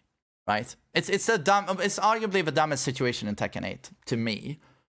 I'm standing blocking, right? And you can do a mid that blows up the wall, and you can do a low that blows up the wall. Isn't that fun to deal with? And your character has a mid kick with infinite reach that's super fast. What is it? Is it fucking 16 frames? Is it fucking 16 frames? And I can't step it because it's homing. And if I do get it correctly and I block it, I'm neutral. You're not minus, you're neutral. And your character has a 10 frame punch, 2-2-3 confirm, that does 110 damage. And that's without a stage hazard, right? Oh, and you have a safe power crush that wall splats. Oh, that character, right? So I assume what he meant was that if you deal with this mix-up, that mid or the low heat smash, he means step left just in case he does a heat smash, because that one you can step. And then you block in time for the mid. But this to me is as fantasy masturbation counterplay as you can possibly get, because if he does the mid, I get hit while stepping. So you're just going to do what you see every pro tournament player do in these situations. Hold the mix. They don't try and step. Hold the mix. Hold the mix. You know what pro players do? Take the mix. No, eat the low. You know how Street Fighter players go, just take the throw. Eat the throw. And they get looped by throws in the corner. All the pros just go, what's the lesser evil? It's the low, does less damage, scales more, just take the low. They do it against Lee, they do it against Claudio, all of those situations, they just hit me with the low. It's the lesser evil because there's no counterplay. So yeah, GM, I'm not impressed with this step fucking homing, right? But yeah, Lee. The more I thought about Lee, the more I feel he is Meanie Brian. The more I thought about this character, the more he resembles this guy. And now you're gonna go, oh, you're insane, main man. How can you possibly compare honest Lee to Brian? It's more like when you stop to think about it. Here's just a few examples. His 1+2 is, what is the drawback to 1+2? And again, I need you guys listening to this to go, oh, I can't believe he's saying this. Oh my god! As you're listening to me on your monitor, on the other monitor, have practice mode and bear with me and lab the stuff I'm telling you about now. Okay? So just so we're fair to my point of view. Press 1+2 now. Now he's spinned around and punched like this. Ah! This is what? A 20 frame counter hit launcher with generous range. Like it's a mid. This is also homing. Okay? It's homing. And now do it and press 3+4. Or maybe you only have to press the 4 button. You'll notice that Lee will end up like this. And now he's in Hitman. And now you are +2. You are +2. This to me is an absurd move. This move drives me insane. It is fucking absurd. Because this means when I play Tekken against Lee, I stand next to you and I try and move around like this. I'm not allowed to do it. Because that checks me. If I'm ducking, it hits me. If I press, I'm counter it launched. If I step, it hits me. If I do the right thing and block it, you're +2. And I'm just like, what the fuck is this? What the fuck is this? And then again, like, his combos, Meanie Brian, his combos never fucking end. His combos do way too much damage. People don't talk about it. He ends with that spike into cartwheel, and you're like, even when he wall splats you right at the wall, he clears like 100 damage. Right at the wall, like 100 damage into Oki. And again, Meanie Brian, like his wall pressure. When you have your back towards the wall, you don't dare do fucking anything because at 10 frame, you're at kill. You're in the kill zone at 10 frames. Like, you just die. And then the Oki, like, he can reset you onto the wall if you try and get up from the ground. Up on the wall you go again and just like, oh, just stay on the ground and take the low hits. And then again, like Pseudo Brian, it's like, have you seen his 4-4-2? People don't talk about this move. He has Brian's cannon.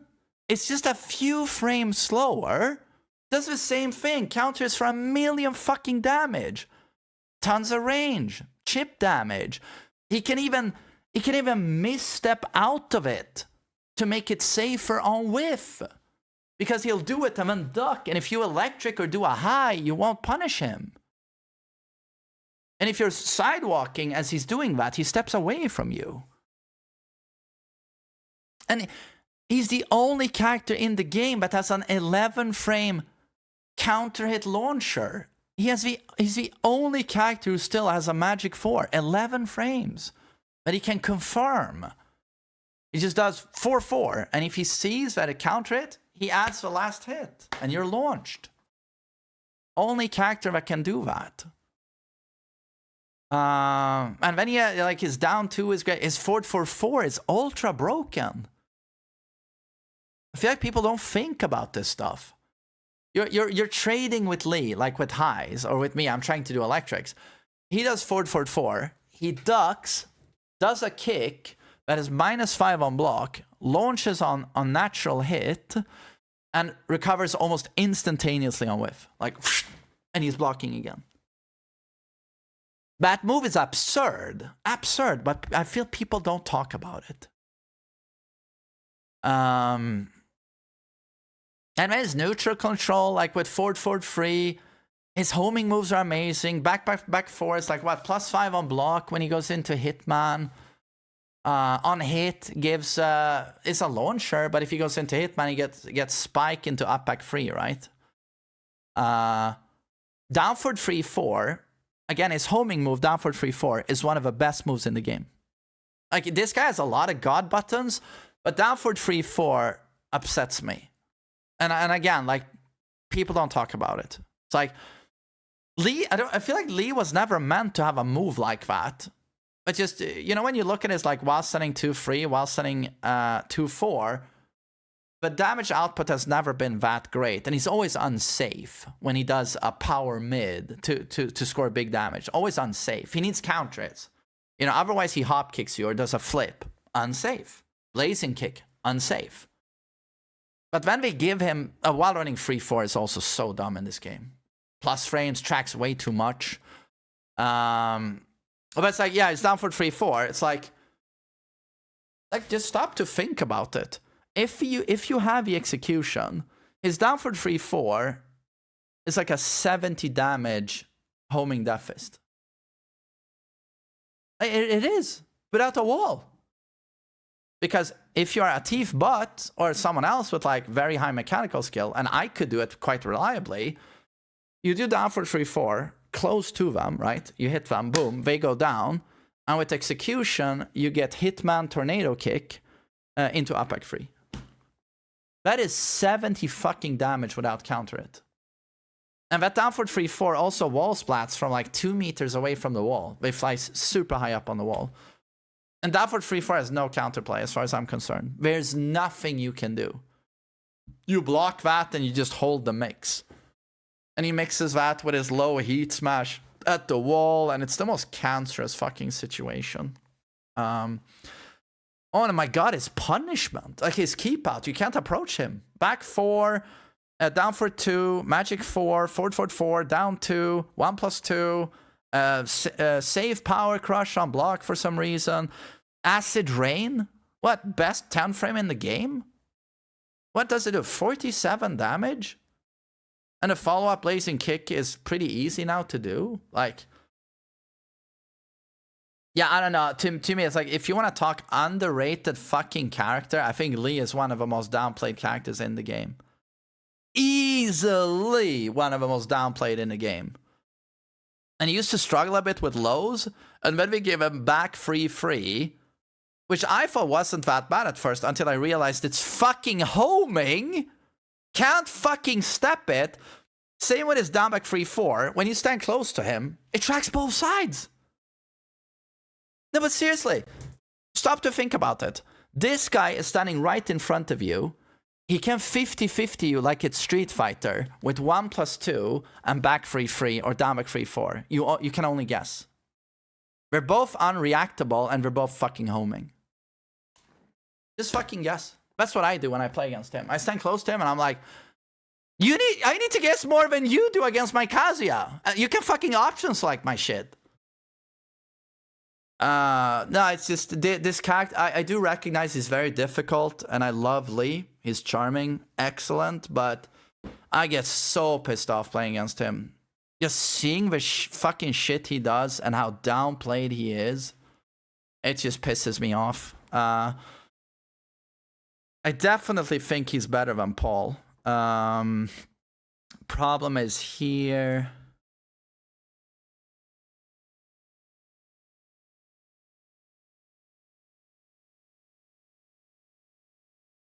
I think the big thing holding him back is the execution involved. But this character is real strong. I'm gonna put him somewhere around here. I'm a bit unsure. Yeah, I think I'll put him here. But he's very good, very slept on. Shame on me for ever putting this character here or here. Shame on me. Very, very strong character. Oh, Armor King. Oh my god. When will his walls heat smash wall splat? When will they do the right thing? Nah. Armor King is very solid. But dear lord, can he compete with these characters? Let me think about it. Great movement, great punish, dark upper.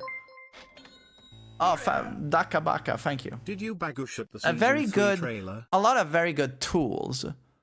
But it's the lack of god buttons, man. It's the lack of god buttons. Strong throws, good Oki, infinite wall travel. I don't think his heat is very good. I think his heat is lacking compared to meta characters. Especially the heat smash, I think is dog shit. It might be one of the worst in the game, if we're gonna be real. And then he's vulnerable to stepping quite a lot. Step right is the counterplay. Those of you get hit in the neutral by forward neutral 2, step right fixes that. But like, he is very solid and strong. It's just that there are a lot of characters in this game who are solid and strong. Man, I don't know. Is he better than Zafina? Like, I don't fucking know. This is a tough one, man.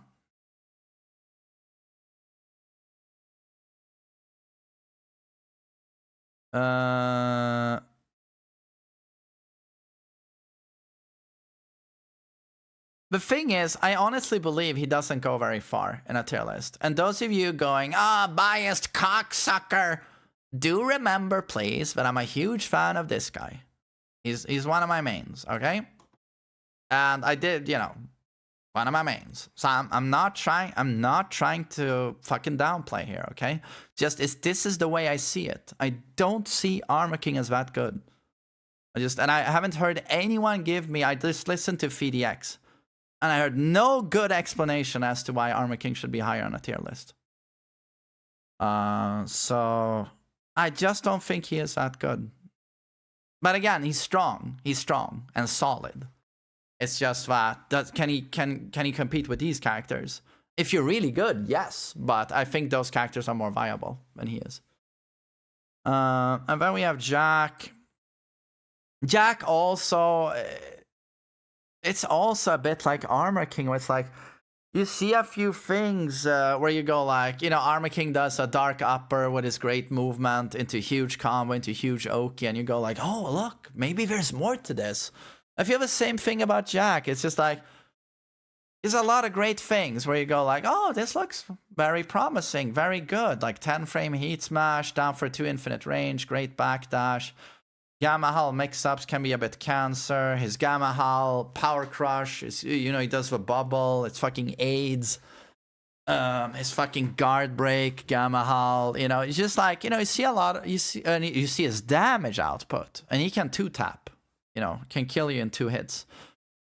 But then there seems to be so many drawbacks to the character. It can be option selected quite well out of Gamma Hull. He has a dog shit backdash. He's a bit of a sitting duck getting pressured.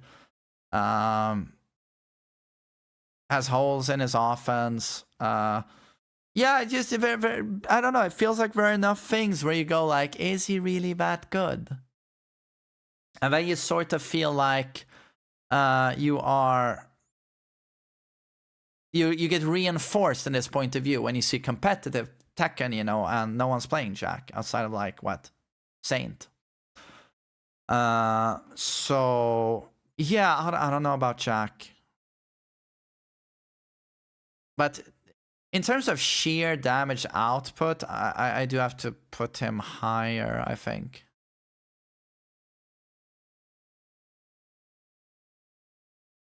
Yeah, his damage output is so high. Hey, Hopper, hope you're well. Hope you had a nice trip home. It was so nice meeting you, dude. Do you agree, Victor, here? Or would you put him here? Yeah, very nice meeting you, Hopper. You agree. Okay, nice. Raven. Raven is one of the... It's just a bit like Zafina to me, where... although even more than Zafina, a lot of people speak very highly of Raven. Some people even make it sound like he's a sleeper, like S tier, top tier, like he's that good. I just don't see it myself. I don't see him played that much. He has a couple of like god buttons. Well, god buttons like you know, he's one of a 1-frame parry, safe low, you know, with like fucking down back free, like Leroy, those characters. His down for 1 is like homing. He has insane fucking evasion. His wild standing 2 is an amazing countered button. Super strong keep out with core circle forward 4. Down back 2 is a great poke. His 50-50 is very strong. He's got great utility there, and it sort of loops into itself, which is nice. He works well with stage hazards. But I don't know, his heat seems a bit underwhelming to me. Seems underwhelming. His heat smash is not complete bullshit like a lot of characters. Seems still, in my opinion, to rely a lot on like gimmick utility. So I don't know, it's one of those characters where certain people talk about him and you'd think you'd find him here, but I just never see that myself when I lab him, and I certainly don't see him represented in comp play. So I don't know, man. But he's a question mark for me. He's a question mark. I don't know if I want to put him above Armor King, to be honest. I'm just like, I'm just gonna put him here. Doesn't mean he's bad. I'm just gonna put him in strong. And then we have Kuma, Panda. I don't know, feels like they've fallen off quite a bit. Like Season 1, they're ultra broken. Season 2, you can now step the Heat Smash a little bit at least. They nerfed the Bear Electric. They nerfed chip damage greatly. They nerfed that fucking hunting stance down for 1. But that was good. That was super busted. I don't know. Is the character too risky now? It's too risky doing the... Rangchu just does the hunting stance down for 1 mid, or he does the untechable throw. But they removed the ass follow-up on the throw. So maybe that mix-up sucks now. The risk reward is shit. But still has that wall combo, like down for 1-2, 1+2 into ass. Yeah, I don't know. Not very good anymore, I guess. I don't see anyone play. I don't see anyone play Bears anymore. Maybe they are that bad now.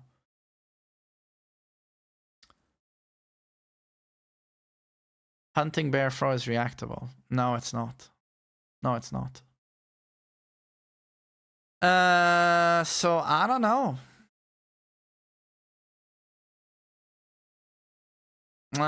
Shit. I feel like I'm unfair to fucking Ram here.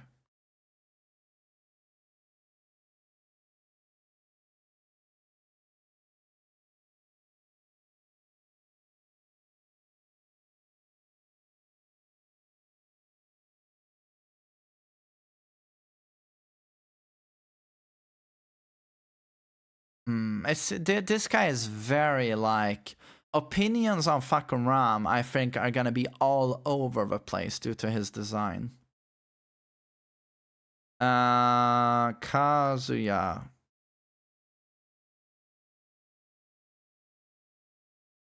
Okay, Shaheen.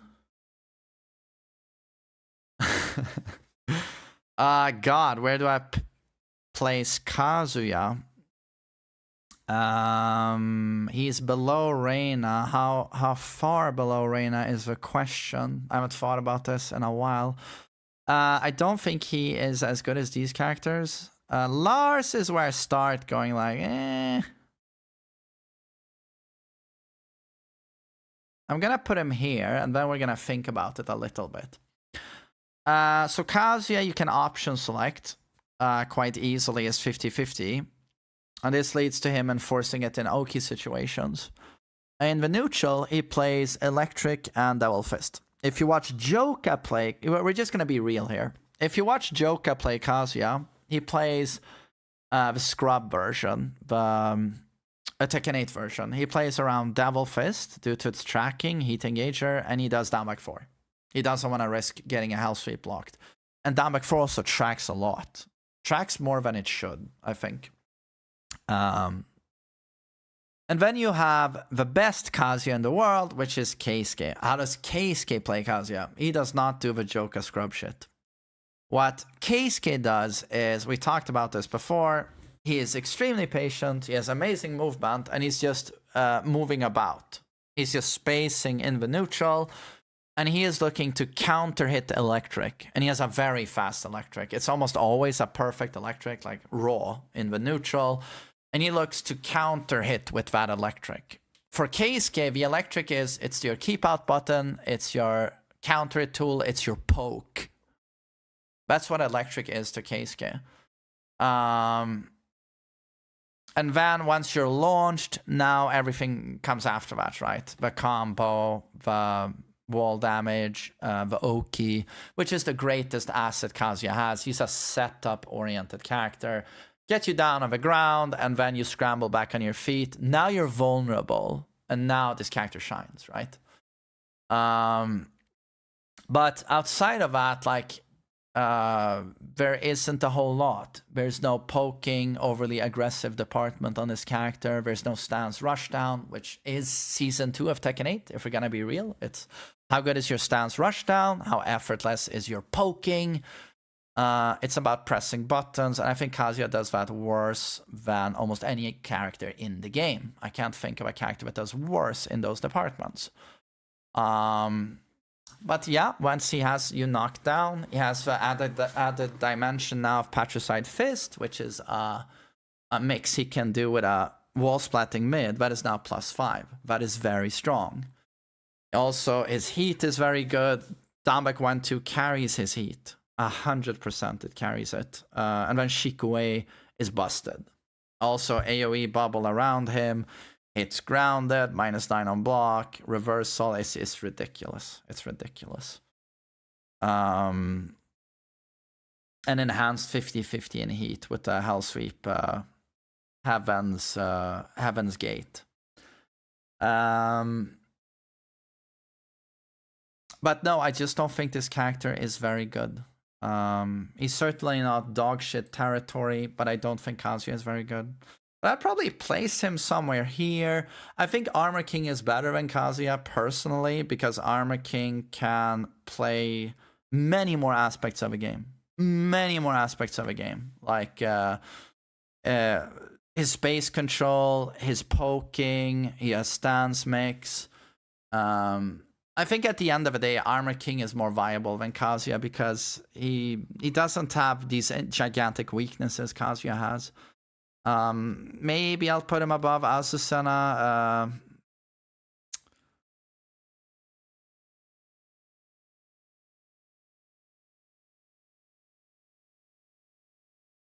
Fuck, this is very tough. Maybe he'll drop down a little bit.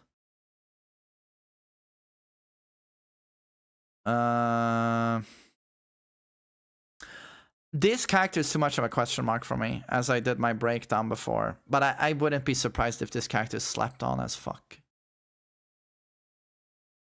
I just don't think, I think people have too little intel on her. Wouldn't be surprised if she's giga fucking strong. She could be higher even on the list, we just don't know. But I think this is reasonable. This is reasonable. And then Shaheen... it's hard to place him. It's like, yes, I don't know. Yes, I feel like Shaheen has a lot of strong, solid tools. But when they removed his heat charge up mix that looped into itself, and they removed that, he's made Heat Smash. I feel like he's too honest for the game. He plays very conventional Tekken.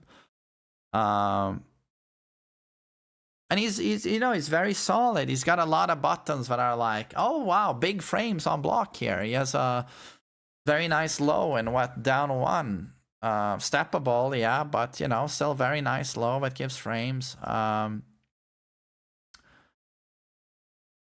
don't know, he feels like this conventional, basic Tekken character that has a lot of solid, nice moves, but no dirty ass tricks that a lot of characters have in this game. And there's so many characters, I think, that play conventional Tekken really well with an added dimension of Giga bullshit and Giga heat. To me, it's just like, why would I play Shaheen when I can play Victor, in my opinion? Victor plays quite similar, but has added dimensions of bullshit.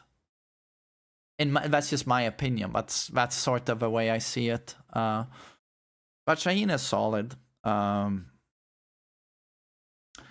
then we have Leroy, who I think has been also downplayed by his community a lot. But they can do that because no one plays him. But Dusty L, rest in peace. You know, he said... even in that video just that he posted just a few weeks, 2 weeks before he died, we watched it on stream. He said that when the game dropped, you know, Vanilla Tekken 8, every Leroy main was so busy saying, like, this character is low tier, he can't compete, he has nothing. But Dastiel said that, you know, he just kept labbing and labbing and labbing, and eventually it was like, oh, we got a ton of bullshit. Look at all of these setups. Like, we got a ton of dumb shit. Or like low Pimpkane that fucking launches. And also, you know, once Dustiel started optimizing the combos, it's like, oh, I Pimpkane into 70%.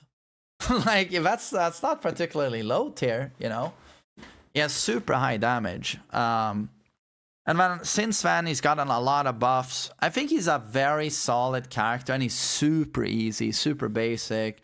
And his downback free low is so fucking stupid. If you watch King J play, he does like 15 downback frees per round. And God bless King J. You know, it's a great low, but it's like, it's a bit stupid, you know? But the question is, where the hell do I place him on a tier list? And Breadman did super well at Tekken World Tour, but I feel like that's more like Breadman being a fucking genius. I don't see that as Leroy being top tier, you know? I don't know. I don't know, dude. I don't know. I'll place him Bear. That seems like a good place for him. Strong. He's strong. And then Xiao Yu, I find to be really good. Like, not obscene, but really good. Fuck me. I want to put her here or like top of here. Just for symmetry, I'll put her here. You know, it's like, I think the best way of summarizing her in this game is like, in her neutral state, with some enhancements, she feels like still Xiaoyu, you know, does the same, operates the same way. But I just feel like in Heat, when she gets that excessive damage with that spike ender 4-2-1-2 into that kick, very unnecessary. And also the hypnotist mix, I find like really, really dumb. But she's allowed an unseeable sweep. I mean, I mean, if you're gonna be real, she has a launching hell sweep that's -13 on block, and it's homing. Like, that's the way I see it. That shouldn't be in the game, as far as I'm concerned. And she has amazing mids to mix that with, and I find her heat smash to be really dumb as well. Like, what is it? Fucking 55 damage plus 20 to hold the mix. And she does her hypnotist garbage mix again. And it's just, I don't know. It feels really, really dumb to me. Really dumb. I also feel like she didn't need Waning Moon. And from back turn, that's a 50-50 throw mix. I don't like that at all. And also has one of those waifu highs now as well. It's like homing high that's like +2, +3 on block. That gives a free heat engager for like 45 damage on normal hit. And I'm like, why did we have to add stuff like that? And I feel like especially she didn't need it. Yeah.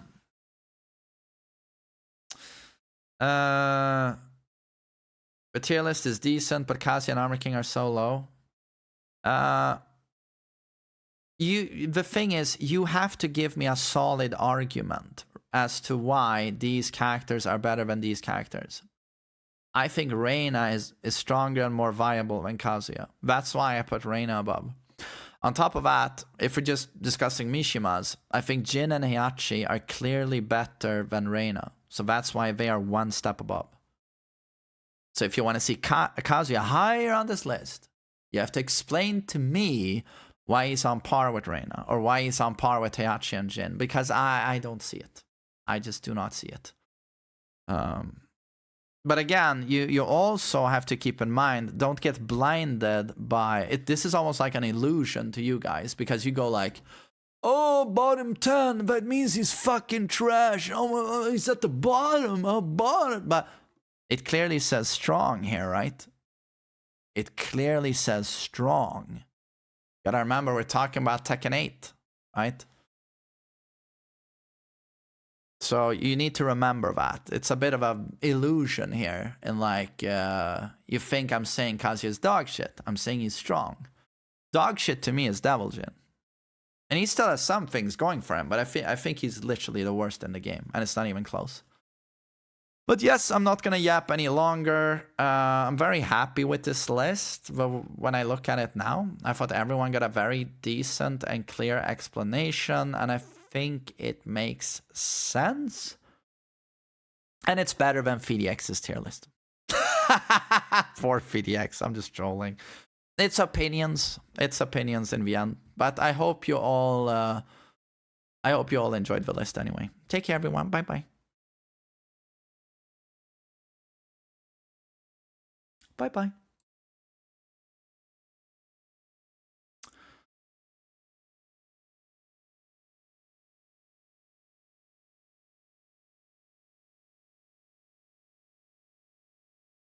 Great tier list. Yo, Reggie Reckless, good to see you. Thanks for 71 months, man. And Laro, thanks for 23 months.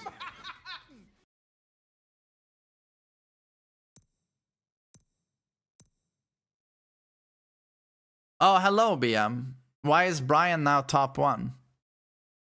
Why I consider Brian the best in the game? I mean, rewind on the VOD. He's one of the first characters I explained. Sprint_Ravers gifted a tier 1 sub to Sonalda Rosario.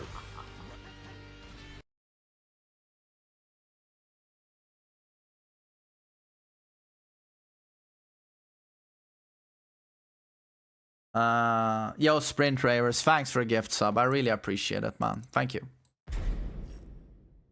Am I excited for Bob? No. I wish rewind was a bit easier on Twitch. I've never had a problem rewinding on Twitch. I think it's piss easy. Or you just click on the VOD and go back. But that's easier than me trying to explain to you again 15 minutes, you know, so.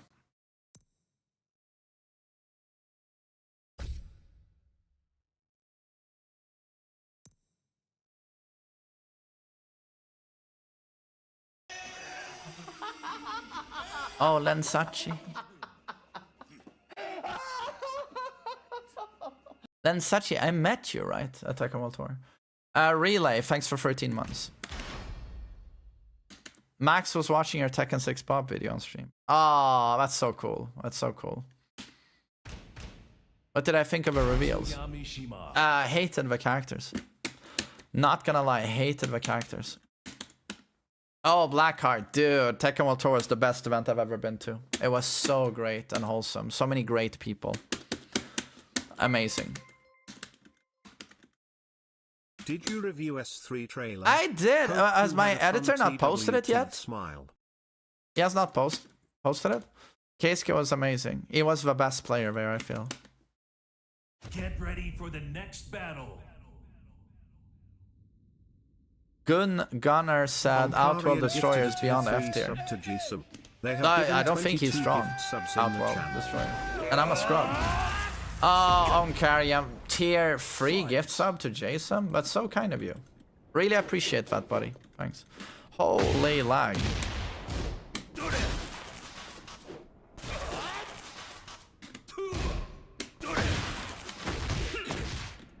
Holy shit.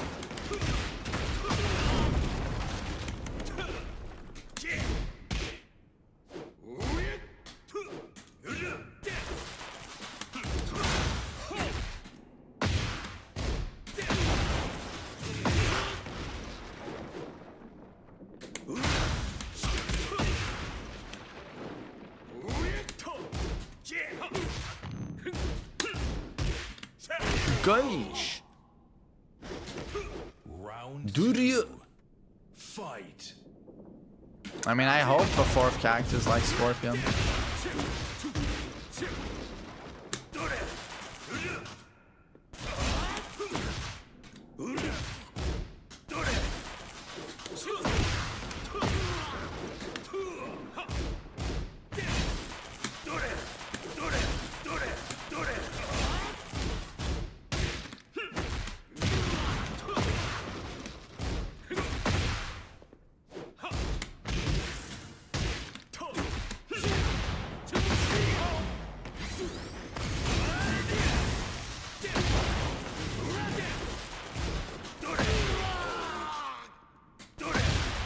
Round 3.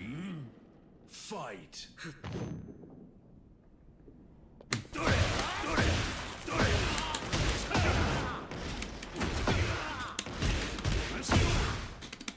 Nah.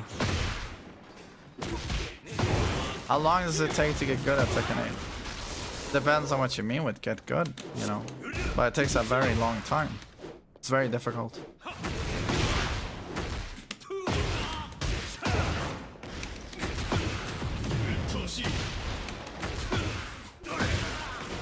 Will you shut up, Hellas Group?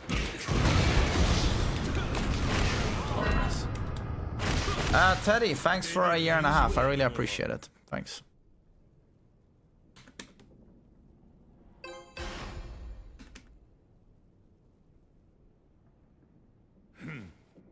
Go I to believe a Tierlist. I fourth will is be a new- using it for my Oh. agenda with my friends. I also want to be added to the coaching list 5RH3R6 SID Y5Q6 Twilight Hero. Go to tier list. Dude, I appreciate that. Add him. Can you guys add him to the coaching list? Thanks, buddy.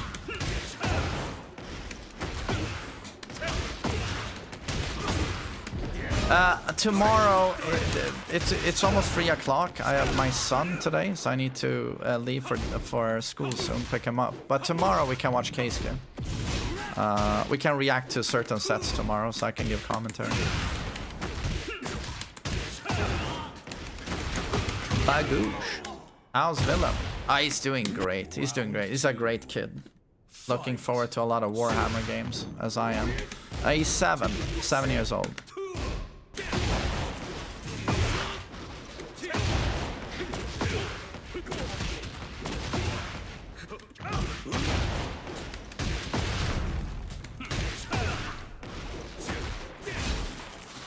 Did you get drunk at Tekken 1 Tour? No, I didn't.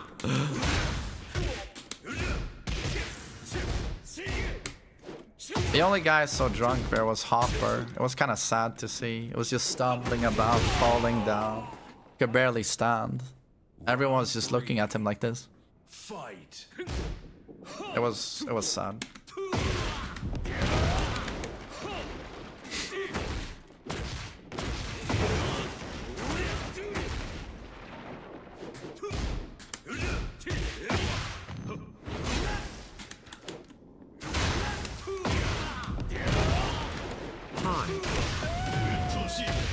Fenner, thanks for 10 months.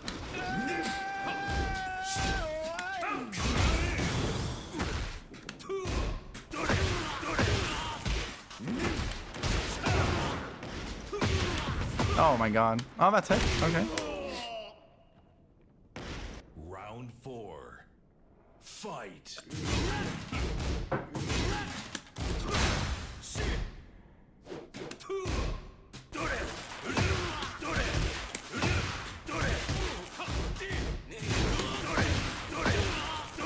Yo mainman, Jagok min polar atog build med dig vid merch shorpen I boyen av lordagen, hoppers race and hem jixsmooth. Ja men vad trevligt att träffa er, Storsil. Jättetrevligt.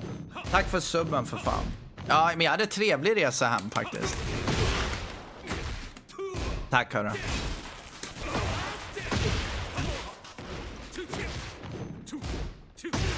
Goish. Oh my god. What is going on? What?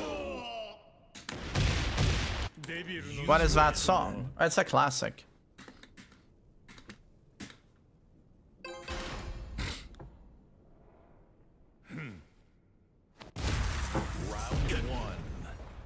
Fight.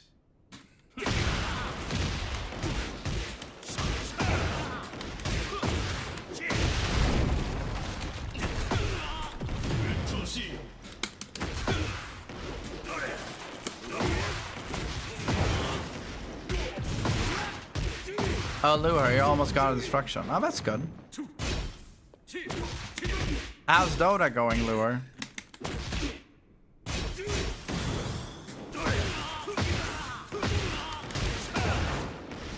You talk to Arada? Yeah, a little bit.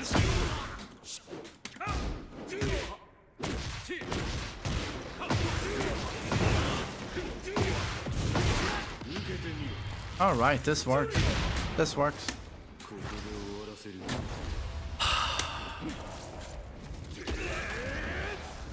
And I'm done. 96. Nice. Round 2. Fight.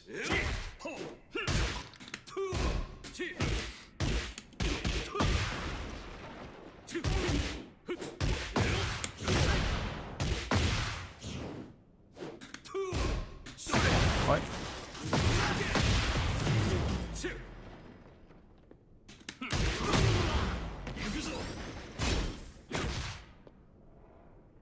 Pintao, you are actually saying Kazuya's good poking. You're my favorite type of player. I love guys like you who say, Kazuya's incredible poking. Look, he has down back 4. Look at that low. Look at down back 4. Round 3. Well done, sir. Fight. Dude, he has down back 4. Incredible poke. He's a poking god. He's Nina. My god.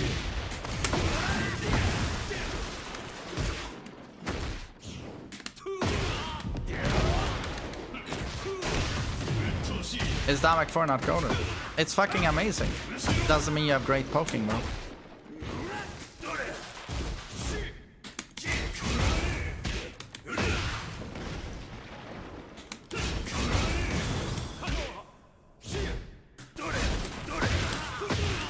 Gosh! Round 4. Fight. No, Nose said Kazuya's top 1. Big Nose. Been doing crack again.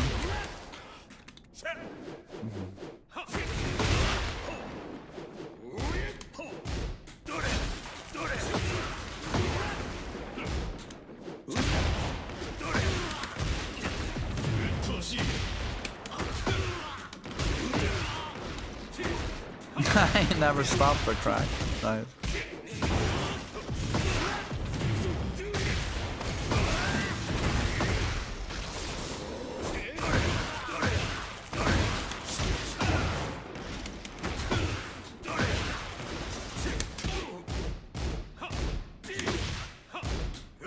Oh my god. Yo, Big Nose, how are you? It's a shame you didn't go to Tekken Tour.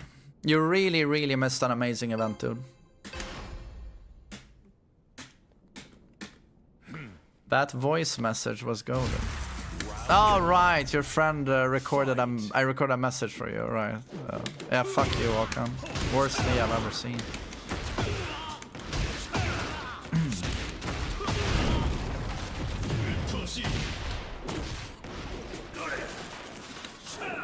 Had a nice time at Tekken Tour. Dude, it was amazing. Best event I've ever been to. It was so pleasant. You know, people were so nice. Thoughts on 112 wall splat?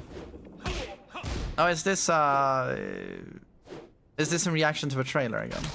Kazuya has a wall splat 112 in heat! He doesn't. He doesn't. Round 2. Fight. No haters there. One. One guy.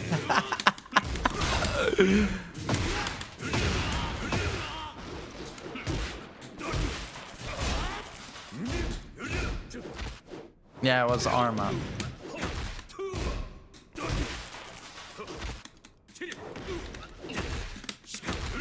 Gosh. His name was Richie. No! It was so nice meeting you finally, Richie. You son of a bitch. But dude, you're fucking tall, man. Round 3. Fight.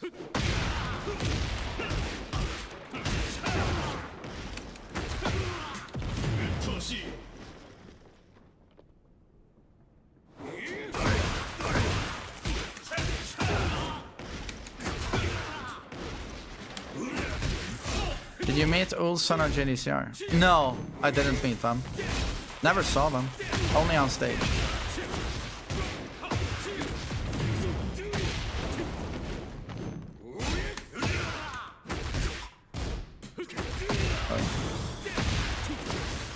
Gosh.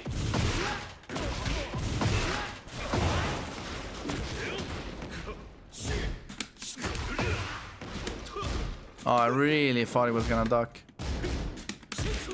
Nice.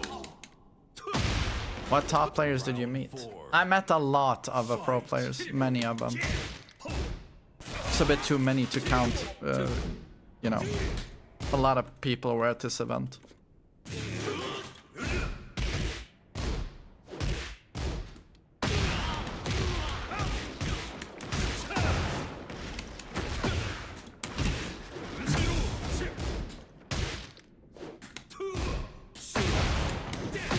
I played in the LCQ, yes.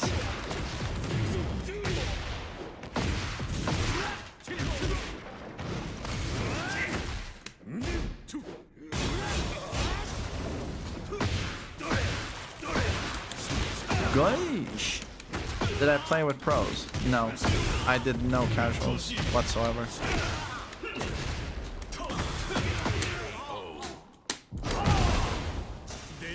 You win.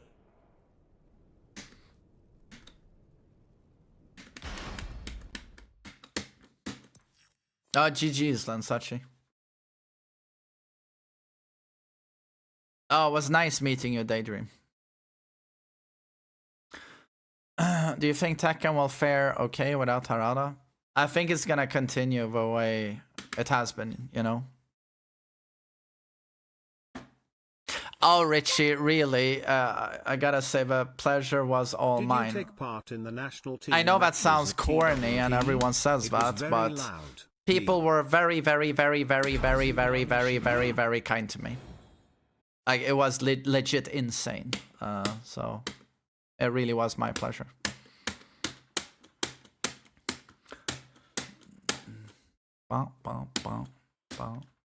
Thanks for a donation, sir. Ready for the next battle. Yeah, I recorded a tier list, Deadpool. I thought it was good. Angelo, jättetrevligt. Jag hoppas du hade kul på eventet. Round 1. Fight.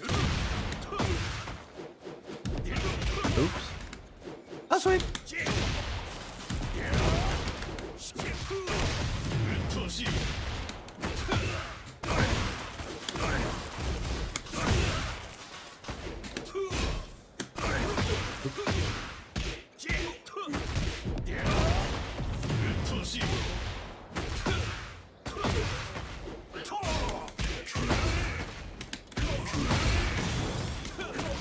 Were you rooting for low high? Eventually I was, yes.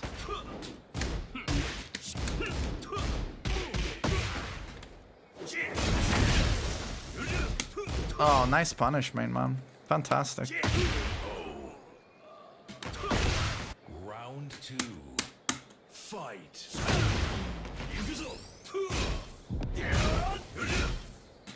Ketsu, I mean Keisuke. I'm gonna record commentary on it tomorrow. Gosh.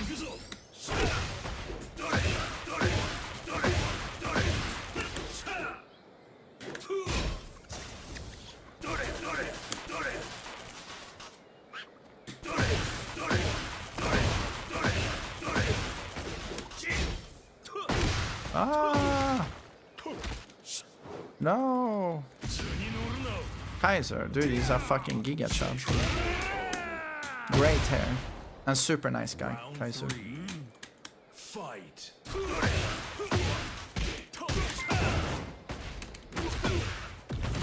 Would like to play you. What do I have to do? Yo, thanks for $5. I have an open lobby here, but you know, anyone can join. But it's open to any region. So basically, as soon as I'm done with the guy I'm playing and he leaves the session, you gotta sort of speed run joining. Because as soon as someone else joins, you can't get in. Oh no. You stay in Malmö after the tournament? No, I'm not in Malmö right now. I'm home.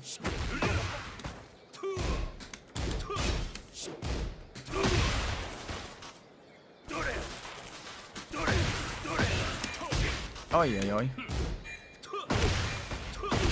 Was Rakazuya very much with Atif? No, I didn't even get to meet Atif. Did not meet Atif.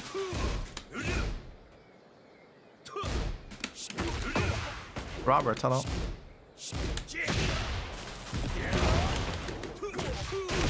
Did I meet Nova? I didn't get to meet Nova Saiken. No. Bummer.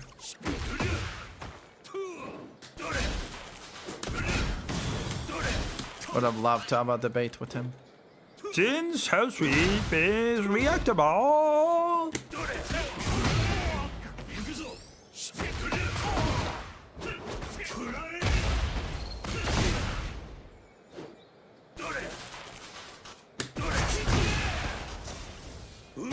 You didn't meet the greatest mind to ever play Tekken? No, I didn't. I'd love to, though. He could teach me a lot about Tekken and just life in general. After you've taken a shit flush twice. You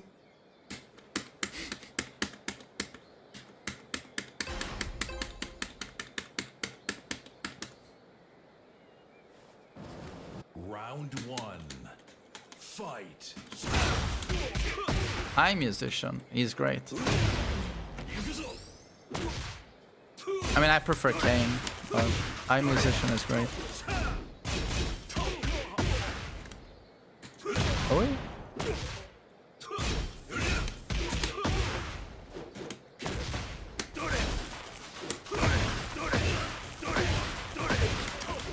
Fuck you.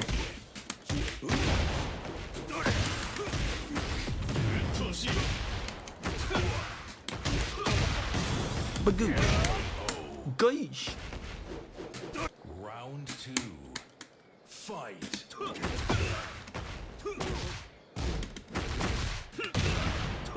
Fujin Kazuya. Yeah, this guy does seem to be a Fujin Kazuya.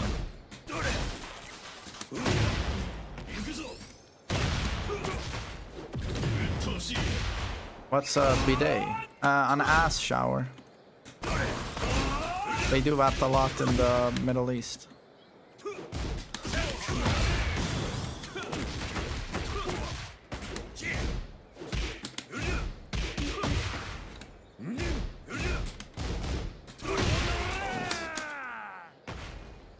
Round 3. Have I tried Korean lovers? Of course I have. Excite press 3 of Tekken. I'm scared of Roger G. Arnas, thanks for 13 months. Forgot to sub this one. Oh, I don't give a shit about the characters, but I'm very excited about, you know, the back to basics buzzwords. But it's a bit like they said, oh, defensive patch, season 2. So, you know, season 3 back to basics could mean fucking anything. But I hope they'll fix this.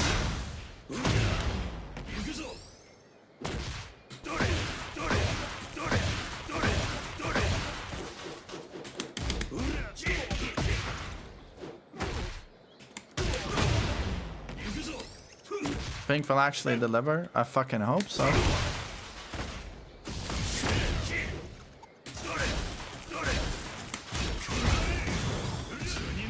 No, okay. Back to season 1. Yeah, I mean, who the hell wants to do season 1 again? I don't want to. Det var jättetrevligt i Shiroto. Jättetrevligt. Tack för subben.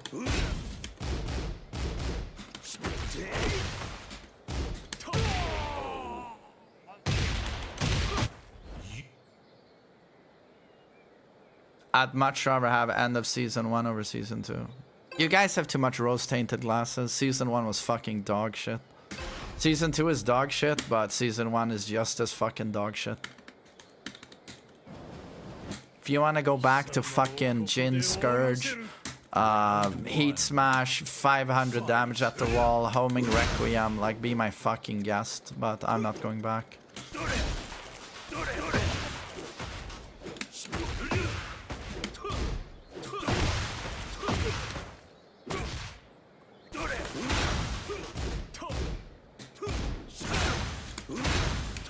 Yeah, but chip damage, 180 health as well. Oh, a plus 17 heat engager. What about my wall crush? What about my homing throw? Yeah, let's go back to that.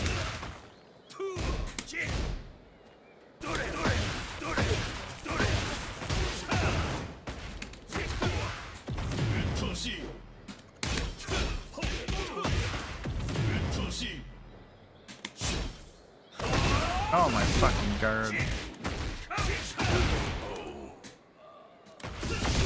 Round 2. Fight.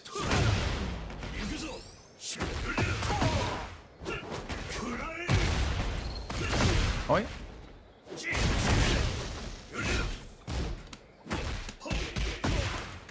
Rank today? No, I don't have time. Maybe I'll have time tomorrow.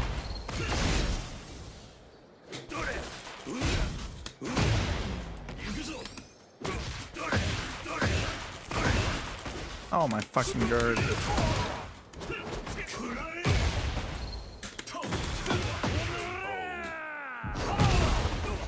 Round 3. Fight. Ideal changes. I'm making a video on the topic. Should be done pretty soon.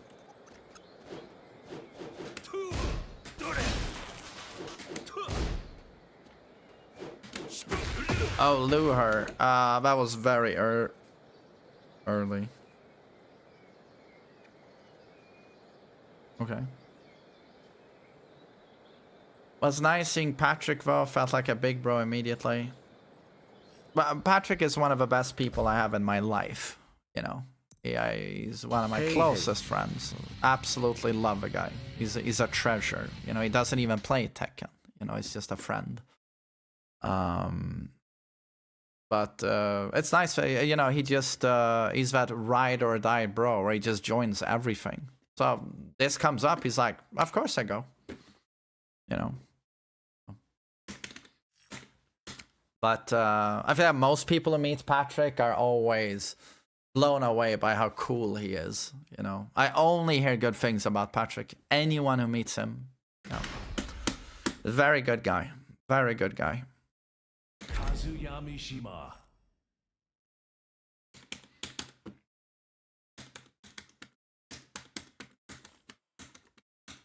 Get ready for the next battle.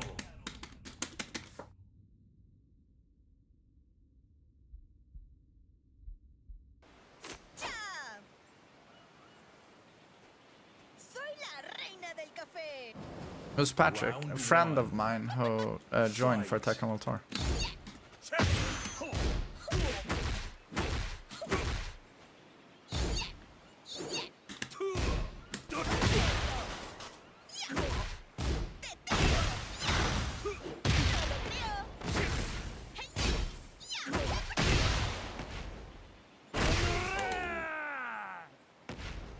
Round 2. Fight.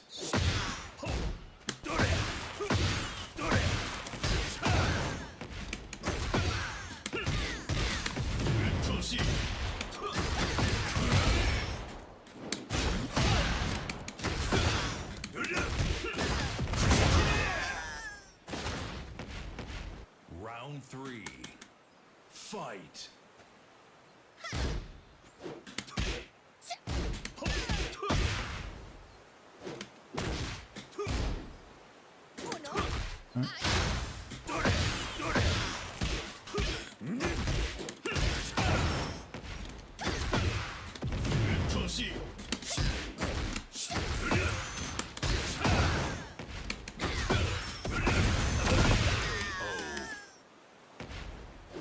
Round 4.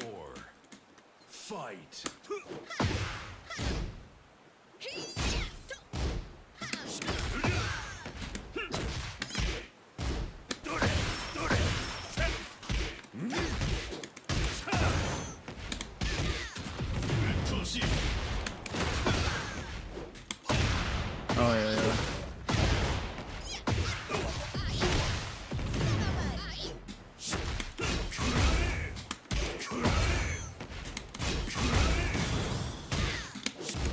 Nice read.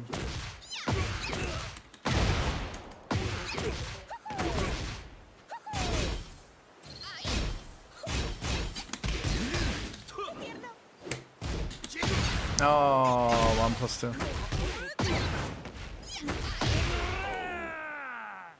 Bagoosh. Fight.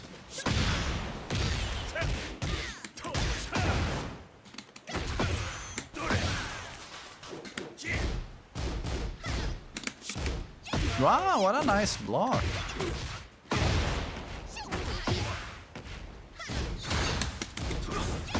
Nah, that's dumb.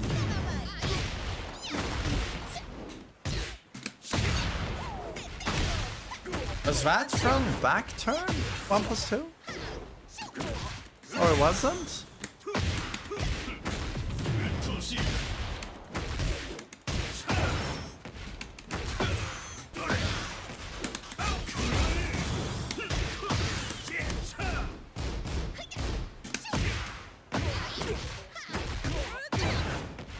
What did he do? You lose. What did he do into down for 2? 2-1-2 down for 2. And 2-1 is high mid. Oh, that's a high. 2-1-2, right, so that's a high. Round 1. I just never play against those, and no one uses these moves.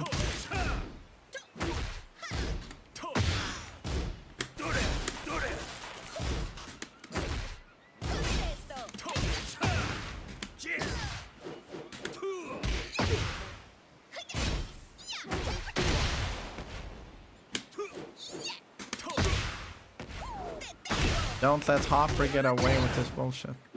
Well, why do you think he plays Victor and Azusa? Why do you think he picks these characters? Because no one knows what the fuck he's doing. Hopper plays a conventional Tekken character and he's fucking Flame Ruler. Nah, Hopper is a great player, but he does get away with a lot of bullshit. So that's the thing, when you that's Tekken for you, bro. Pick Azusa and the character does half the work for you because no one knows what you're doing.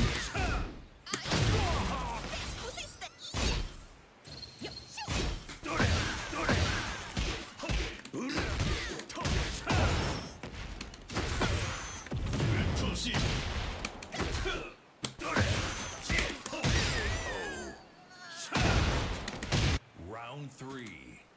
Fight.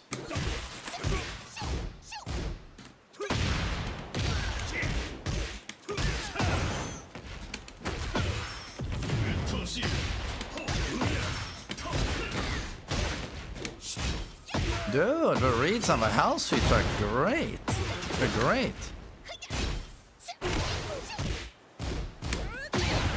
Oh my god, I'm getting knowledge checked.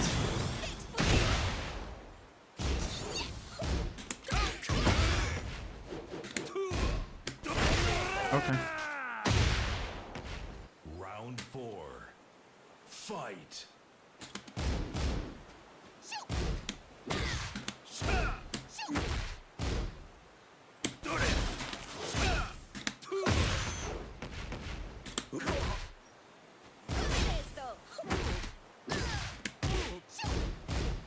Dude, I would pay money to see Hopper play Kazuya.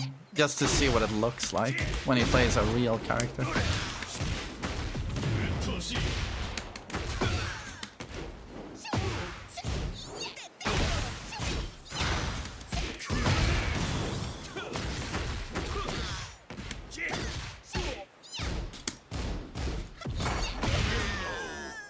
Scorpion, good morning. Final round. Fight.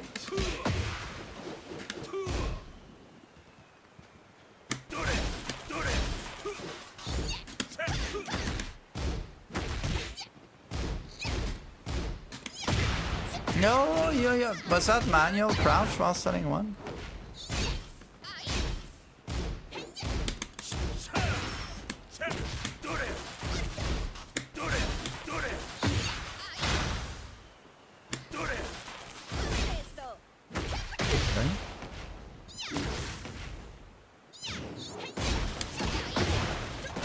So what flowchart is this now? I don't even know what he did.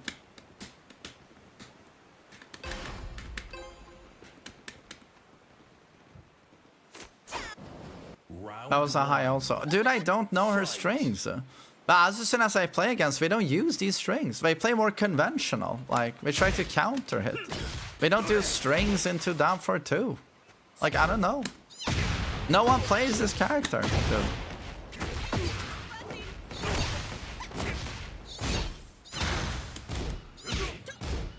And now you're right, you should interrupt a second hit. What second hit? He's doing 50 different strings. I don't even know the notations on these strings, dude.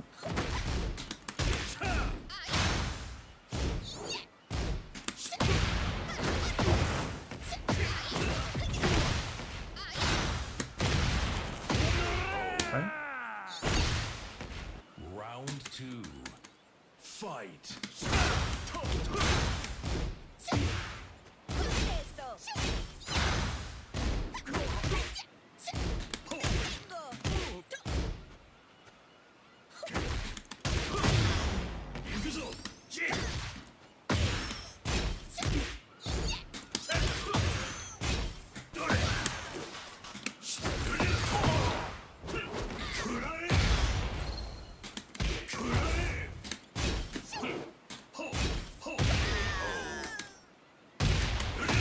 Round 3.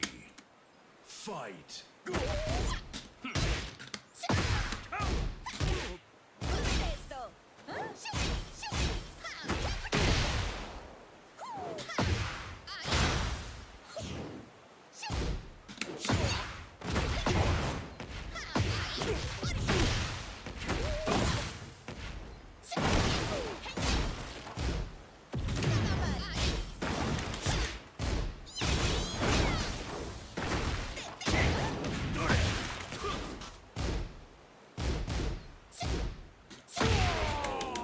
Okay. My 2 button is barely registering. Fight.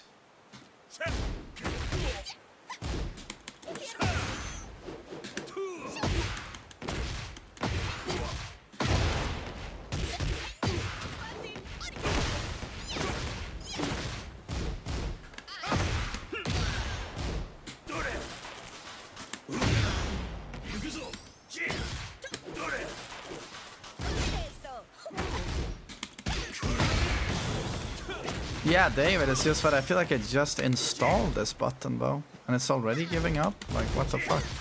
Might have to clean it.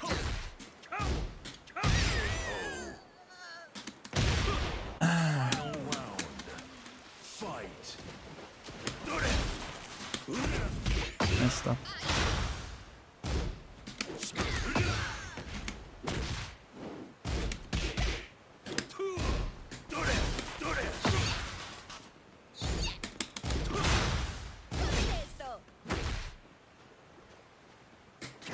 Oj, oj, oj, oj.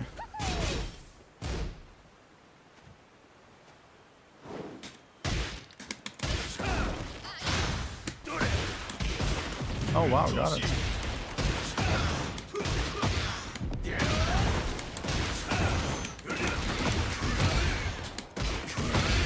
Oh, nice. Bagoosh.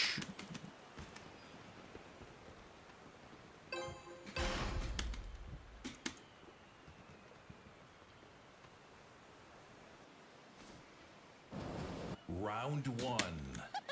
Fight.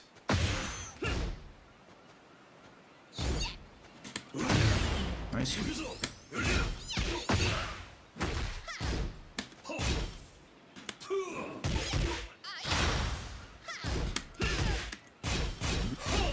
Nice.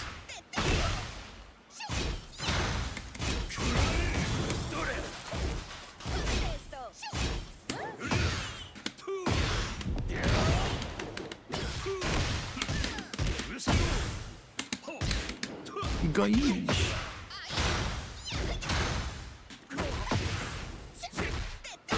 Dude, the mash. The absolute mash. Round 2. Fight.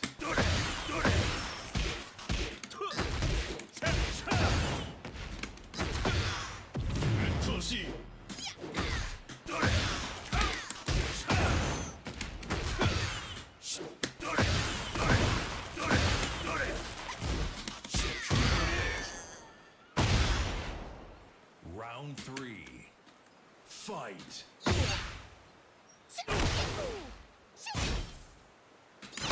Oj. Oh, right, auto parry.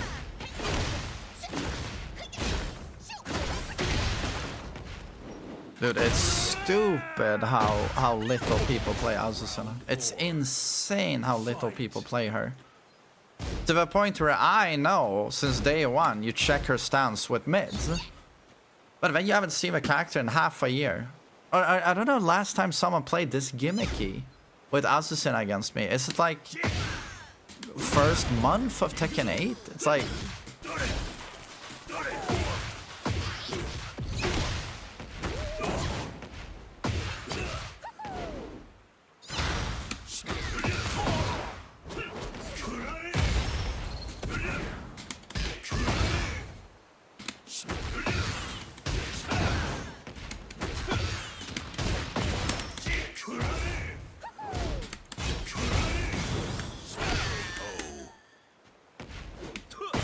You see her often in the US. Okay.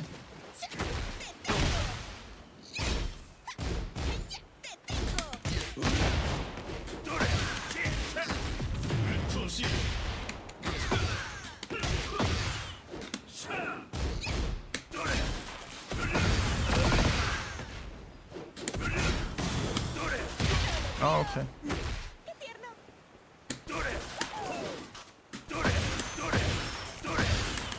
Oh, that was so bad. Fuck.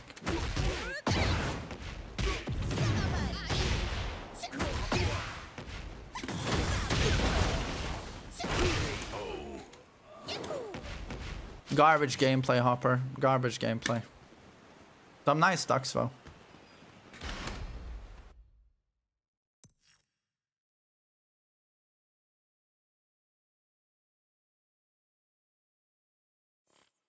Wait, Hopper, wait, can you stay?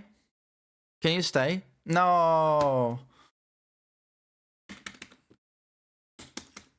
Dude, I would at some point. No, but I gotta leave soon anyway. But at some point you have to indulge me. I wanna see you play a fundamental character that doesn't get the knowledge check. You can play like Jin or something if you want to, or like Shaheen, Kazuya. I just want to see it, dude, what it looks like when you are playing Tekken. I want to see it. Does Lee count? Oh, you can play Lee, yeah.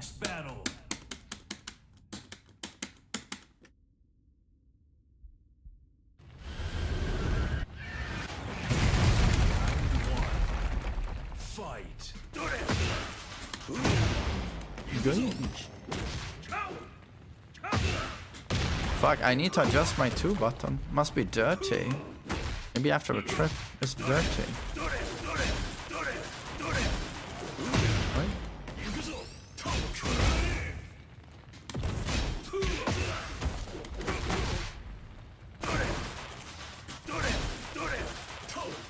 I only play new Tekken 8 characters because they are relatable, as we are both right.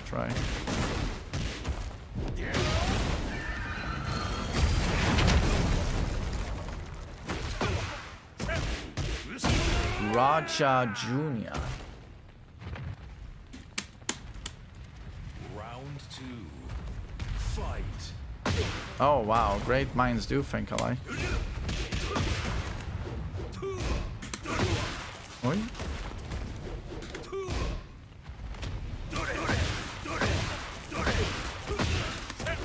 Oh my god.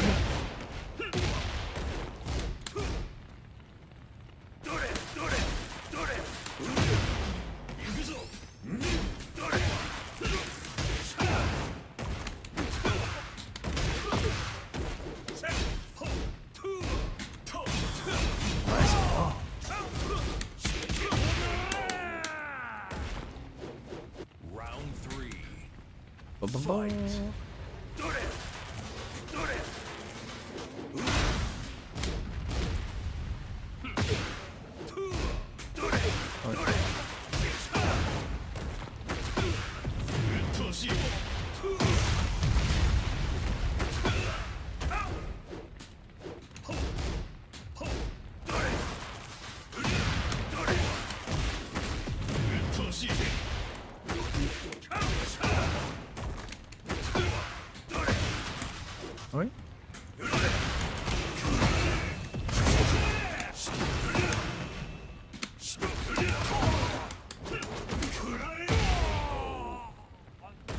When do we get Alex Jr.? Never, I think. Fight.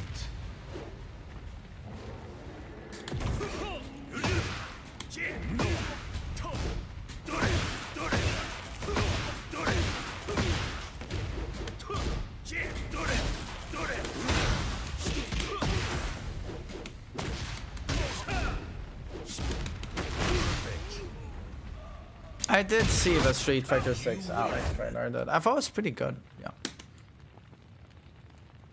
Did you watch the Thief versus Low High? No, I did. Of course, I was there live, you know, in the audience. It was a great set. However, I thought Atif got a bit bullied by the audience. They were very against him. And so was Low High, you know, teabagging him.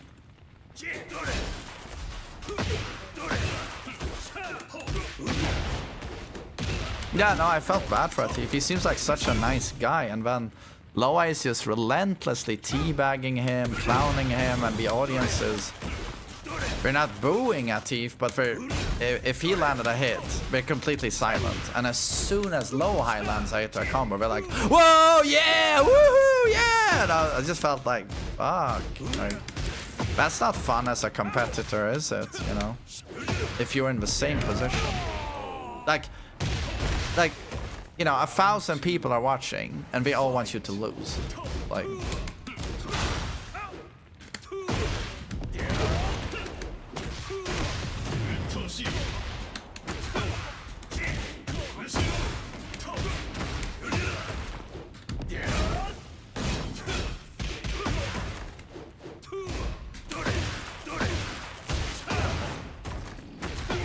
Yeah, Hopper. Yeah, Thief has he has a very strong mental.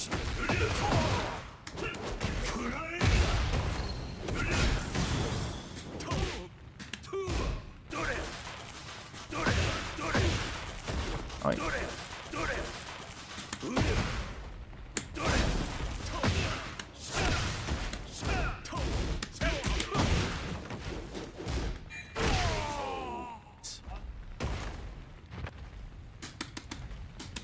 Round 3. Fight.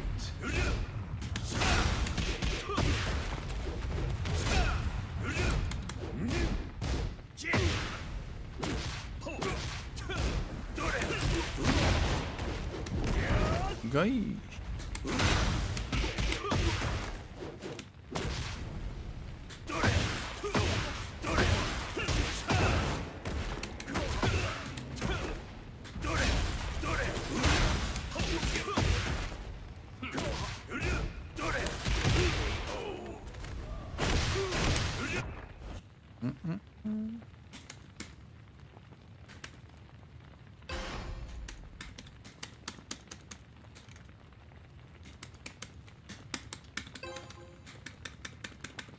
Would you move to another city? Me? No. I have all my friends and family here, and my son goes to school here, and he needs to have his mom close by, right? Who I co-parent with.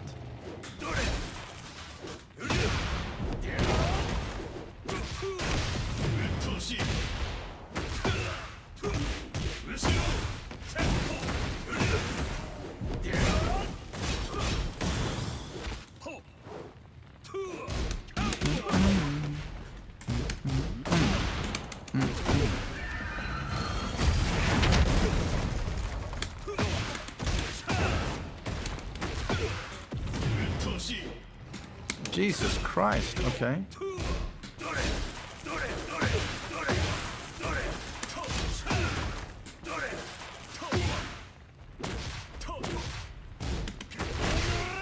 How did that drop? Dude, I have no fucking clue. What do you not like about Stockholm? The climate. It's just way too cold.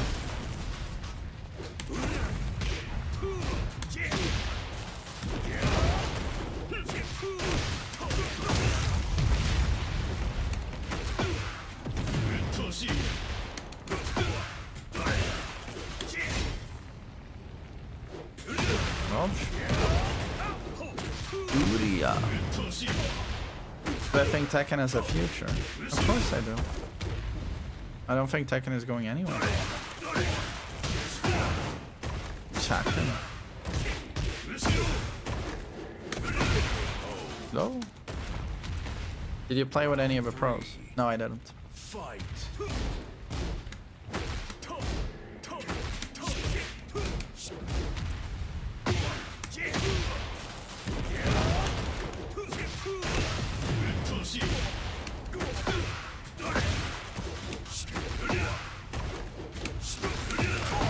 Nanda yo.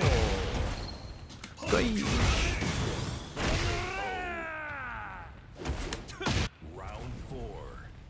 Fight.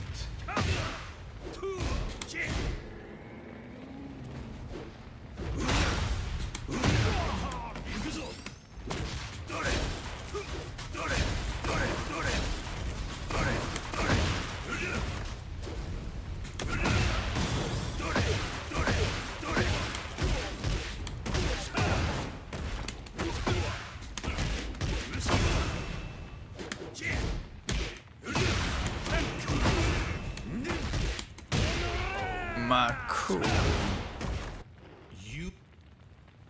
Yo, well played, John. Really nice. No, I loved KSK was the best player at the event as far as I'm concerned. I loved watching him play. Oh guys, I'm so sorry Mixwolf, but I gotta get going. Gotta pick up Willem. Yeah, time flew on this stream. Went by super quickly. I guess the tier list recording took a while. But yeah, Hopper. I just wanna see you play Lee or something like that. Would be cool to see how you do. But great reads on my sweeps. You know, I need to mix better on my hell sweeps. But yeah, I gotta pick up the kids. So tomorrow I'm gonna record a couple of commentaries, like on Keisuke, maybe a few of low highest matches as well. Would be fun. And then hopefully I can fix my stick. It's a bit fucked, and then we can do most likely some rank tomorrow as well. Would be fun. But good to be back. Thanks for watching, everyone, and I'll see you all. I hope to see you all tomorrow. Take care, guys. And check out the YouTube if you want to see my season 3 thoughts and shit.